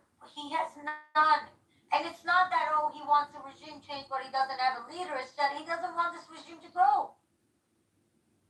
Yeah, I agree with you. That was kind of my point earlier, Sarah. Is it just going to get worse as they get squeezed? Like, where do all these guys go? Depends, though. I have a feeling once we take control of that Hormuz thing, I have a feeling once we take control and if they go down on Hark, at one point, all of these people are going to disappear overnight. They're going to, at one point. So, yes, it might get worse as it's getting squeezed, but at one point, you're going to see they just disappear. They become non-existent. Or they blend in, like you said, right? They just become... Oh, yeah, they're going to either blend in, but a lot of them, remember, like this guy, Mehragan, like, I don't know, I've never seen him. Has anybody else seen him? I don't think anybody has seen him. There's at least 10 Iranians, 15 Iranian in the room. I don't think anybody knows him. You mean on Clubhouse you're talking about, right? Yes, on Clubhouse. Well, he was claiming that he's a producer and all that shit. I looked him up. I didn't find anything. He has 2,000 friends. I mean, well, we don't know. It might be one of those accounts that goes in Amir's room and sits there. That's what I'm saying. We don't know who's really the owner of that account. They can change their name every 2 weeks. You can change the name of account. I can put a Palestine picture on my account right now and put my Hussein. Yeah, like I can change it any minute. Like, we don't know who are these people. Ashton, are you there? I don't know if Ashton's there. See, he's falling asleep.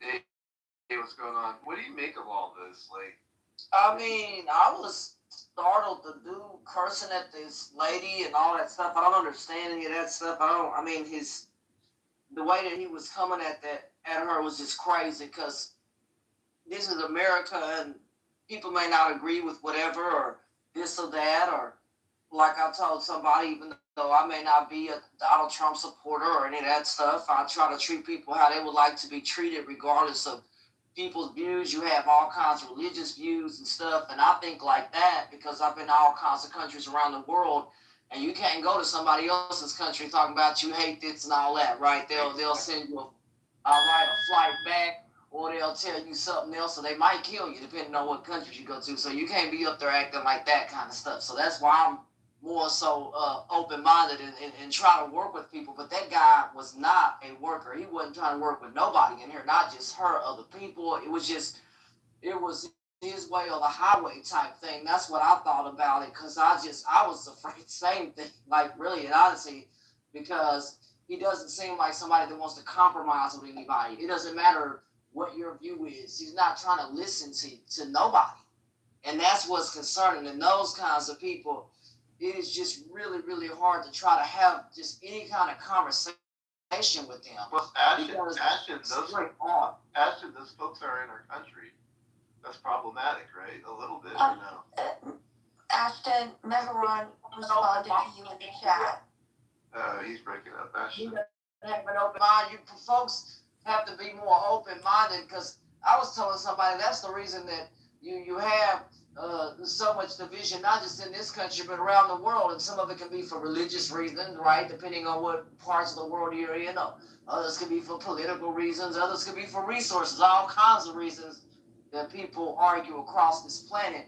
But man, I don't care what you're trying to do. Sell donuts or sell oil. You got to compromise, man. You know what I mean? Or if you're helping people in general, got to compromise. Can't be sometimes just all about me, I. Most people don't make it in society by themselves. There's usually people that have helped people make it along the way, regardless of where you come from.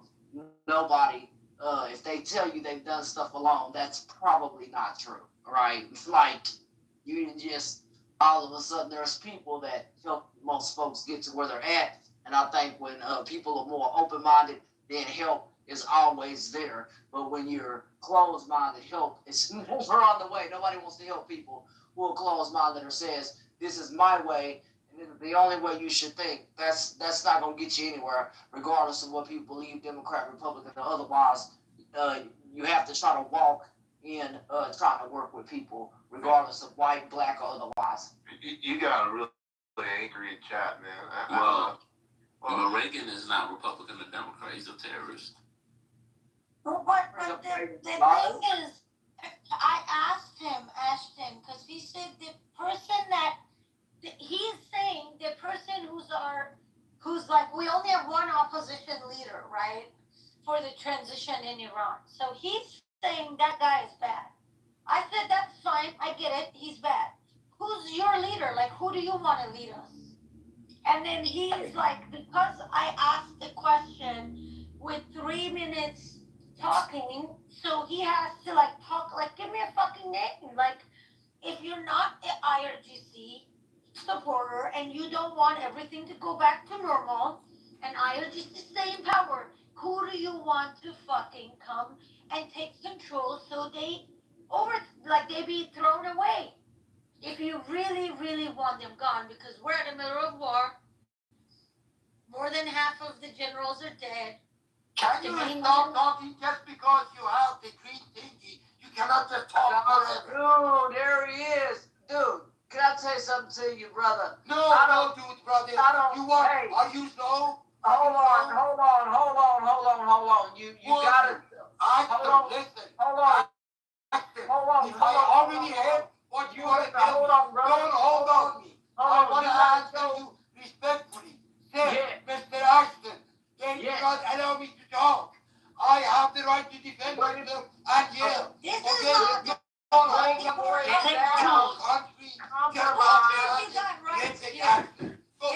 You gotta show some compromise, and if we can work together and say it like this, if we can find a side, in other words, what this lady's trying to say, you pick the person that you think should lead. None of us are trying to pick that for you. So who do you think, write down on a sheet of paper who you think should lead your country at this time, right? Because that's none of our business. Can I answer your motherfucking question?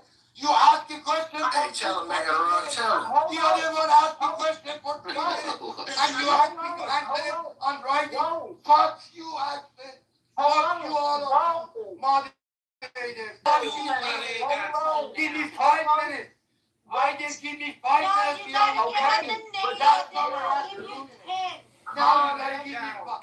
Okay, give me 10, motherfucker.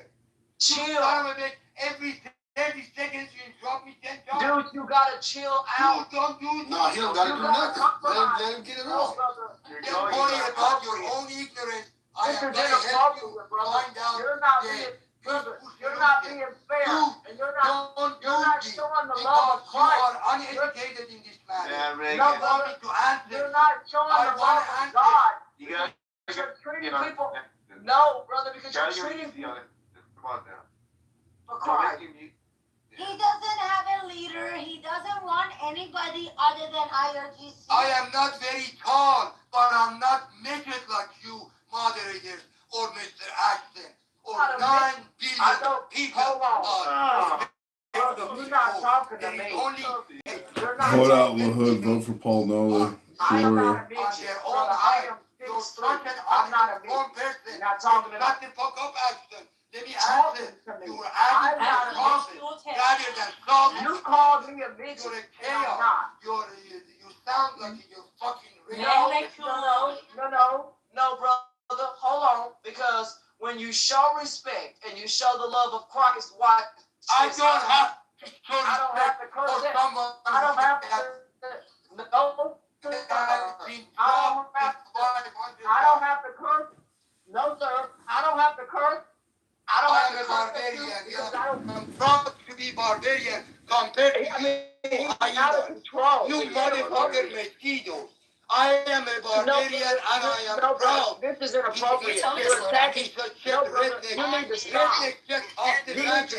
You guys killed them less than 100 years ago. You motherfucking in Iran, we have human rights 500 years ago.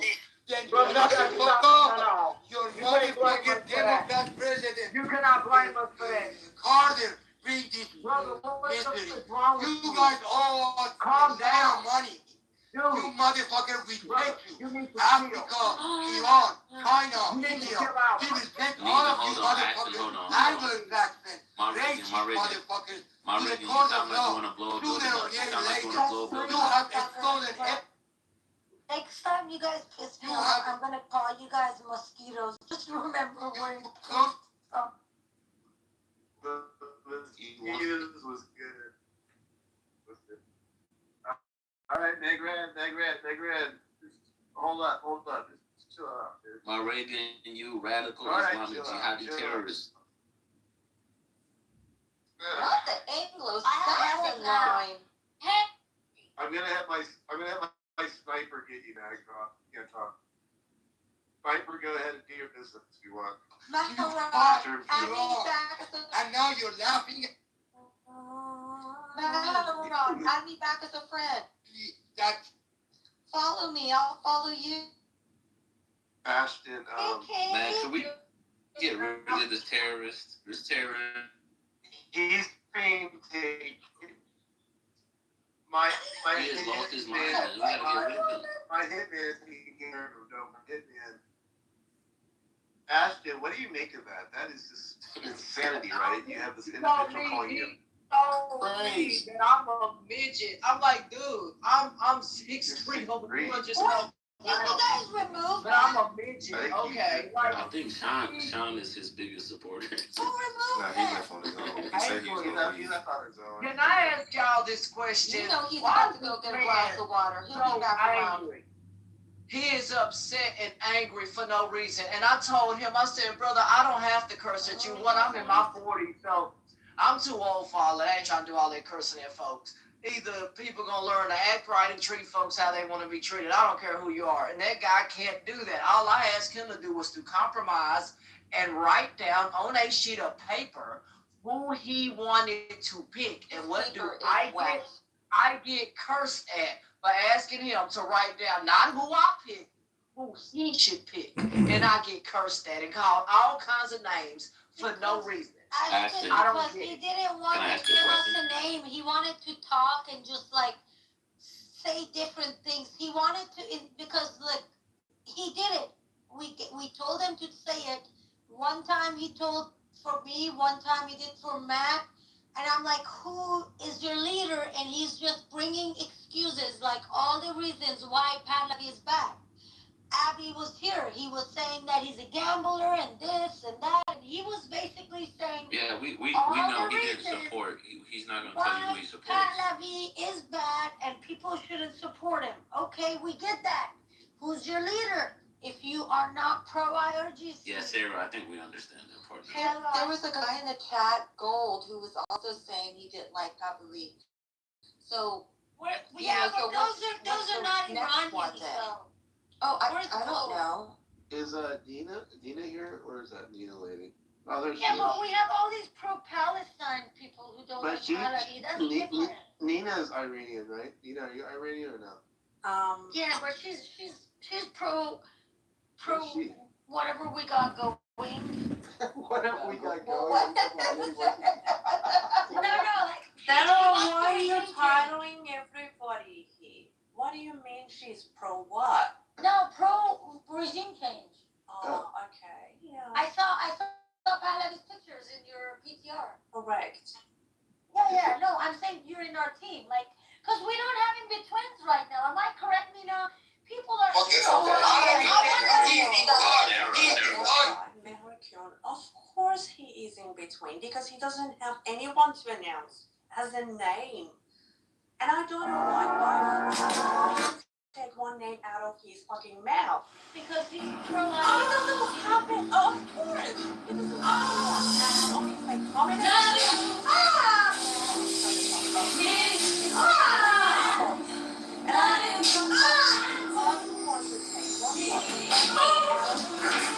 I'm president of Bison. Bison is a real estate firm.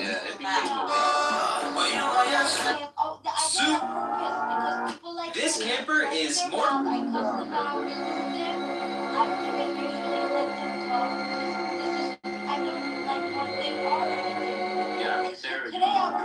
To anyone. Located here in Texas. We operate in Texas exclusively. We're a small company. We're a left in U.S. The lefties, the radical left. We're a small company. You know what they Well, I thought you were a big company. And with the left, they're proud to be left. Because if you're like a Trump supporter, you're a fucking fascist. So they're proud to be left. But pro-IRGC people, they know nobody accepts them. So the first thing they say is, I'm against IRGC. And then, but let me tell you why Pahlavi is bad. Okay, we get it. Pahlavi is bad for all that reason. Okay, we get it. And then they got nothing. They have nothing else. Peace, what do you think? Peace has been on the stage all night. Peace, are you there? Okay. How about Ant? Ant, welcome to the stage. All these random people. That might be my Reagan. Who's Reagan? Dude, this guy gave me a headache. Man, I'm telling you, if he was in person, he would have tried to fist fight you. He would have beheaded her. Yeah. I'm gonna change my profile name and picture to Mehran and come in tomorrow. See what happens. Somebody on this app told me that one of them Iranian dudes or something about he wanted to be here. I said, come on down here to Texas. We people Ashton, he lives in Texas. Mehran is your neighbor in Texas. No, this person wasn't in Texas, be hard. This person was straight up overseas. And I'm like, dude, you have no idea what you talking about. Cause over here in America, we got something for you. We got that firepower for you. Ain't nobody carrying no damn knives and stuff out here. Let's be real. Bang, bang. You know Pepe gonna be mad as fuck. You missed all Yeah, that. ain't nobody carrying no knives out here. This Texas is Dallas. God and guns. Mr. Matt, I had him convinced you were a midget. Hey, mosquitoes! Shut up, mosquitoes! He was kind of funny, but he went off the wall at some point. It just became really irritating to listen to. Well, he would spend the first 13 minutes cussing out when he was asking for 2 minutes. Like the math was not mathing. Yo, he hated Sarah though. That shit was unbelievable. Mr. Matt, you promised to throw Sarah to the audience. Mr. Cool, If she make sure to interrupts tell me. her, shut the fuck I up. was waiting for him to And say he Mr. alleged Beaver. Matt was having inappropriate activities. Yeah, what kind of Mr. Matt, you have to promise. Totally inappropriate. Matt engaged in inappropriate activities. He's gonna come back orange tomorrow. Oh my God. that was Green so- thingy. Who says green thingy? He said that I couldn't come off the mic green fast thing. enough. That green Why thing did he she get does. mad at Matt though? I think he confused something someone else said. He really got mad at Abby. He held Matt accountable for everything. Yeah, it was Matt's room because he's the You're first right about mod, so it was his fault. But he got so mad at Abby. I love Abby. At the middle of that, she's like, "What casino was it? I want to know the." Yeah, because Dude, okay, I went to the bathroom and I came back and my mic was still on, man. Did you guys hear me? Like, what happened here, man? I'm sorry. No, we were just being No, together. we hear you All taking the a people out shit. there, man. This is what you missed. Motherfucker, green thingy, you mosquitoes, not Mr. Matt and midget. he got Fuck up, I mad at said, you midget too. I don't care. Mr. Matt, you disrespectful. Sarah, you a whore, you fuck whore. That's deep what you throw. Don't forget deep I throw. hate all That's of the you fact. already.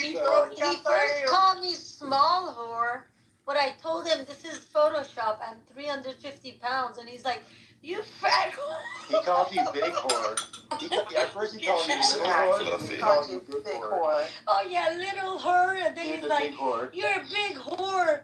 You already admitted. This is not your picture." Like, who uses Yo, what? mosquitoes as an insult? You mosquito. I might use that. Can I say hi to Nick? Nick, Is that like how's a it going, Nick? cultural thing? I don't know, but I'm gonna pick it up now. Oh, I have really bad news for you guys. Somebody sent me a back channel that they know this guy and he's not pro-IRGC. That's what I was trying to tell you guys. He kept saying he wasn't. But he wouldn't say what he was. Though. No, He said he was a Mitt Romney. I don't think he had someone in mind. No, Mitt Romney supporter? Yo, I why kid would you you not. not? He said he was a Mitt Romney Republican. I John don't think was he fucking knows with him though. what he's supporting. he's He just pro-IRGC, wants guys. The person who said it, they're just some dumb person who says they're not pro-IRGC because he says he's not pro-IRGC. It's simple though. You either understand how politics works or you don't. You can either fight this regime right now who is attacking 20 different countries, or you can just get on the train and pick, something that's a little bit better than this. It makes no sense. I don't care if somebody says they're against the regime, but if you're doing things and saying things that's gonna hurt a regime change, then you're pro-regime. It's simple as that. Believe it or not, he added me now. All right, can we all Me agree? too. Can we all agree? Mitt Romney Yo. Republicans take it up the ass. He Mitt Romney added Republicans take it up the ass. I feel like that's just that. Yo, when Abby cut him off, he nearly lost his mind. He was Because like, he doesn't let women cut him off. Abby's question was the best question that he couldn't answer any of those ones. Otella, are you hostage to die? He was ready to put hands and feet on Abby too. How did he fell asleep at the middle of all this? He got really mad at Ashton and the goo. That's what I knew when he was going to come back up that Ashton was going to get the heat. He was going. Oh, he called Ashton a mosquito. Get your ass to the stage. Yeah, what I did, cause it's like I'm not disrespectful, and I was just trying to tell him like, whoa, hold on, like hold on. First of all, I ain't cursing at you. But he was a barbarian, Ashton. Like, for real, like, I didn't say a B word, I didn't say you're this, you're that, and I get called all kinds of words and all these things, and so that is a guy that you can't beat it to him, you can't none of that stuff. That dude is set in his ways, and it's a dang on shame because it shouldn't be like that, especially if you're on an app with a variety of people that have different dialects.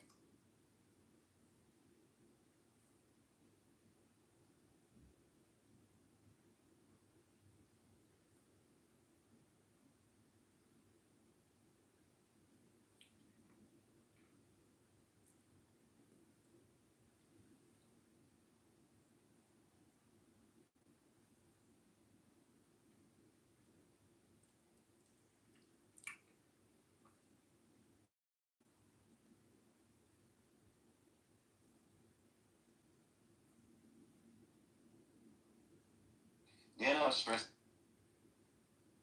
Women that don't like them. Understand what you're saying, like as to why.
That's time is basically a measure of experience. It's like well, not just the aging process.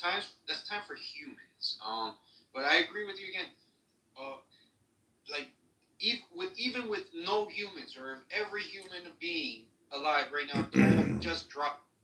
I still think he has some good part in him, honestly, to be I think he's more real than other politicians from what I can and he's somewhat more consistent than others. And one thing I see in the policy here. God.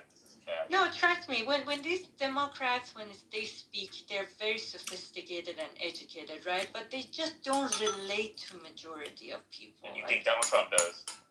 He can speak like people can understand what he says. 55% of all white voters voted for Trump. Say what? 55% of all white voters, non-Hispanic, voted for Trump. Okay. That's a lot. You know how big the white population is? That's a whole lot. That's barely. That's a whole lot. But then also Biden resigning 3 months before the election and just leaving a very little window for the other opponent to even try to do any marketing or campaign. That's also another, very big challenge to overcome. So altogether, it played in the favor of Trump too.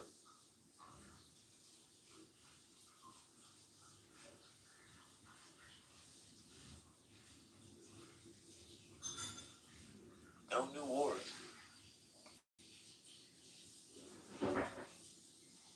Yeah, hopefully he realizes it's like sunk cost and he backs out, but I don't see Trump backing out, honestly. Nope. He's a narcissist. He's never gonna say I quit. Maybe I'm a dummy. I might be a dummy, but it's how I look at life. Throughout my lifetime, all the presidents, I'm an old nigga, born in the 80s. All right, Reagan, he funded an actual war. They already admitted it. They got facts. He funded a war by throwing crack in the hoods. That's a Republican. Bush, right after him, went to war in Iraq. These is real wars. Fuck your shit up. Another Republican. Clinton, I don't believe we went through a war. Now, he may have killed somebody, but I don't know if we went through a war. Whatever. Country come back together because people said Clinton politics, when it came to the economy, was great. Whatever. Bush Jr. come back to this motherfucker. Republican. Go to war. A real war. Bomb and shit. We lied. Bomb and shit. Whatever. Obama come. We didn't go to war. We fucked up. Obama fucked up. He got Gaddafi. I think he may have even got Bin Laden. I don't know, but it wasn't no war. Trump come. We didn't go to war the first time. Fucked up with COVID. Biden come, whatever. Trump back again. We in war. What is these Republicans' thirst with war? Why nobody never discussed that shit? Because they're usually supported by gun lobby, and Democrats are more likely energy companies. So that's as far as I understand. It's been always the case. They get funded, and majority of the money comes from those two sectors. No, but who's voting for this shit? Who's voting for this shit? Who's voting for people? They buy the gun lobbyists. That's why they want to blow up shit. And the Democrats is funded by, you said who? Oil companies and energy companies. That's what they're trying to make civil. They all fund both parties. Yeah, they're more leaning It's not Democrat. No, it's not. But why can everybody? But see, why when it comes to politics, we're letting the media and letting dumbass niggas and other people say the left is this, the left is that, left is this, you know. But like I said, when it comes to the right, they put us in every major war. Every recession in my lifetime has been done by a Republican. Unless I'm stupid. No, I mean, that's just statistically factual. The economy does better under Democratic leadership. So if that is factual, see, I'm not with the lying. If Democrats, and I could say they ain't shit, they don't. But if this shit is factual, why? I mean, what do niggas be talking about then? I don't know. When it comes to me, I'm not a Democrat, by the way. I'm an independent. I don't vote Democrat. I don't vote Republican. But from the outside looking in, I'm just like, yo, y'all just let's do two evils at this point, because both niggas gonna fuck up. It just depends on which one you want to fuck up worse. Dominic, who did you vote for president? Last time I voted was for Bernie Sanders. I'm so. He ran as a Democrat, but okay. Yeah. He's independent, though. I wish we would have had Andrew, man, whatever that Asian dude was. Didn't he flip? Didn't he go, You know who I surprisingly like? That gay dude. What's his name? I like him. Yeah, I like him too. Shout out to him. But Yang, he was a smart CEO. He said he found the way to give every American $1,000 extra. Wait, but didn't he flip Republican? Nah, I don't know. Maybe not. I don't know. I'm thinking of somebody that was like spitting all that socialism shit and then flip Republican. I don't know who I'm thinking of. This nigga Trump out here just bombing and shit. I don't know if this shit gonna benefit America or not. I don't know. I know they said this nigga done tripled his work while he been in the White House. Yep. And getting richer and richer. It does. I think it does benefit America if it leads to a good regime change. If they can put somebody there that can be civil with America, so America always has a station in the Middle East, because Israel is picking war with the whole world right now, right? It's not a very good ally in the long term. It's just my prediction. And if America helps Iranian people, because based on poll, only 20% of Iranian people support the regime. So that's why Donald Trump saw that window, because Iran is the biggest terrorist, danger to America as far as. No, it's not. I can tell it is. I've been there. I'm from there. It doesn't matter. So it does matter. No, it doesn't. What are you talking about? That's the only thing that matters, because it's like me telling you how Black life is. No, that's not. Yeah, it's exactly like that. It's exactly the same, Dominic. That's exactly the same. What the hell? You're trying to tell her what it's like to be Persian in Armenia. No, and she's Persian from Armenia. Iran. I don't know what the fuck I'm saying right now. It's time for me to go to bed. It's too many Armenians in here. That's the problem. You're trying to tell her what it's like to be from Iran. No, I'm not. And to be her ethnicity, and that would be exactly like her trying to tell you what it's like to be Black in America. It's the same thing. No, what I disagreed with was she said that Iran is the biggest threat to America. She said that's I believe that, and I think Israel, not America's guy, probably Israel. Israel is an American ally. Why would that be a bigger threat? Oh, you mean because they keep. No, they're a threat to Israel. They're not a threat to us. Right? Yeah. Iran is a threat to America, and it's. No, it's not. See, it's all saying. Yeah, look at Iran can't do shit to America. What are you talking about? It's Iran we're talking about, right? It's not Iraq. It's Iran. I said Iran. Okay. It's okay to not have an opinion, but to be very, blinded where I cannot speak to you, because it seems like I'm not even trying to explain my reasons and you're just fighting. So you know what I mean? If you're open, we can talk. And you're talking, right? Okay. It's the ideology, and Middle East works based on ideology. This is the region that is unknown to West, and the Google and the internet is not going to provide a very good insight. This is when we need to talk to the people in that region, so to get a better understanding. So Iranian regime came in 1979, toppling a very westernized community of Persians. They were just living like any other Western country. Women were free. Nobody was, trying to do anything in the Middle East. Everyone was peaceful. This Islamic Republic regime took over with the ideology that we should cut all the West. They are infidel. They don't believe in God. They have to be either converted to Islam or we completely need to eliminate them. So this is the ideology that they started with. And they started to be very radical, putting women in hijab, executing everybody with the excuses of war against God. Imagine you go out and you say, fuck the economy, I don't want to continue in this economy. You're taken, and next day you're executed with the reason of picking war with God. So that's the kind of society that Iranian regime provided for people for over 47 years. So, and they filtered everything. There is no other news channel. There was no right now there is because of the social media.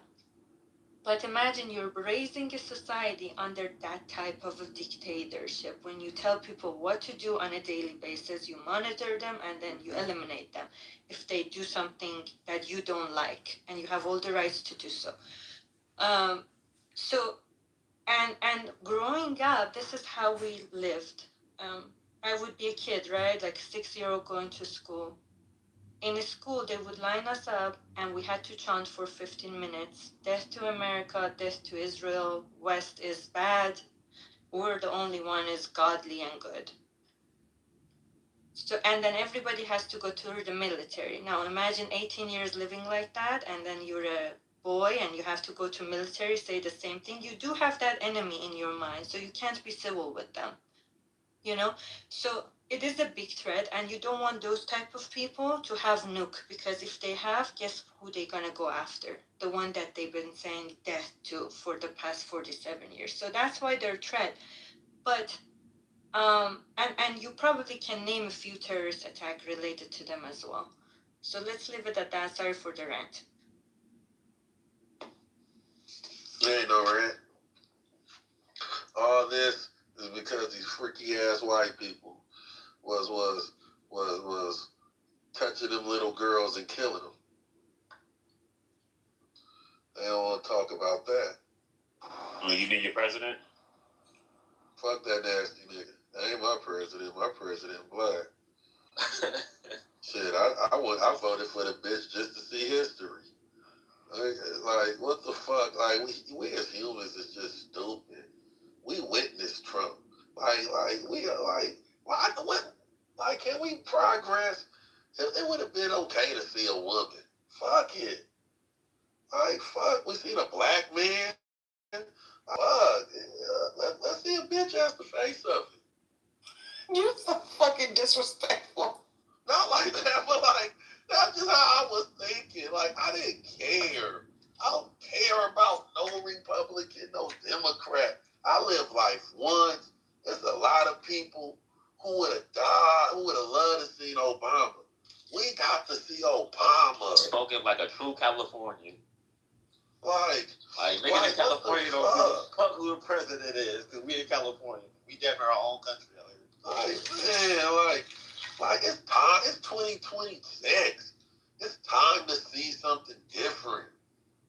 Okay, I got a question for you, guys, because I'm just genuinely asking, how would you feel if Michelle Obama was running for the president? Man, much love. I love Michelle. Get my vote too. Yeah, hell yeah, I love Michelle. Yeah. Okay. I don't care if I really wanted Bush. to. I don't care if Barbara Bush run. Why doesn't she, you guys? Like, I know that she will be. Because her husband already been there. Like, fuck nah, we ain't doing that. We don't want that. No. What the hell? See. We not letting you do that. You gotta think. See, that's y'all people problem. Y'all don't think.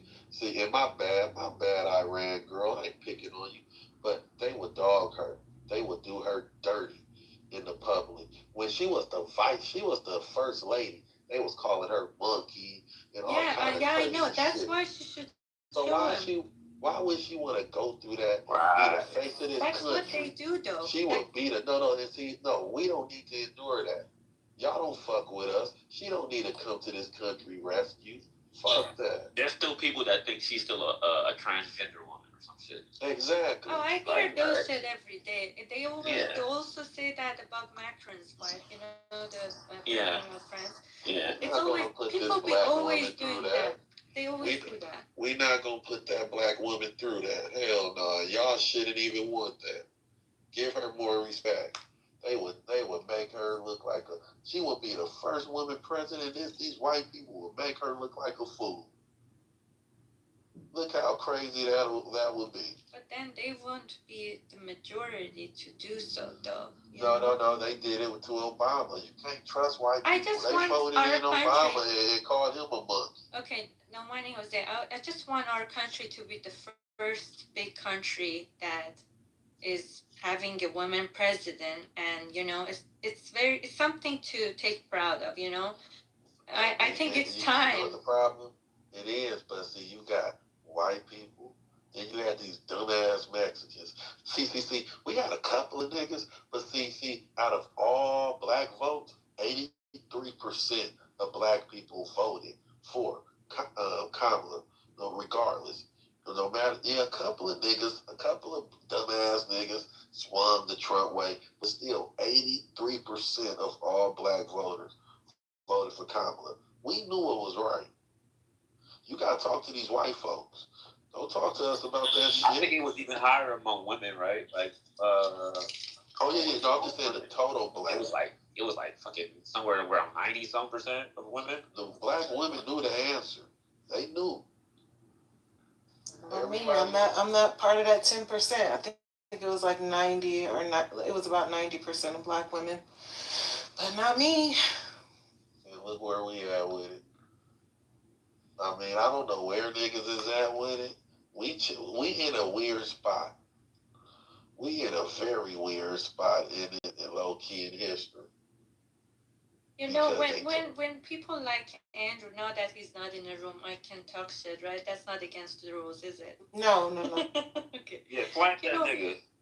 You know, when people like Andrew, like yesterday, comes here as a white privileged man and tells us that's not racist, that's just funny. It's just so ignorant and blunt, because when I lived in Chicago, back in 2017, when I moved to California, it was shocking to me. One time I had 2-3 trainees that they were also blacks, and then we were walking to a gas station, and these guys, like, one of them was son of a sheriff, another one was his mom was a judge, very classy people.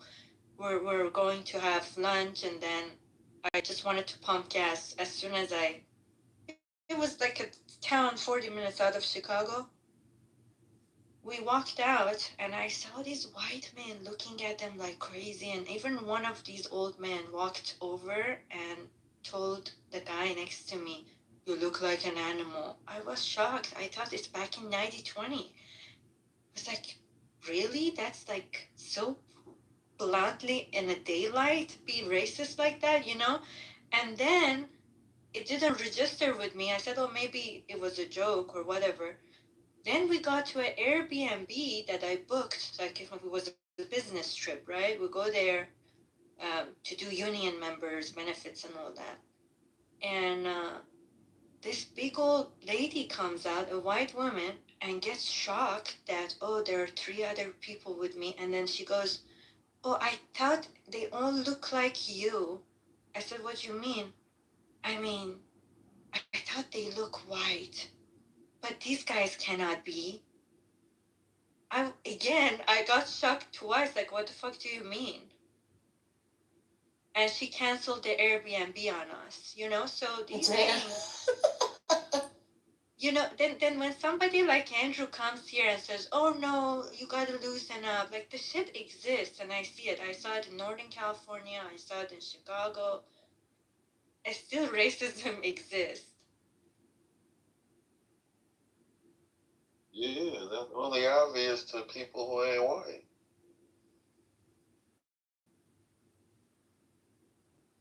For some reason, white people don't think racism is still alive.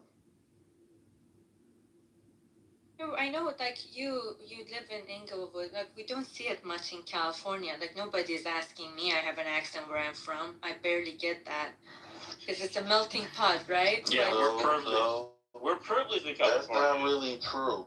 It depends. Well, if you say Inglewood is was with this majority of black community. Neighborhood. Yeah. Now you got a lot of white folks moving into Inglewood.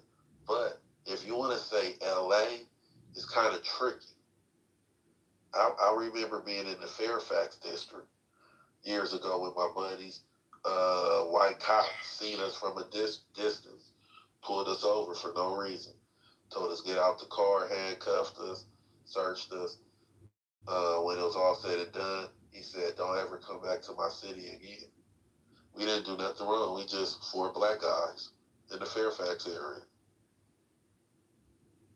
I'm saying that in California, we privileged because we're one of the most liberal states in the union, right? So this is what shocked me when I went to college. I went to college in the Midwest. I went from fucking California to Kansas Nigga, that shit surprised the fuck out of me. I did not know how racist motherfuckers could be until I left California, and I never turned back. I was like, hell no, I ain't never going out that way no more ever again. Ever again. Yeah. With this majority of probably white people like that, hell yeah, you're gonna see racism, but see California is a little tricky because we got the Mexicans, we got a lot of other shit, and it's also somewhat. LA is low key a little segregated, believe it or not. Segregated based on like status though, like niggas in Hollywood got money type shit, right? And then the broke niggas is in like what? Fucking. No. Cause all right, In the why hood. don't all broke people live in the so-called ghetto? It ain't a lot of white people. Where the broke white people at in Compton? The white population in Compton is very small. And that's the hood. Where the white broke people live at? Do you guys feel like, I know, Jose, you were saying that you and your friends used to be out all the time back in the day, but do you feel like that drastically changed now, or like what do you think has changed, if that has changed to the positive? I don't think nothing's changed. Black people still get killed by police. I mean, the shit still gets shit. I just think the media has shifted. I think we don't hear a lot of things going on. I still think fucked up shit happened. Racism is always going to be here.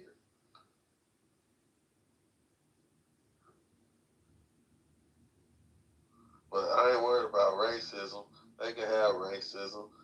They just got guns that run all that shit. I'm worried about this Epstein shit. I don't care about none of this other shit. To me, this Epstein shit the most scariest shit. To me, when you say your government, your motherfucking president is out here kicking it with motherfuckers that's raping and killing little girls. That is spooky. If your citizens don't revolt against that, to me, you basically telling your government y'all could be dictators. Y'all could that's how Iran is. That's take exactly over and just run this shit. Yeah, that's how Iranian regime is. From the top, they do shit like this. They have houses with all these younger kids and teenagers and all that, but then they put compulsory hijab on other women, and they get them punished for it if they not obeying with a certain type of hijab they want. See, shit is spooky because we always had conspiracies. We always had these so-called conspiracy theories of people that would say this and that, but a lot of people never knew the faces. Now, we know some of the faces, and that's what's scary now. Trump, Bill Gates. These is people they've been dangling in our face for. What do you think about Sean Diddy case? Do you think that was... Diddy's different. Diddy's not like this. Diddy don't have power like Trump and being your president. Diddy may have power in the entertainment, music industry, shit like that, but Diddy was also dealing with grown people, grown adults, who could have said yes or no. If they're so weak because they want to be entertainers and rappers where they're going to sleep with another grown man. But do you see the pattern though? It's like, you know how psychologists usually profile people, and that's like been scientifically proven that we follow some sort of patterns. So if you look at the history too, anybody in power, they usually go for certain things. Like it's always usually a harem full of women, and then indulging themselves in activities that usually go against the law because they want to feel, when you're in that certain level, you're so narcissist, you think you're above everybody. Yeah. You need to go change that and do whatever you want to do, which is usually illegal. So it's happened around the world, like Turkey, same thing, under the Islam. Iran, same thing. Then you come to America, same thing. France,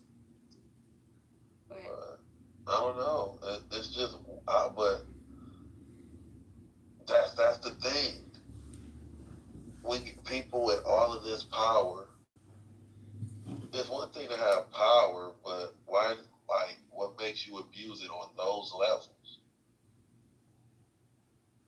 Like on the biggest immoral level, like that's I don't know. There's ways to play the game. The government, I feel, should be no problem respecting Now, when I answer your question, all that. I would agree. That was, you know what? I'm not gonna talk. Listen, No, listen. You want to hear?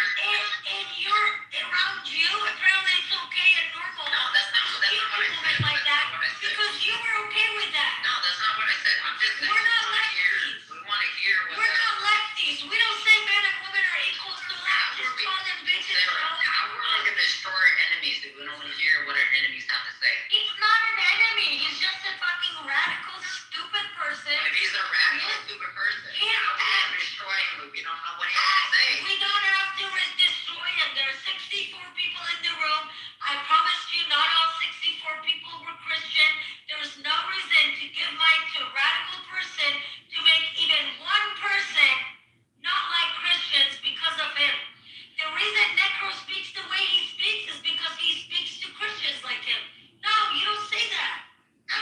Okay, I'm sorry to say this, but like, okay, the reason. Say that I'm talking to him, not you. No, I know, but listen, we always want to hear what the opposing side has to say because we want to get to know them.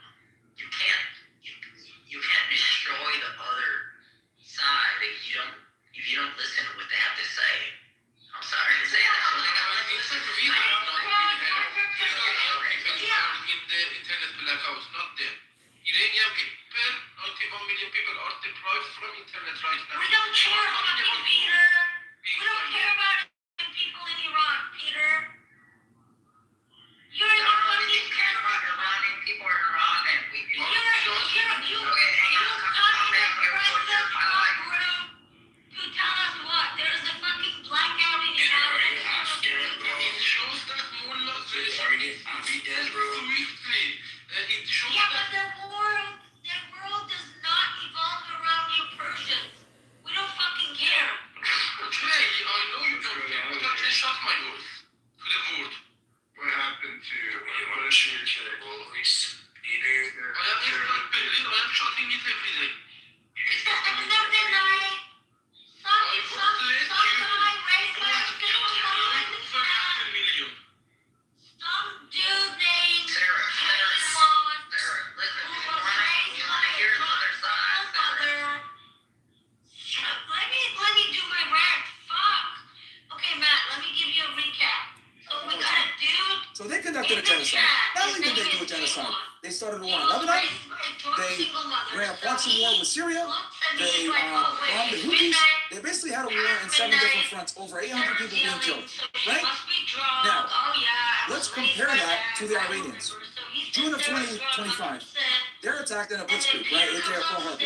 They have their nuclear scientists killed, their generals killed, they're blind for like 24 hours. They bombed the fuck out of them, they killed roughly 1,000 plus people, right? How did the Iranians respond to that? They bombed Israel back in a measured response, and then when we bombed and destroyed their nuclear facilities, they gave the United States several hours notice, and they did a symbolic strike with the same amount of bombs back to a base that we told them that we were going to bomb. So let me ask you a question. Who is the more measured nation? The nation that lost 800 and then conducted a genocide and a war on 7 different fronts that has a nuclear program that's rogue and illegal? Or the country that lost 1,000 people in a sneak attack while they were doing fucking negotiations that still agreed to a ceasefire 12 days later? If you actually look at the numbers and you're not a biased, retarded Zionist Jew, you can clearly see that the Iranians, and I think that's irrefutable at this point, are a far more measured and rational actor than the Israelis are. But why are the Israelis never ever blamed for anything? It's because they control our country. These motherfuckers bombed Qatar, one of our allies, when Hamas officials were meeting. Right? They undermined us. And this is months after Trump had just spent, 2-3 weeks in the Gulf trying to get deals? So this guy fucking these guys bombed one of our allies, trying to get the Hamas people. They failed. They couldn't even kill him. And then what does he do? He tells Netanyahu, call Qatar and apologize. That's it. That's it. They never deal with consequences for anything. So if anything, I would argue the Israelis are the most rogue nation on earth. They're the ones that shouldn't have a nuclear program. They've killed and created more problems than anyone else. They're the real fucking terrorists. I would, like, the Iranians look like fucking saints compared to these guys. But if I were to say this, right, to the average American, they'd be like, what the fuck? They'd be blown away. But if you actually look at the numbers and you look at the response, the Iranians are far more measured and more rational than the Israelis. And I'll land it there. What was a bigger blunder between the Iron Dome and the Trump's failed decapitation? What's the bigger failure as far as like the failed decapitation with the strike this second time around on February 28th, or you mean in June? I mean, he thought if he kills Khamenei, he's going to get rid of the regime, which obviously... Yo, that was the biggest fuck up ever. And I can explain why. Well, number one, his intelligence community said that it's not going to do anything. You're just going to make them rally around the flag. These are theocrats who are, bonded by a religion. Shia Islam is like literally like, and you killed them during Ramadan. Are you fucking retarded? You killed them during Ramadan, the holiest month, like in the middle of a war. Like that's going to like galvanize the people even more so. And I know McMurphy did a fantastic explanation like a week ago where he explained how the supreme leader is not the same necessarily as like the traditional government that the president and the parliament falls into, which he can go into right after I talk about this. But the reason why this was a big failure, and I know all of you guys probably know here is a speaker's place, but there's like 2,000, 3,000 people listening to us here. So this is for the audience. It's not necessarily for the speakers here. So in order for you guys to understand why this was a futile attempt to kill the supreme leader, you must understand where this came from. So back in like 2007, right? I forget the leader's name, but the head of the IRGC at the time created what's called a mosaic defense. And the mosaic defense, without going into crazy detail, is basically a military structure where even if the leadership is killed and decapitated, they are still able to operate independently in what's called a decentralized second strike capability or capacity. And since the Iranians understand that the Israelis and or the United States can attack them at any moment and hit them very hard with bombs, they need the second strike capability to create a strong deterrent and be able to operate autonomous of some type of leader, so or head leadership. So the 12-day war really taught the Iranians a lot about their air defense, obviously spies that were in play, etc. So after the 12-day war, Khamenei really started, creating, basically enhancing this mosaic defense and telling the different 31 provinces of the IRGC, hey, if I die and the leadership dies, you guys have your marching order, you guys got your targets, etc. And they were able to compartmentalize this among different factions of the IRGC and all the different provinces. Now, for those that might say, Myron, I don't believe you, you're a fucking liar, blah, blah, blah. Fine, you don't have to believe me. But let me ask you one question. After the supreme leader was killed, with 50 of the top government officials, how long did it take the Iranians to respond? Well, Marco Rubio will tell you himself, within a fucking hour. So, if they were able to respond and shoot missiles towards military bases in the United States, U.S. bases in the Gulf, as well as start bombing Israel within a fucking hour of the supreme leader dying, it would be fair, fairly safe to say that they probably had something in place as a contingency should he fucking die. And what we actually did was we set off like a dead hand, almost kind of like what the Soviets have with the nuclear bomb. Rather, they had it with ballistic missiles. And the scary part of this is that only the supreme leader can reel in the IRGC, who runs the drone program and the ballistic missile program.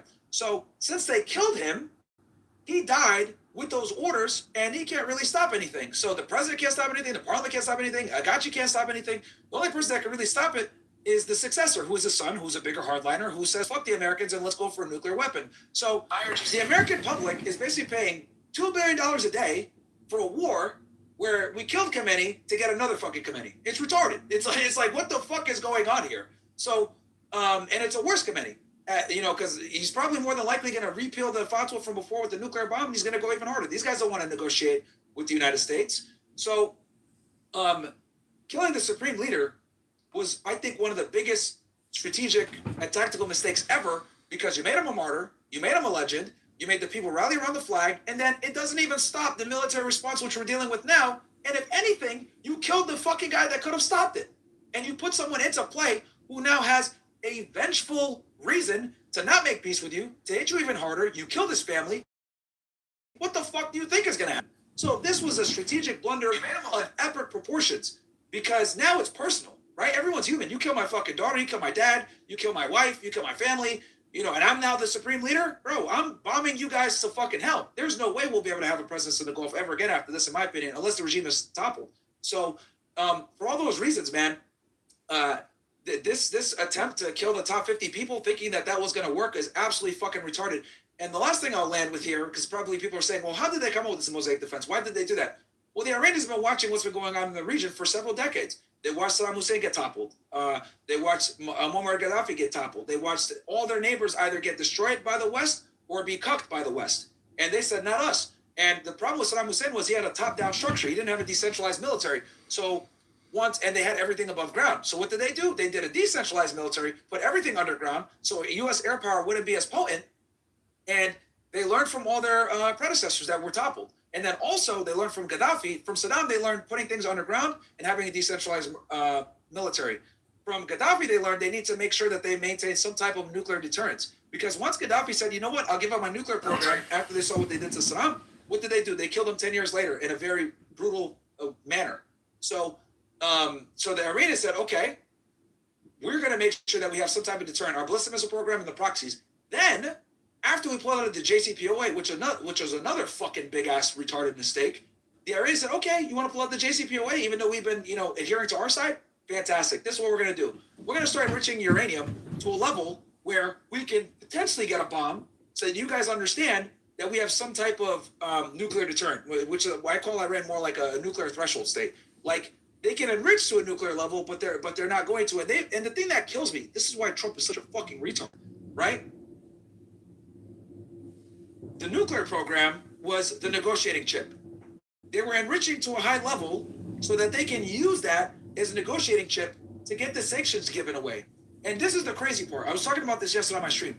Oman, the negotiator in Oman, during the indirect talks, was able to negotiate a better fucking deal than Obama had with the JCPOA between the Iranians and the Israelis on this last go round, right? They were willing to basically now stockpile. They were willing to have oversight. They were willing to have the IEA come back in, all that shit. And that would have handled the nuclear program. And then Trump, me knowing the egomaniac he is, he could have easily said, oh, I did a deal with the Iranians. We have no war. Your nuclear program is pretty much dismantled. We're good, and I got a better deal than Obama. I know that's the number one thing he wants. I got a better deal than Obama, blah, blah, blah, right? But it was never about the nuclear program. The nuclear program was simply a political ruse used to justify attacking Iran for the American public, because the American public would never accept a ballistic missile program or a proxy as the reason for attacking them, because they'll, intelligently respond, well, hold on, you want us to attack Iran? Why? Because they're proxies and their ballistic missile program? Well, those missiles can't reach us and the proxies don't affect us. What the fuck? So he needed another political justification, i.e. nuclear weapons. So that's why he used the nuclear weapon ruse and had Steve Witkoff and Jared Kushner, negotiating with these guys, which is a joke in itself. Those guys have no interest in fucking doing anything with Iran. They're hardcore Zionists and friends of Bibi. So he used all that, as a tactical, ruse to bomb them. It was never about the nuclear program. He had a better deal than Obama did, and he turned it down to bomb them. And now that last political off-ramp that he had, which I think he would have been able to really put himself as the president of peace, that I avoided the war and I got a better nuclear deal. It was never about the nuclear program. That was all just a lie. But yeah, that's a very long-winded way of explaining how. No, that was the Supreme Leader. That was retarded. That was one of the greatest answers I've ever had to a question. Actually, that was fantastic. Yeah, one question I have for you, though, Myron, is that I know that Israel physically took out the leader of Iran, and then Trump jumped in and said, "Yeah, we were part of that or whatever." Supposedly, the intelligence was supplied by the CIA, but I kind of think it's so dumb that my first reaction right when it happened was that Israel did it unilaterally in order to keep the U.S. in there, because everything you just said is so. It's so obvious. Well, David, just to be clear, the intelligence provided was that the Supreme Leader was at his house. He was at home. So it wasn't exactly the greatest of intelligence. Well, I guess what I'm saying is that I think my first instinct, and I still don't know that it's true, but it's just that Israel did this stupid thing. Because think about it, just like Myron said, the second leader, he can't be less hardline than the main leader, because he'll look like that the hit was good, like it worked, basically. No, but that's the point, isn't it? Is if the second leader is more hardline, that gives you a future reason to destroy Iran. The whole point of this, all this ruse, is just to destroy Iran as an entity. So my question for Myron is this: could it be that Israel did that stupid thing, which is as stupid for all the reasons you just said, in order to make it almost impossible for us to get out of the war? Fantastic question. No, I think anything that we do, they will sabotage it, diplomacy wise. Yeah, for sure. I mean, you can, a great example of this is the bombing of Qatar. We were literally, Trump gave them a deal to have a ceasefire in Gaza. And the Israelis knew that, I think his name is Khalid Jamal, if I'm not mistaken. He's a guy, the Hamas leader. Someone might know it. It's something not. Listen. Yahya Sinwar. No, Mashal. No. Yahya Sinwar. They killed him. Khalid Mashal. There we go. They've had a hard on for Khalid Mashal for a very long time, and he was meeting alongside a bunch of other people, and it was literally for a Gaza ceasefire, and the Israelis took that opportunity to try to bomb and kill them and failed and undermined our diplomacy and then obviously attacked one of our allies. And they said, fuck it, we're going to go ahead and do it and take the risk because they know that they're not going to do any consequences. So all Bibi had to do is fucking call and apologize, which is nothing. But this guy, Khalid Mashal, they've had a hard on for him for a minute. They tried to assassinate him actually back in the 90s. So funny story for you guys. And you guys can Google him if you guys want a face to the name. But his name is Khalid Mashal. It was spelled with a K. They tried to kill him back in the 90s. And the problem here is that the Mossad basically followed him. He was in Jordan. They knew he was going to be there. And they came up with this ruse of like spraying some type of like poisonous spray on him, right? That they tried to disguise by spilling Coca-Cola or some shit on him. And basically what ended up happening was it got on him and he almost died, right? And the Mossad operatives though got caught. I think somebody from the security detail identified the guys in Mossad, and the Mossad ended up running to like the Israeli fucking embassy in Jordan. Now, mind you, you guys know Jordan is an ally of the Israelis, right? They're cucked, just like the Egypt is. They have some type of treaty with them or accord or whatever the fuck. So anyway, so the Mossad operatives are there, and they went to the embassy, and Bill Clinton, right, who was the president at the time, told Netanyahu, you better fucking give them the antidote. And the king at the time of Jordan also said, if Khalid Mashal dies in Jordan, our peace agreement with you guys dies alongside him. And it took the president and the fucking king to pressure Netanyahu to get one of the Mossad operatives to go to the fucking hospital and give him the antidote so he wouldn't die. But this is what I mean when I say the Israelis don't give a fuck about anything. They will undermine diplomacy. They will undermine treaties. They'll undermine accords. They don't give a fuck. And to be honest with you, had it not been for Bill Clinton calling him, right, he probably wouldn't have given the antidote. That's the type of people these guys are. And then obviously, 30 years later, plus, he tries to kill him again in Qatar. Incredible. Incredible. It is, man. It is.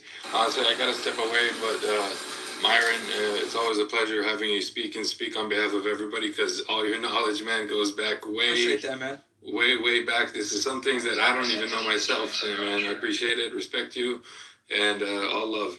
Take care. Appreciate you, man. Appreciate you. And my job here, man, is, I just want people to understand the dark history of Israel, bro. Because if people knew the real dark history of Israel, how they undermine our foreign policy, how they fucking subvert, how they do all the bullshit that they do, there's no way that you would support them. And this is another thing too. I want more Americans to be to know Middle Eastern foreign policy, because here's the thing: you cannot be fully Jew-pilled unless you understand Middle Eastern foreign policy. Because for you to know for you to understand why the Zionist lobby or the Jewish lobby does what they do in America, you must understand what's going on in the Middle East, because all roads lead back to Israel. All the crazy shit they do here, all the bullshit that they do here, all the spying that they do, all the fucking assassinations, everything that they do, it's always for the preservation of Israel in the Middle East. All the money we give them, etc. So this is what pisses me off so much about right-wing political commentators, is because they they're like fucking Stevie Wonder when it comes to Middle Eastern foreign policy. Because in order for you to properly understand Middle Eastern foreign policy, you must deal with the elephant in the room, which is Israel's aggression on all their fucking enemies and how they've put us in a horrible fucking position geopolitically, and they are the base rule of all the conflict there, right? If you go back and you look at fucking Osama bin Laden, every fucking terrorist attack that's happened in the West in general, the root cause is the Israelis occupying the Palestinians. It's that fucking simple. That's really what it comes down to. If we had a two-state or one-state solution, I am willing to bet something like 90% of Western terrorism would probably be fucking done. But it's because the Israelis occupy, kill, and do all the bullshit that they do with the Palestinians, it's kept the Middle East and the Muslim world at anger, and there will never be peace in the Middle East until they figure out this problem. And Netanyahu has done everything in his power to not solve. You got to think about what he just said. He destroyed the Oslo Accords. He's so trying to use the Abraham Accords to get around having any real diplomacy or acclimating and bringing the Palestinians in. And he's just been trying to subvert. I mean, that's why October 7th happened. October 7th happened in large part because of the Abraham Accords, because they didn't want to deal with the Palestine question. And he's been trying to avoid it for decades. Myron, you may not know this, but Omar's uncle is literally one of the keys to the solution of the Palestine issue. And before you go, Omar, I'd like you to know that there are people from all creeds and backgrounds, particularly in the UK, who have prayers for your uncle and your family generally. So just be aware of that. I appreciate that so much, man. It means a lot. Thank you. And honestly, it's, we're just doing what we got to do. Everybody's fighting for their own land, for their own freedom. And that's why I say, Myron, you yourself, Akunji, everybody that's a free man, a free soul, a free thinker with high IQ and high test. I mean, I appreciate all those kind of people that are really, really enriching and teaching people. So it means a lot, and thank you from both of you, from everybody on the panel. Appreciate you guys. Yeah, man. I mean, yeah, no, I appreciate it, bro. You don't got to thank me for telling the truth. It's just that I wish, you know, my job here is to wake as many people up about, you know, our Middle Eastern foreign policy and who really runs it and how it affects other people and why it's a bad thing. You know, I mean, we're fucking dropping bombs on schools and killing innocent children for what, right? Like, what strategic benefit does that serve dropping a bomb on an elementary school and killing 170 little girls? That's fucking retarded. I don't want my tax dollars going for that. It's absolutely ridiculous. And then, you know, Trump and Pete Hegseth lie about it.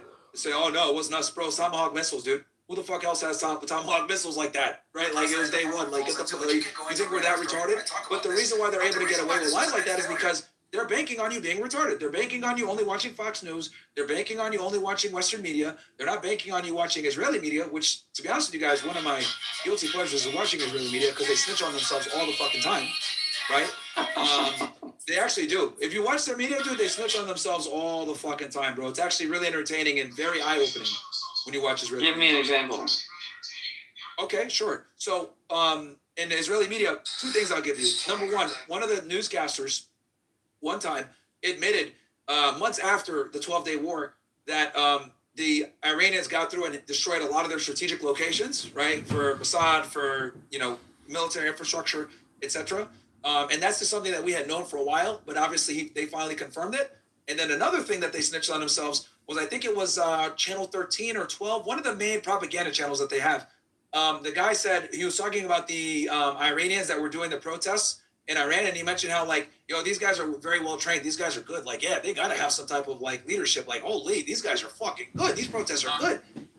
You know, this got to be Mossad or some shit like that. So it's like they're snitching on themselves, bro, because it's like they can't resist sucking their own dicks, right? Like, literally after the successful Patriot attack, what did they do? They went on fucking 60 Minutes, and they're like, oh, yeah, we did the Patriot attack. Oh, yeah, we had that operation going on for 10 years. Yeah, like, we manufactured the Patriots on our own. We gave Hezbollah a really good price. Ha, ha, ha, ha, ha. Right? It's like they fucking snitch on themselves. It's almost like that they, I mean, what about the dancing Israelis? So they go back to Israel. Yeah. They're talking as publicly as you and I are talking right now. And one of them says, we were there to document the event. I'm like, I can't believe, like, if you or I said that, right? And people would be like, yeah, they said it. I mean, bro, I'll make it even better. Could you imagine if a fucking Arab said that? That dude would get arrested by a blackout group. The Delta Force would be in the country next day, and he'd be at Guantanamo Bay within 72 hours, bro. Like, what? Like, what the fuck is going on? You're on fucking Israeli television. Admitting, yeah, we were there to document the event, bro. You really don't have to. By the way, the one I learned something from you about, I did not know that the guy who took the picture of Kennedy getting shot was, or not the picture, but the video, that guy was Jewish? Yeah, his name was Abraham Zapruder. Yeah, I know his name. City Council. Yeah, he's Jewish. He was Jewish. Bro, everybody, if you look at, like, everyone that organized JFK's visit on November 22nd, 1963. this Sam Bloom, exactly. Sam Bloom, Abraham Zapruder. Abraham Zapruder actually owned, or he leased the building from that was next door. Was it the textile building? Book depository. There you go. Did he rent a part of the book depository, like on the first floor? Yeah, one of like the clothing offices company? there, yeah. So Abraham Zapruder, Sam Bloom. They're all like chapter members of the Ninth Birth, by the way. Yes, one of the they are. distinguished organizations in the world, 150 plus years old. So they're interconnected. They're also global, international. Yes, dude. Everything about JFK, especially when it comes to the whole official, because that wasn't even an official visit. A private company with the Texas Citizens Council, they organized everything, dude. They organized everything, the route, all that shit. And Kennedy was a very big people person. He didn't like not being able to touch people and shake their hands and everything else like that. So he insisted on riding in a basically like a convertible, open top limousine. And that's what ended up obviously leading to the situation. But everything about the JFK assassination was Jewish, from the single bullet the magic bullet theory, which was crafted by Arlen Specter, another Jew, to Lyndon B. Johnson. He wasn't a Jew, but I know on his maternal side, I think his grandma or his aunt was one of the founding members of the ADL. Like everything about the JFK situation has Jewish fingerprints. Now, am I going to sit here and say it was the Jews that killed him? No, I'm not going to be retarded like that, but I will absolutely say that there was heavy Jewish influence in the assassination, and the motive to kill him was very simple. They wanted a nuclear bomb. The Suez Canal crisis fucking embarrassed them. They understood that they didn't have the nuclear bomb. It would create serious security threats for them because none of their neighbors wanted them. They were relatively new nation, so they needed that bomb as a deterrent. And JFK stood in the way of doing that. And they said, no, we need this guy the fuck up out of here. And then if you add in the fact that the CIA wanted him dead because he threatened to smash it into a million pieces, him and Alan Dulles. Every time I drink water, I get transported to the desert. At first, I had no idea what was happening. Why? Because he kind of stabbed him in the back. They helped him rig the election. Every time I passed by my neighbor's house, he would stare at me fiercely. He went I ahead thought and it was allowed just his a brother Robert coincidence, F. so I Kennedy didn't to pay much the attention. Attorney General But to from launch that an day on, entire I was fucking being program followed by against them and this brought them man. all into Wherever I show testify. up, he So always next thing hides you know, in the now dark, the American peeping at me. public knows What about makes me even more frightening, which was supposed to be our thing. Nobody knows about it. So, three different very powerful factions wanted him dead: the Israeli Zionist faction, the Italian mafia, and the CIA. Well, the most amazing part of the Israeli faction is the fact that he wrote some downright nasty letters to David Ben-Gurion. And for everybody else in the room, that was their George Washington. David Ben-Gurion was their George Washington. And he was forced to resign. People are forgetting about Jack Ruby, who killed Lee Harvey Oswald, the Jew Israel. Another Jew, yep. If I may, though, what happened is David Ben-Gurion, and I'll leave myself in your safekeeping, tell me, I think he quit like a week or two right after that exchange. Yes, he did. I mean, You're on point. who He else? resigned right after. Yeah, and not only did he quit, he never talked to anybody. He just totally went dark, and then shortly thereafter, our president is assassinated. Very, very, very weird. Myron, there's a joke that I've repeated by Joe Rogan where he said, I think it's really funny. He says, before COVID, I thought vaccines were fine. After COVID, I didn't even think we made it to the moon. Basically, we're waking up, and I do think there's a great awakening going on, that we're being lied to about everything. You and I, we thought the Soviet Union was the lie machine. We thought that North Korea, we all have had these stories. Our history is redolent with these stories of other countries where they're just totally propagandizing and lying to them 9 ways from Sunday. And all of a sudden we realize, oh my God, that's us. We're being lied to constantly. And I think this is the death knell of the media. Because when you go on there and you just look, it's amazing how none of this, like the Epstein thing, for instance, none of them were talking about this. Barely, just a tiny little whisper, the biggest scandal in American history, and everybody's and they thought they could just by their reticence, just by flushing it down the memory hole, it would just go away.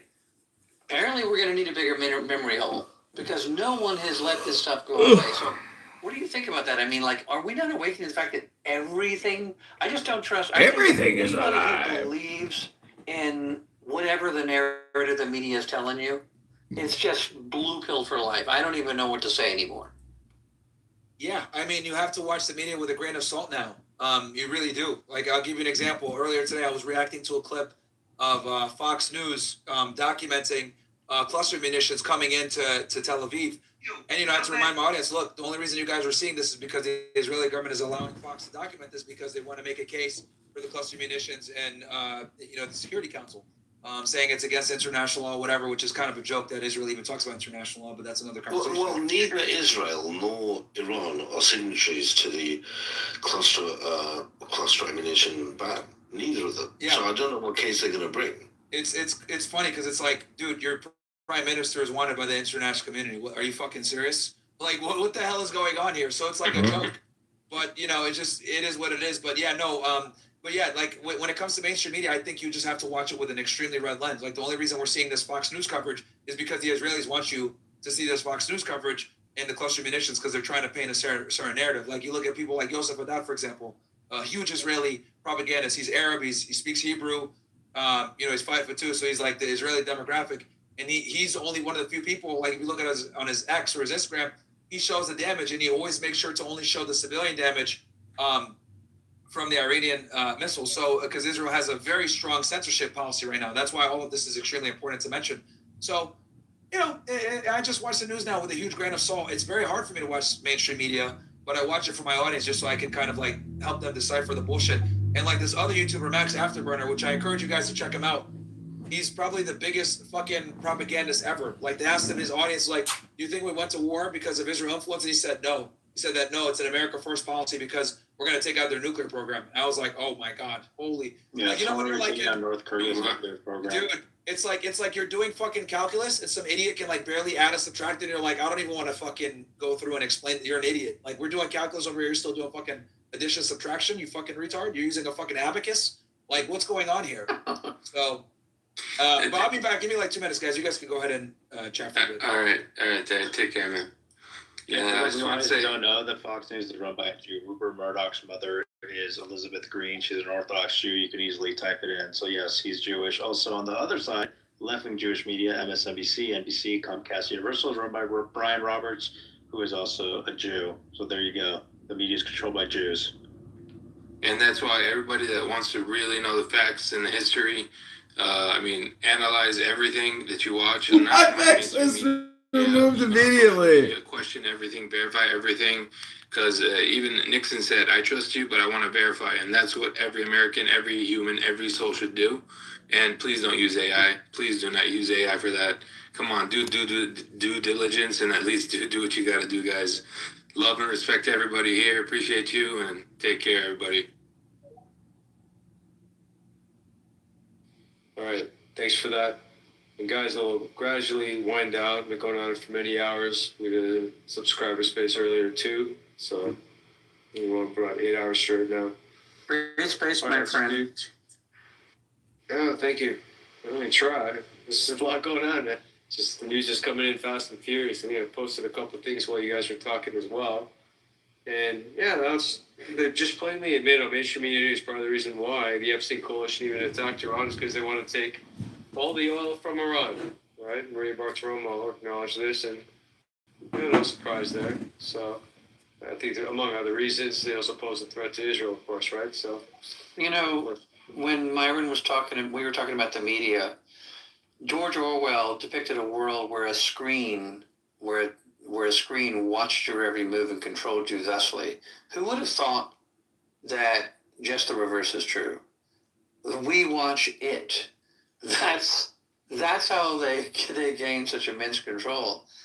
It's just an interesting, and I think that's going away because I think, just like Myron is saying, I think we watch it. I would say a grain of salt is like euphemistic. I just think I'm watching something curated. I think I'm watching something that's just not directed at me at all. In fact, I look at it and I'll say, well, how's this going to play? How many people are going to buy this? Like that sort of thing. What do you think about that? well, again, not enough people are even aware of what's really going on. They hear an update randomly here and there, and I know this because I'm around some normies, and you know what they'll hear about, David? As shocking as it may sound, I heard a couple of missiles were struck towards the Abu Garcia base. You know that Iranian foreign minister You know, he lied on February 28th when he said that Iran's missiles were limited to 2,000 kilometers. They just believe these random lies so this way they can, you know, continue with the fear mongering in Europe to make the claim that Iran posed a threat to them because they in fact have missiles that can go well over 4,000 kilometers in range of any of the European capitals. But look, the easy flip side to that argument is, well, if they have access to Iran with their mid-range, mid to long-range missiles, why should Iran have the ability to defend itself as well? Why the double standard? Why can some countries have nuclear weapons and others can't? But, you know, far be it for the average normie to understand that logic that what you're actually proving is that you actually need nuclear weapons as a legitimate deterrent. In addition to those types of missiles that can carry that kind of payload, in the event that you need to defend yourself, not that you seek to attack, which is what, you know, Iran's proving. So whether they do or they don't, and they likely do have those long-range missiles, they're not the ones looking to attack anybody. You know, they've done things by the books since day one, and even invoked Article 51 of the UN after they were attacked in advance and knew they were getting attacked. And now they're just defending their interests. So those are my thoughts. You do like another round of heads, you know, Lou's getting tired. Sorry for him to keep up, I get it. You know, had a lot of rage today. Somehow this is since noon. It's 2 a.m. here now, so I've been at it for 14 hours straight. All right, let's see. We'll go with Doc and Josie. I'm not sure if Luigi wants to speak. Go ahead, Doc. Okay, thank you, Trent. I wish you a good rest when you finally, you know, put your head down on the pillow after a long and arduous day. I have a question for one of my favourite Jewish people on Spaces, Josie. And it's a serious, very serious question, and I know that she will always answer it. You know, she's always transparent and honest. Joey, don't laugh, mate. We're very serious people here. These are high IQ spaces. Now, Josie, from your perspective, if you want to look at it from 30,000 feet or look at it from outside in, when you just look at the United States, but when I say the United States, I refer to Western civilization. Would you agree or disagree with the following statement? And if you agree, in what order would you rank it? If I say that the United States is, from my point of view, sorry, but I got a call, spiritually, physically, and mentally sick. I'm not talking about individuals. I'm talking about the collective, about what the United States currently represents, the government, the way it's trending, the path it's going down, the policies it's implementing. If you agree that the United States is only sick out of those three options, how would you rate first that as a collective America is spiritually and internally, intrinsically sick first? Do you believe it's mentally or is it more physical? What would your response be, Josie? And thank you in advance for answering the question. I return the mic. If I may, what happened is Dan's been hearing it, and I'll leave my phone here saying keep it tight. I think he quit like a week or two right after that exchange. Yes, he did. You're a point. Who else right after? Yeah, and another thing, he never talked to anybody. He just totally went dark. Shortly thereafter, our president is assassinated. Very, very, very weird. You know, Myron, there's a joke that I repeated on Joe Rogan where he said, I think it's really funny, he says, before COVID, I thought vaccines were fine. After COVID, I didn't even think we made it to the moon. You know, basically, therefore a sign of a mental sickness that has taken hold throughout all the nation rather than a spiritual sickness. We thought the Soviet Union was the lie machine. We thought that North Korea, like, we all have had these stories. Our history is redolent with these stories of other countries where they're just totally like propagandizing and lying to the climate, which was something. And all of a sudden we realize, oh my God, that's us. Like, we're being lied to constantly. And I think this is the death of the media. Because when you go on there and you just look, it's amazing how none of this, like, can you get rid of this fucking fat bitch from mirror shit? None of this we're talking about this. Like, barely, like, just a tiny little. Yes, my spirit's up boy. Tell that fat fuck to shut her fucking mouth. If I'm talking to Josie, I don't need you to be the fucking United Nations. Okay, hold around. Everybody's getting good. I discovered something terrifying while riding in the car. Every time I pass by my neighbor's house, he would stare. Alright, Doc. I don't want to hear Q&A about American culture right now. Let's talk about Jews are getting fucking whacked in Israel. I just came back. Whatever, Truth. Just hold your fucking co-host. Don't worry, don't answer the question. Listen to that fat bitch that needs to do the fucking... Davis. Don't worry, we'll talk again, Josie. Can I ask Amira and David, were they once married and only recently divorced? I am married. That's true. I just came back and I heard an angry Australian. What the hell is going on? I just passed out. I don't know. He kind of like starts. He's a good man. He starts up there and then he stays up there. And that must be a lot of espresso. I don't know what to tell you. In other words, kind of ruins the accent though. Like, the accent's cooler when it's down low. Or Heath Ledger. Points they play. I don't know When you lose every second point on average, the Iraqis continues to pound the Victoria Base back there. I understand why I double faulted. It's only a point. About 3 hours ago. I came to net and I go past again. Heading back to Jordan, and then apparently the other half they do not have documented videos of the herbal. So they're still attacking Victoria. Supposedly it's free of US troops, but I don't know. Here's why I'm telling you this. Firstly, go for it. Where you're playing a point, it has to be the most important thing in the world that it is. When it's behind you, it's behind you. This mindset is really crucial. Because if we leave, we'll commit to the next point. And the next point after that was intensity, clarity, between and countries, focus. nations, The and truth is, their leaders, whatever game you play in leaders of life, sultans and kings and sometimes so you're going to on. lose. And The when you point, say the that match, they the will season, finally the come job. around and realize that Americans with are many always ups and pointing downs. them, And and it's they natural. tell Americans to When you're just down, you pump doubt out of their yourself. countries You feel because they sorry for can yourself. support them, protect By them, the and so way, on. I don't your believe opponents have that's what's going to self-doubt happen too. Don't because ever they're forget that. never thinking about their Negative nations energy and defending is a them. wasted And energy. actually, most You of them want are to become a installed by master the Jews over at there overcoming in hard order to moments. help them. That is And to I me think the in the sign of a end, champion. sorry. The best in the world are not the best because they win every Yeah, I fight. think in the Because they end, know it would be how that to lose if they're again and there, if again. they remain They there, have to learn how to do deal with anything it. in their power in order to keep Americans over here and Israelis, by the way, that are infiltrated and embedded in the security services in Qatar, in UAE. We have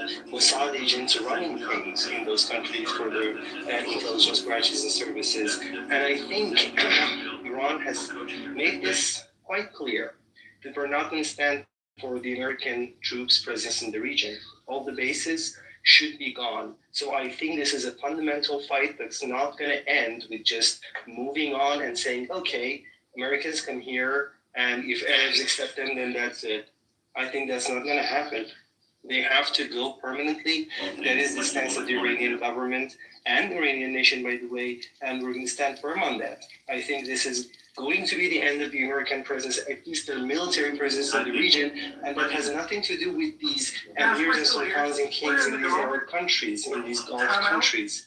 We have nothing to do with this because we're installed over there in order to keep American Israelis here, and we're not going to stand for it. So it would be an expansion point for them, actually, because if they want to stay true to their masters, Israeli Americans, they have to keep them here, and they're not going to just say, okay, you do whatever you want to do. So this is not going to go for them.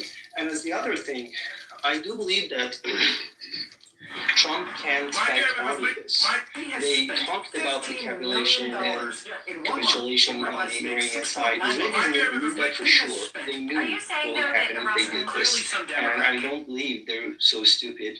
Mossad is a very good intelligence agency. They have their spies over here, and they study us Iranians extensively. They learn Farsi. They teach the soldiers, even at schools. They teach Farsi in order for them to be able to infiltrate over here. And they knew what would happen if they did this. And by the way, over here in Iran, it was, to some extent, religious for some people, looking at the leader as a religious figure, and then political for some other parts, some other people, and thinking he's the leader of the country, so we have to let him, stuff like that. But when he was killed, this isn't that anymore. All of us Iranians, not all of of us, let's say, if you're here, most of us, but a decisive most, we believe that the person number one in our country, the leader, you can call it leader, you can call it him, it doesn't matter, but the number one person in our country was hit, and that is very personal for all of us Iranians, regardless of our religion or our tribal ethnicity or whatever. And we have to retaliate. And actually, these protests, these marches out in the streets that are called, these were not organized and are not organized. In the beginning, it was like when someone's father is killed, a very close person in your family, you just go out there because you don't know what to do. It's like you've been orphaned and you were out there. And the only thing that the government did was to warn us about the danger and tell us about some specific time frame in order for it to not be bothering others in the daily routine of people who want to go to work and, do stuff like that. So that's the only thing the government did. It's all the people of Iran doing this, going out to show their support for our late supreme leader and our new supreme leader. And putting all of that together would get us to this point that there is no way, even if the government wanted, which by the way they don't at all, they have said this over and over again, but if even they wanted to back down, they wouldn't be able to. The Iranian nation wouldn't let them. We wouldn't allow Americans to just shake their head and move on and say, okay, whatever happened. Let's just start negotiating. Let's have ceasefires and talks, and then we're going to go back to whatever it was before. We say you have did something irreversible, and we will do something irreversible, and that would be your presence here in the region, and you have to get out. And as for Israel, that's another thing entirely. Our relationship with those people over there is beyond nature of aggression and murder. Master, actually, in genocide. And we don't look at Shia, Sunni, stuff like that. But if you look at the space here, we have many Sunnis here, we have some Shias here, but we are not even addressing each other as Sunnis and Shias. We're looking at each other as human beings, and even Christians here, and we have actually a couple of years. So it's not like that for us at all. We think this is a danger to the whole planet, to the human race. And this is expanding, and everyone is actually seeing this. And I do think this is a blessing for everybody in the world, because they were doing this covertly, but now they are showing the true face, and people are getting the information. Because before this in the United States, and most of the Western Hemisphere actually, the picture that they had of us Iranians was a completely distorted picture. It wasn't this at all. And about Islam, and about the relationship between people of different religions and different ethnicities. But I do think that picture is getting shattered, and people are actually seeing that it doesn't matter what you believe in. It doesn't matter what your nationality is. We could all be human, and that's it. And humanity means living together alongside one another, respecting one another. Skygate provides accredited investors access to 18% annual. Some person might be rich, some person might be poor. But that's fine if you have an style mindset, that's just not the way the world works. One particular ideology that seeks to divide between the different ethnicities, nationalities, or religions as well. That's the Jews.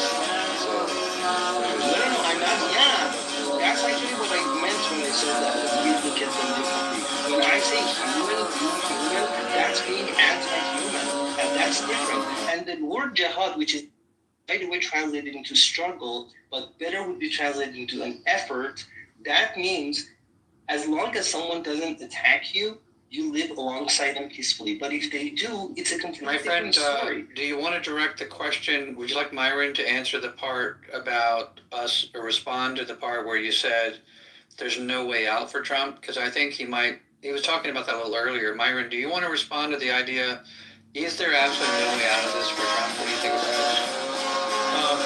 So the only way out for him at this point is he would have to leave. Now, when we say an out, as in like an out where we're able to establish some type of diplomacy with the Iranians, or just out and not give a fuck? Out where the United States stops participating in any way in a war effort. Okay, so basically the diplomacy with the Iranians doesn't matter.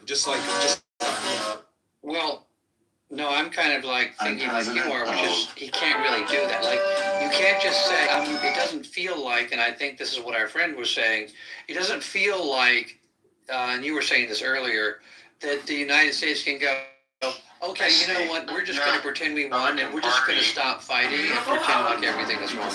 Like it just doesn't seem like, because yeah, he'd be laughed out of the White House. I mean, look, if I were, let's say I was fucking Stephen Miller, one of the advisors, one of his advisors, right at this point. I'll tell him, look, dude, the longer we stay in this war, the more we're going to waste money, the more we're going to, gas prices are going to continue to go up. We release 400 million barrels into the fucking, out of the strategic reserves. A barrel of oil is sitting at around $112. It's only going to go up. The Russians have their sanctions lifted. The Iranians have their sanctions lifted. This is going to be, we are getting into a quagmire and we might not have a political off-ramp ever again. I say that you destroyed the military, say that you killed the Ayatollah, say that victory is declared, as much as people are going to laugh at you, and pull out of the region and leave. And yes, it's going to suck, but we might have a chance to potentially do something with the midterms. Now, is Trump going to do that? No, of course not. Of course not. So, because he has an ego. But I would say that is, if I was advisor as of right now today, that's what I would tell him. He never should have made that flight. Turns out it was just a late-term abortion. Like still kind of massage a somewhat victory. I gave them a choice. And then get out of there and say, okay, we're leaving it to our partners. We came in, we helped. And I will. The greatest ally. We used Intel. It was a fantastic. By every means at my disposal, teach you but now we're going to focus on the people of Singapore. Help me teach you a lesson you won't forget. And I'm prepared to start. Do you really think that's happening, Myron? Sorry. Do you really think the Israelis are going to let him do that? This is why I'm saying, like, if I was in his advice, I would tell him this and say we need to do this, right? Because I would be coming in with the hindsight that I have now. I wouldn't be coming in like Stephen Miller, who's actually a Jew and pro-Israel. I'd be coming in like, dude, this is retarded. We are setting ourselves up for failure. I don't know if we can ever negotiate with the Iranians again, but for right now, for the American sake, we need to get out. So that's what I would say to give them some type of possible reliability and like a kind of like a very small victory off-ramp where we can kind of use. But yeah, is he going to do it? Of course not. Hell fucking he's not going to pull out. And let there be no mistake about it. Whoever governs Singapore must have that iron in him. Or give it up. This is not a game of cards. This is your life and mine. I spent a whole life building this. Is going to be his downfall. Those two things combined or a bad combination for a human. You mean Trump's? Yeah, of course. Bro, what? It's okay, I understood what he meant. He's phrased it poorly, but yeah. Joey, they thought that you meant that about me. Yeah, he phrased it poorly. But I know what he was talking about. This lack of communication is so important. If you're not a good speaker, like all the misinterpret your words, you can say that. Maybe we're true fast. But yeah, dude, I phrased that wrongly. Go ahead, Trav. I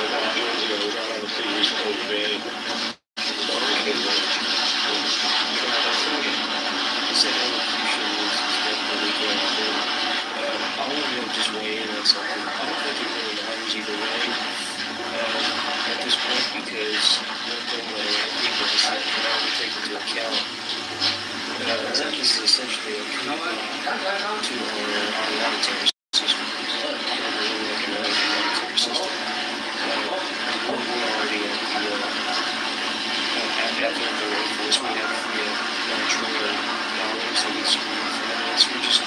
Statistically and mathematically, we're at the very end of this monetary system, this monetary cycle. This killed the petrodollar. So I think this is it's a very sticky situation. We're in an escalation trap, essentially. Trump doesn't control the situation. But I think that there could be a way, if they decide to have some type of new accord, because at the end of the day, Iran controls that strait and they want that oil priced in yuan, right? China's been making moves with gold. All the central banks have been hoovering up gold for the last few years. Okay, they needed a tier 1 asset. It's obvious we're about to move into a transition into a new monetary system. I've been studying it. It's a digital monetary system. 600 שזה לא מעשי שאני צריך לעשות את זה, אני חושב 600 שגם את הצד השני. האיראנים בחרו באסטרטגיה שידועה ברבים מזמן ומשום מה היא לא זכתה לטיפול שיטתי בהערכת מצב. האם ניתן לפתוח את מצרי הורמוז? להערכתי, אני אומר בכאב לב, בשביל לעשות את זה צריך להוריד שם שתי דיוויזיות אמריקאיות, להתעורר להיות שם חודשים, ככה נראתה תחילת המלחמה בווייטנאם, ככה נראתה תחילת המלחמה בעיראק, ככה לגבי אפגניסטן. זה בהתחלה מצליח, אגב, כל המלחמה, הפרק החדש הזה שלנו, צריך לדעת, מלחמה יזומה, מתחילה בהישג מזהיר, העמקת נזקים מרשימה, אחר כך שלב הדשדוש שלפי דעתי נכנסנו אליו, והם יודעים לצאת ממנו ולחתוך בזמן, הוא נגמר במשא ומתן בתנאים נחותים ממה שהיו לפני תחילת כל העניינים, ועוד בתבוסה. ואמריקה לא ניצחה אף מלחמה, היא ניצחה כל קרב כמעט, לא ניצחה אף מלחמה ב-60 שנה האחרונות. צריך את כל הדבר הזה לחשוב, ואני מקווה מאוד שאני טועה, אני חושש מאוד שאנחנו בדשדוש. Everybody with digital ID and also make everyone dependent on a universal basic income. So what they actually seek to do is again be able to tokenize assets through the token that may be issued through World Liberty Financial or World Securities blockchain. They choose to steal more assets. So when you say nobody's hasn't been commenting on this or made the observation. No, I'm not talking about you guys. I'm just talking about normal people, day-to-day people I speak to. Do you think anyone actually wins a war? It's a funeral service. Part of the Great Reset, right? This is the moment So the idea is confronted a convicted fraudster who's on the run in Tenerife. Pamela Gwynett was sentenced to 6 years in prison for conning a vulnerable pensioner out of hundreds of thousands of pounds. After befriending Joan Green in a supermarket, Gwynett isolated Joan from her family. She convinced her to give her lasting power of attorney, then redid her life savings. She spent almost £300,000 of Joan's money on Botox, expensive meals, and a £22,500 car. She just followed the line. I haven't seen the video yet. I'm just reading from the post and just see it and then I'm going to let you know. And the curve was going to take off. She'd been left in her own feces in bed. Thank you. I hope you can hear me. In a row filmed by Joan's family, Gwynett I have a question, okay? As a human being, like, do we really need to be from this specific territory, like, to support Palestine? You know, because I was recently in a space filled with Zionists, and I was the only Palestinian, or you can say the only human there. They started questioning, like, why I was taking that side. They told me I have no right to speak because I'm not from that region. They also argued that the land was promised to them because the Jewish community isn't just a religion, but a community that needs a large amount of space on the map to fit all their people. We know what this is. Here are so furious that they are living with a wanted woman. They've been putting up posters like these. That's Joan with her grandson. And Pamela lives literally just around the corner there. So she has to walk past this this is not enough. Like, the day. thing is, like, for example, as a human, okay, I don't. Like, if I like oranges and 20% of other people like oranges too, but there isn't enough space in my city to live in. But that doesn't mean I have to kill people, right? Like, to kill people and to put the space to put English lovers. Because I've got The religion, because when it says in the Talmud, kill the best of the Gentiles, what do you think they mean by that? No, never. I think you're worried about oranges or apples? No, we just want to wipe it all out and civilization and then take it over. That's how communism works, actually. When they go to the countries, steal the shit and prop up the regimes, control the production, is that and trade routes. In case you haven't noticed it, they've been doing it for a long time. So you're surprised you went to space and they didn't treat you so kindly? How sad. Well, don't waste your time in those types of spaces. Yeah, I was woman kitchen now. Can you tell me more about this kind of sandwiches that you make? I'm gonna say slice with some oranges. So that's you go learn some pasta. So how about some alla bolognese? I'm a sandwich master. Kitchen. Think about Paul. We're all a bunch of assholes. I went into a vampire space. I was surprised they were talking about drinking blood. It was a convoy of cars transporting probably someone, and one component specifically is targeted is the style of the videos that Hezbollah put out when they hit some important figures and they had some operations, ground operations. I just gave you the video to just take a look. Travis, everything I just wanted to ask, what were some solutions that you guys provide for people, like just to prepare themselves for? I just went through it actually earlier in my first day for subscribers. In terms of solutions, look at this bit, higher oil, natural gas prices, higher food prices. That's expected. The streets could be closed for many weeks to come. How do you prepare? Stock up on food, especially like non-perishables, nuts, trail mixers, peanut butter, you name it, whatever you can spare, plus meats and fruits, etc. This will eventually pass, so we need to handle. And we're trying to use it out now. And Trump's going to manipulate the market as much as he can, and something will change, or else I'm just going to keep this going forever. But we want to achieve the military objectives. The solution is, well, of course, boycott all these Jewish-run businesses, particularly, especially any related to U.S. healthcare, of course, the U.S. politics, such that by the voting machine that we're getting this way, these politicians get biased, rigged. Definitely the monetary system, sports entertainment, Netflix, all of the crap shows, the media as well. And of course, take agency. Knowing that your health is well, take agency your health. Therefore, do things like hospital. I was advocating for the triple up mission. Don't be a faggot. Don't be straight. Settle down after your kids. Don't be a fat fuck fast. Of course, don't live in fear of a Jew. Speak out on it and call it out. Otherwise, they control you and it's your life. And of course, learn about decentralized finance. Bitcoin. That's where you can learn about how to minimize your debt, of course, and learn how taxation works, and know how inflation operates as well, and then operate accordingly. So, I passed all these in different spaces. If you follow me long enough, you'd know. Alright, bro. Right on. So you advocate for Bitcoin, physical gold, silver.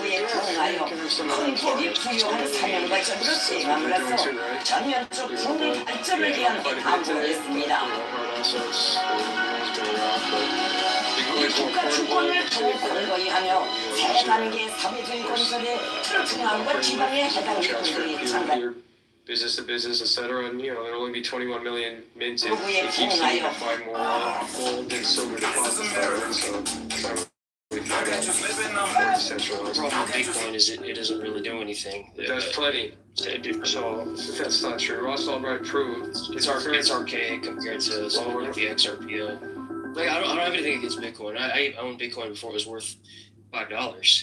I was on the. Okay, well, don't you wish you held it until now? I did hold some, and then Coinbase got me. They got down on me, fuckers. Picked the wrong exchange. Well, and then I rotated into gold at 20-something hundred. But the thing is, I quit and I started researching this whole space, man, because I wanted Bitcoin to succeed. He kind of I was today's well with the whole wars between the small block and the big block. In the mining and the basically, what they do, man. They basically code and hijack these systems like they do with Microsoft and Facebook, and then they install their own puppets, and they're doing this with Bitcoin remains decentralized space too. Right, 50% of it. Right, correct, right. So it's. Can you say that about gold? Gold at least. They can't freeze my transactions on and off ramp. In 1933, FDR issued the executive order for the American to submit their gold. Yeah, but who really turned their gold coins? Many Americans were forced to do that. They didn't go door to door with the guy. I didn't say that because they comply.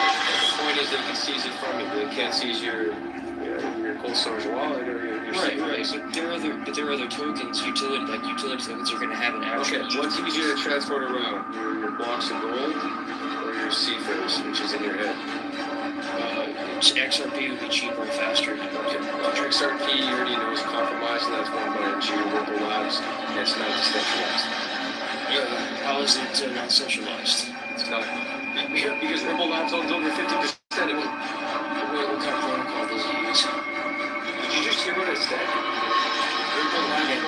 50% of it, therefore it's not decentralized. Okay, so it's a technology, so you need to understand how the technology works. I understand how the technology Okay, this isn't a Bitcoin works. space. Derail if it's fine. You want to be No, I'm not derailing. I want to get I'm into just the whole exposing that you don't protocol. really know I what already you're understand that they actually want to work with authorities or financial institutions so they can I think we should be able to develop alternative assets for people. You want to run an XRP? Go for it. No, I won't even say XRP. I want people to do more research on things.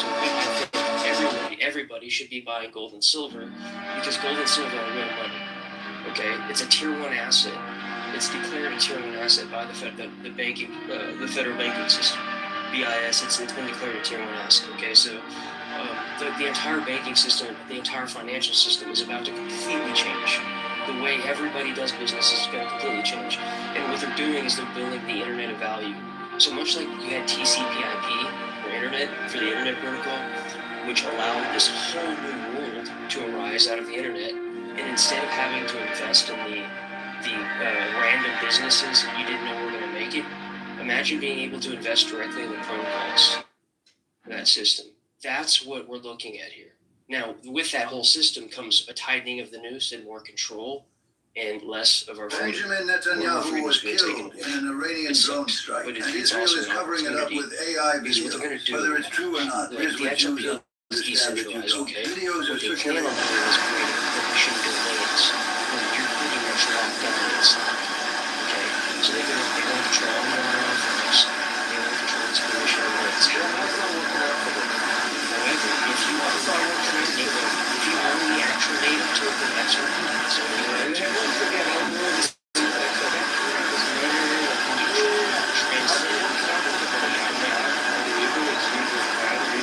sufficient energy resources to establish all the data centers they want. They don't need them. It's a consensus. Oh, now they don't need it anymore. Okay. Well, then why are they pushing so hard on Palantir to be able to establish a surveillance state, Chop? Look, so Bitcoin is just as involved in all of that. There's only a few million Bitcoin out of circulation. It's all basically NSA.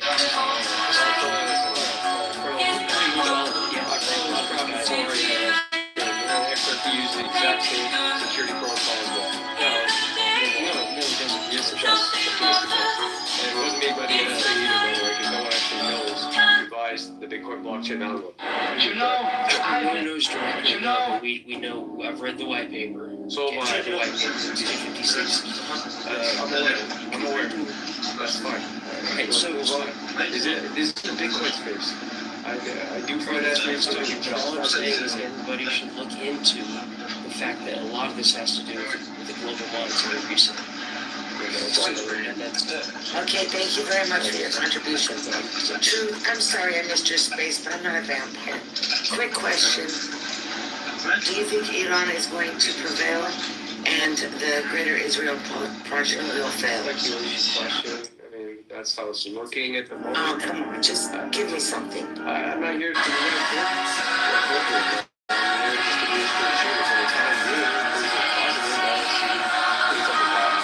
Do you have any business ideas? I got a quote. Use AI to generate children's books. Artificial intelligent hologram using AI. I don't believe they're going to be successful either with Operation Stargate anymore because Iran's definitely make that up too, especially with the high fuel gas prices, which they're under control of it. They won't expose anything to target as far as their less is concerned, and they're going to have to withdraw. Basically, when we start the lock, and we'll follow. Because, wants to send another plan files, to send the refunds in the release, to send a suicide mission, that's his call. So, that's what we're doing. We'll continue to be decimated. Trump makes the mistake of striking power plants. That's really the next step. Multiple steps closer towards Israel's eventual restoration of Palestine. This was the last time the French Committee carried out its duty in public. In June 1939, the condemned man, Ewan Whiteman, never closed his eyes. Having been sentenced to death for multiple violent crimes, his rapid breathing betrayed the fear inside. Meanwhile, outside, a few staff were busy around the wooden frame. The sound of metal pots clinking stood out sharply in the silence. What they were assembling was the guillotine, which France had used for nearly 150 years. Its blade gleamed coldly, as if bearing the weight of centuries of French order and deterrence. Following prison procedure, a dark suit was handed to him. This was not a special tradition, but a way to let him keep his dignity in his final moments. Having stayed awake all night, his eyes were vacant and his steps unsteady. He needed support just to stand. At the end of the corridor, a priest stood waiting with a scripture. In the soft murmur of prayers, Weidman's emotions settled somewhat, though his hands still trembled uncontrollably. He was then led to the execution ground. Along the way, a guard offered him a drink and a cigarette. He refused the alcohol, but with trembling hands, lit the cigarette. One can't help but wonder. Even a man guilty of terrible crimes longed for a shred of familiarity and calm at the very end. Before he approached the device, a guard gently cut open his shirt collar. This was to minimize any obstruction during the execution. Then Weidman was nearly unconscious. Two guards held him up and brought him to the cold apparatus. The switch was pressed, and everything stopped abruptly. A brief silence fell over the scene, broken only by scattered whispers, reminding everyone that what had just happened was real. After that day, France put an end to the era of public execution. An age that relied on public punishment had come to a close, and it leaves us with a question to reflect on. Does true civilization mean no longer using fear to maintain order?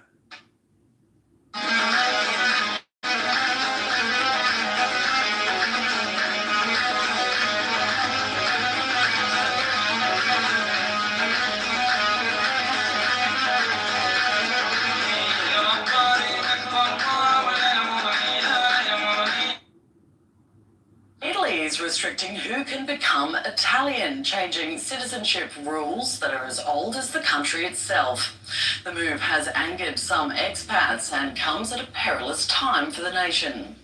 The policy of jus sanguinis, Latin for the right of blood, dates back to the founding of the country, and it meant that anyone with Italian ancestors was themselves entitled to Italian citizenship. This meant that the descendants of Italian immigrants, many of whom moved to the US or Australia decades ago, were still able to claim citizenship. By 2024, there were more than 6.4 million Italian citizens living overseas, with tens of thousands more applying each year.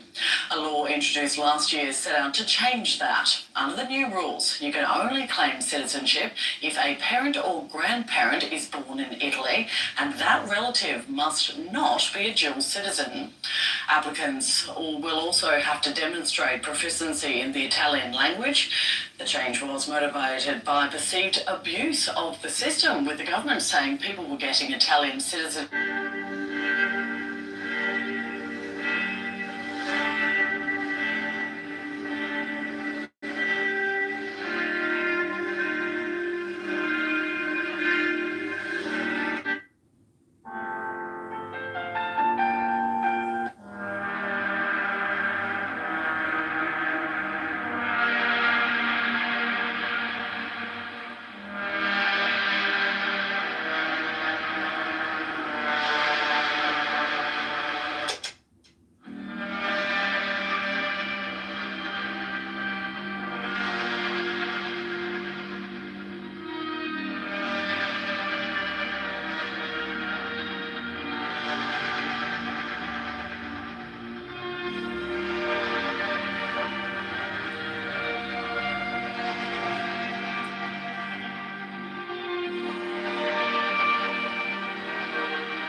سپاه پاسداران 50 to 100.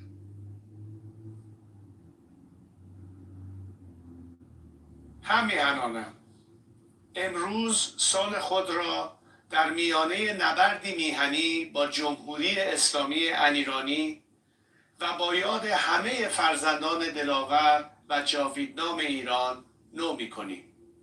همیهنان عزیزم، حفاظت از میراث فرهنگی و طبیعی ایران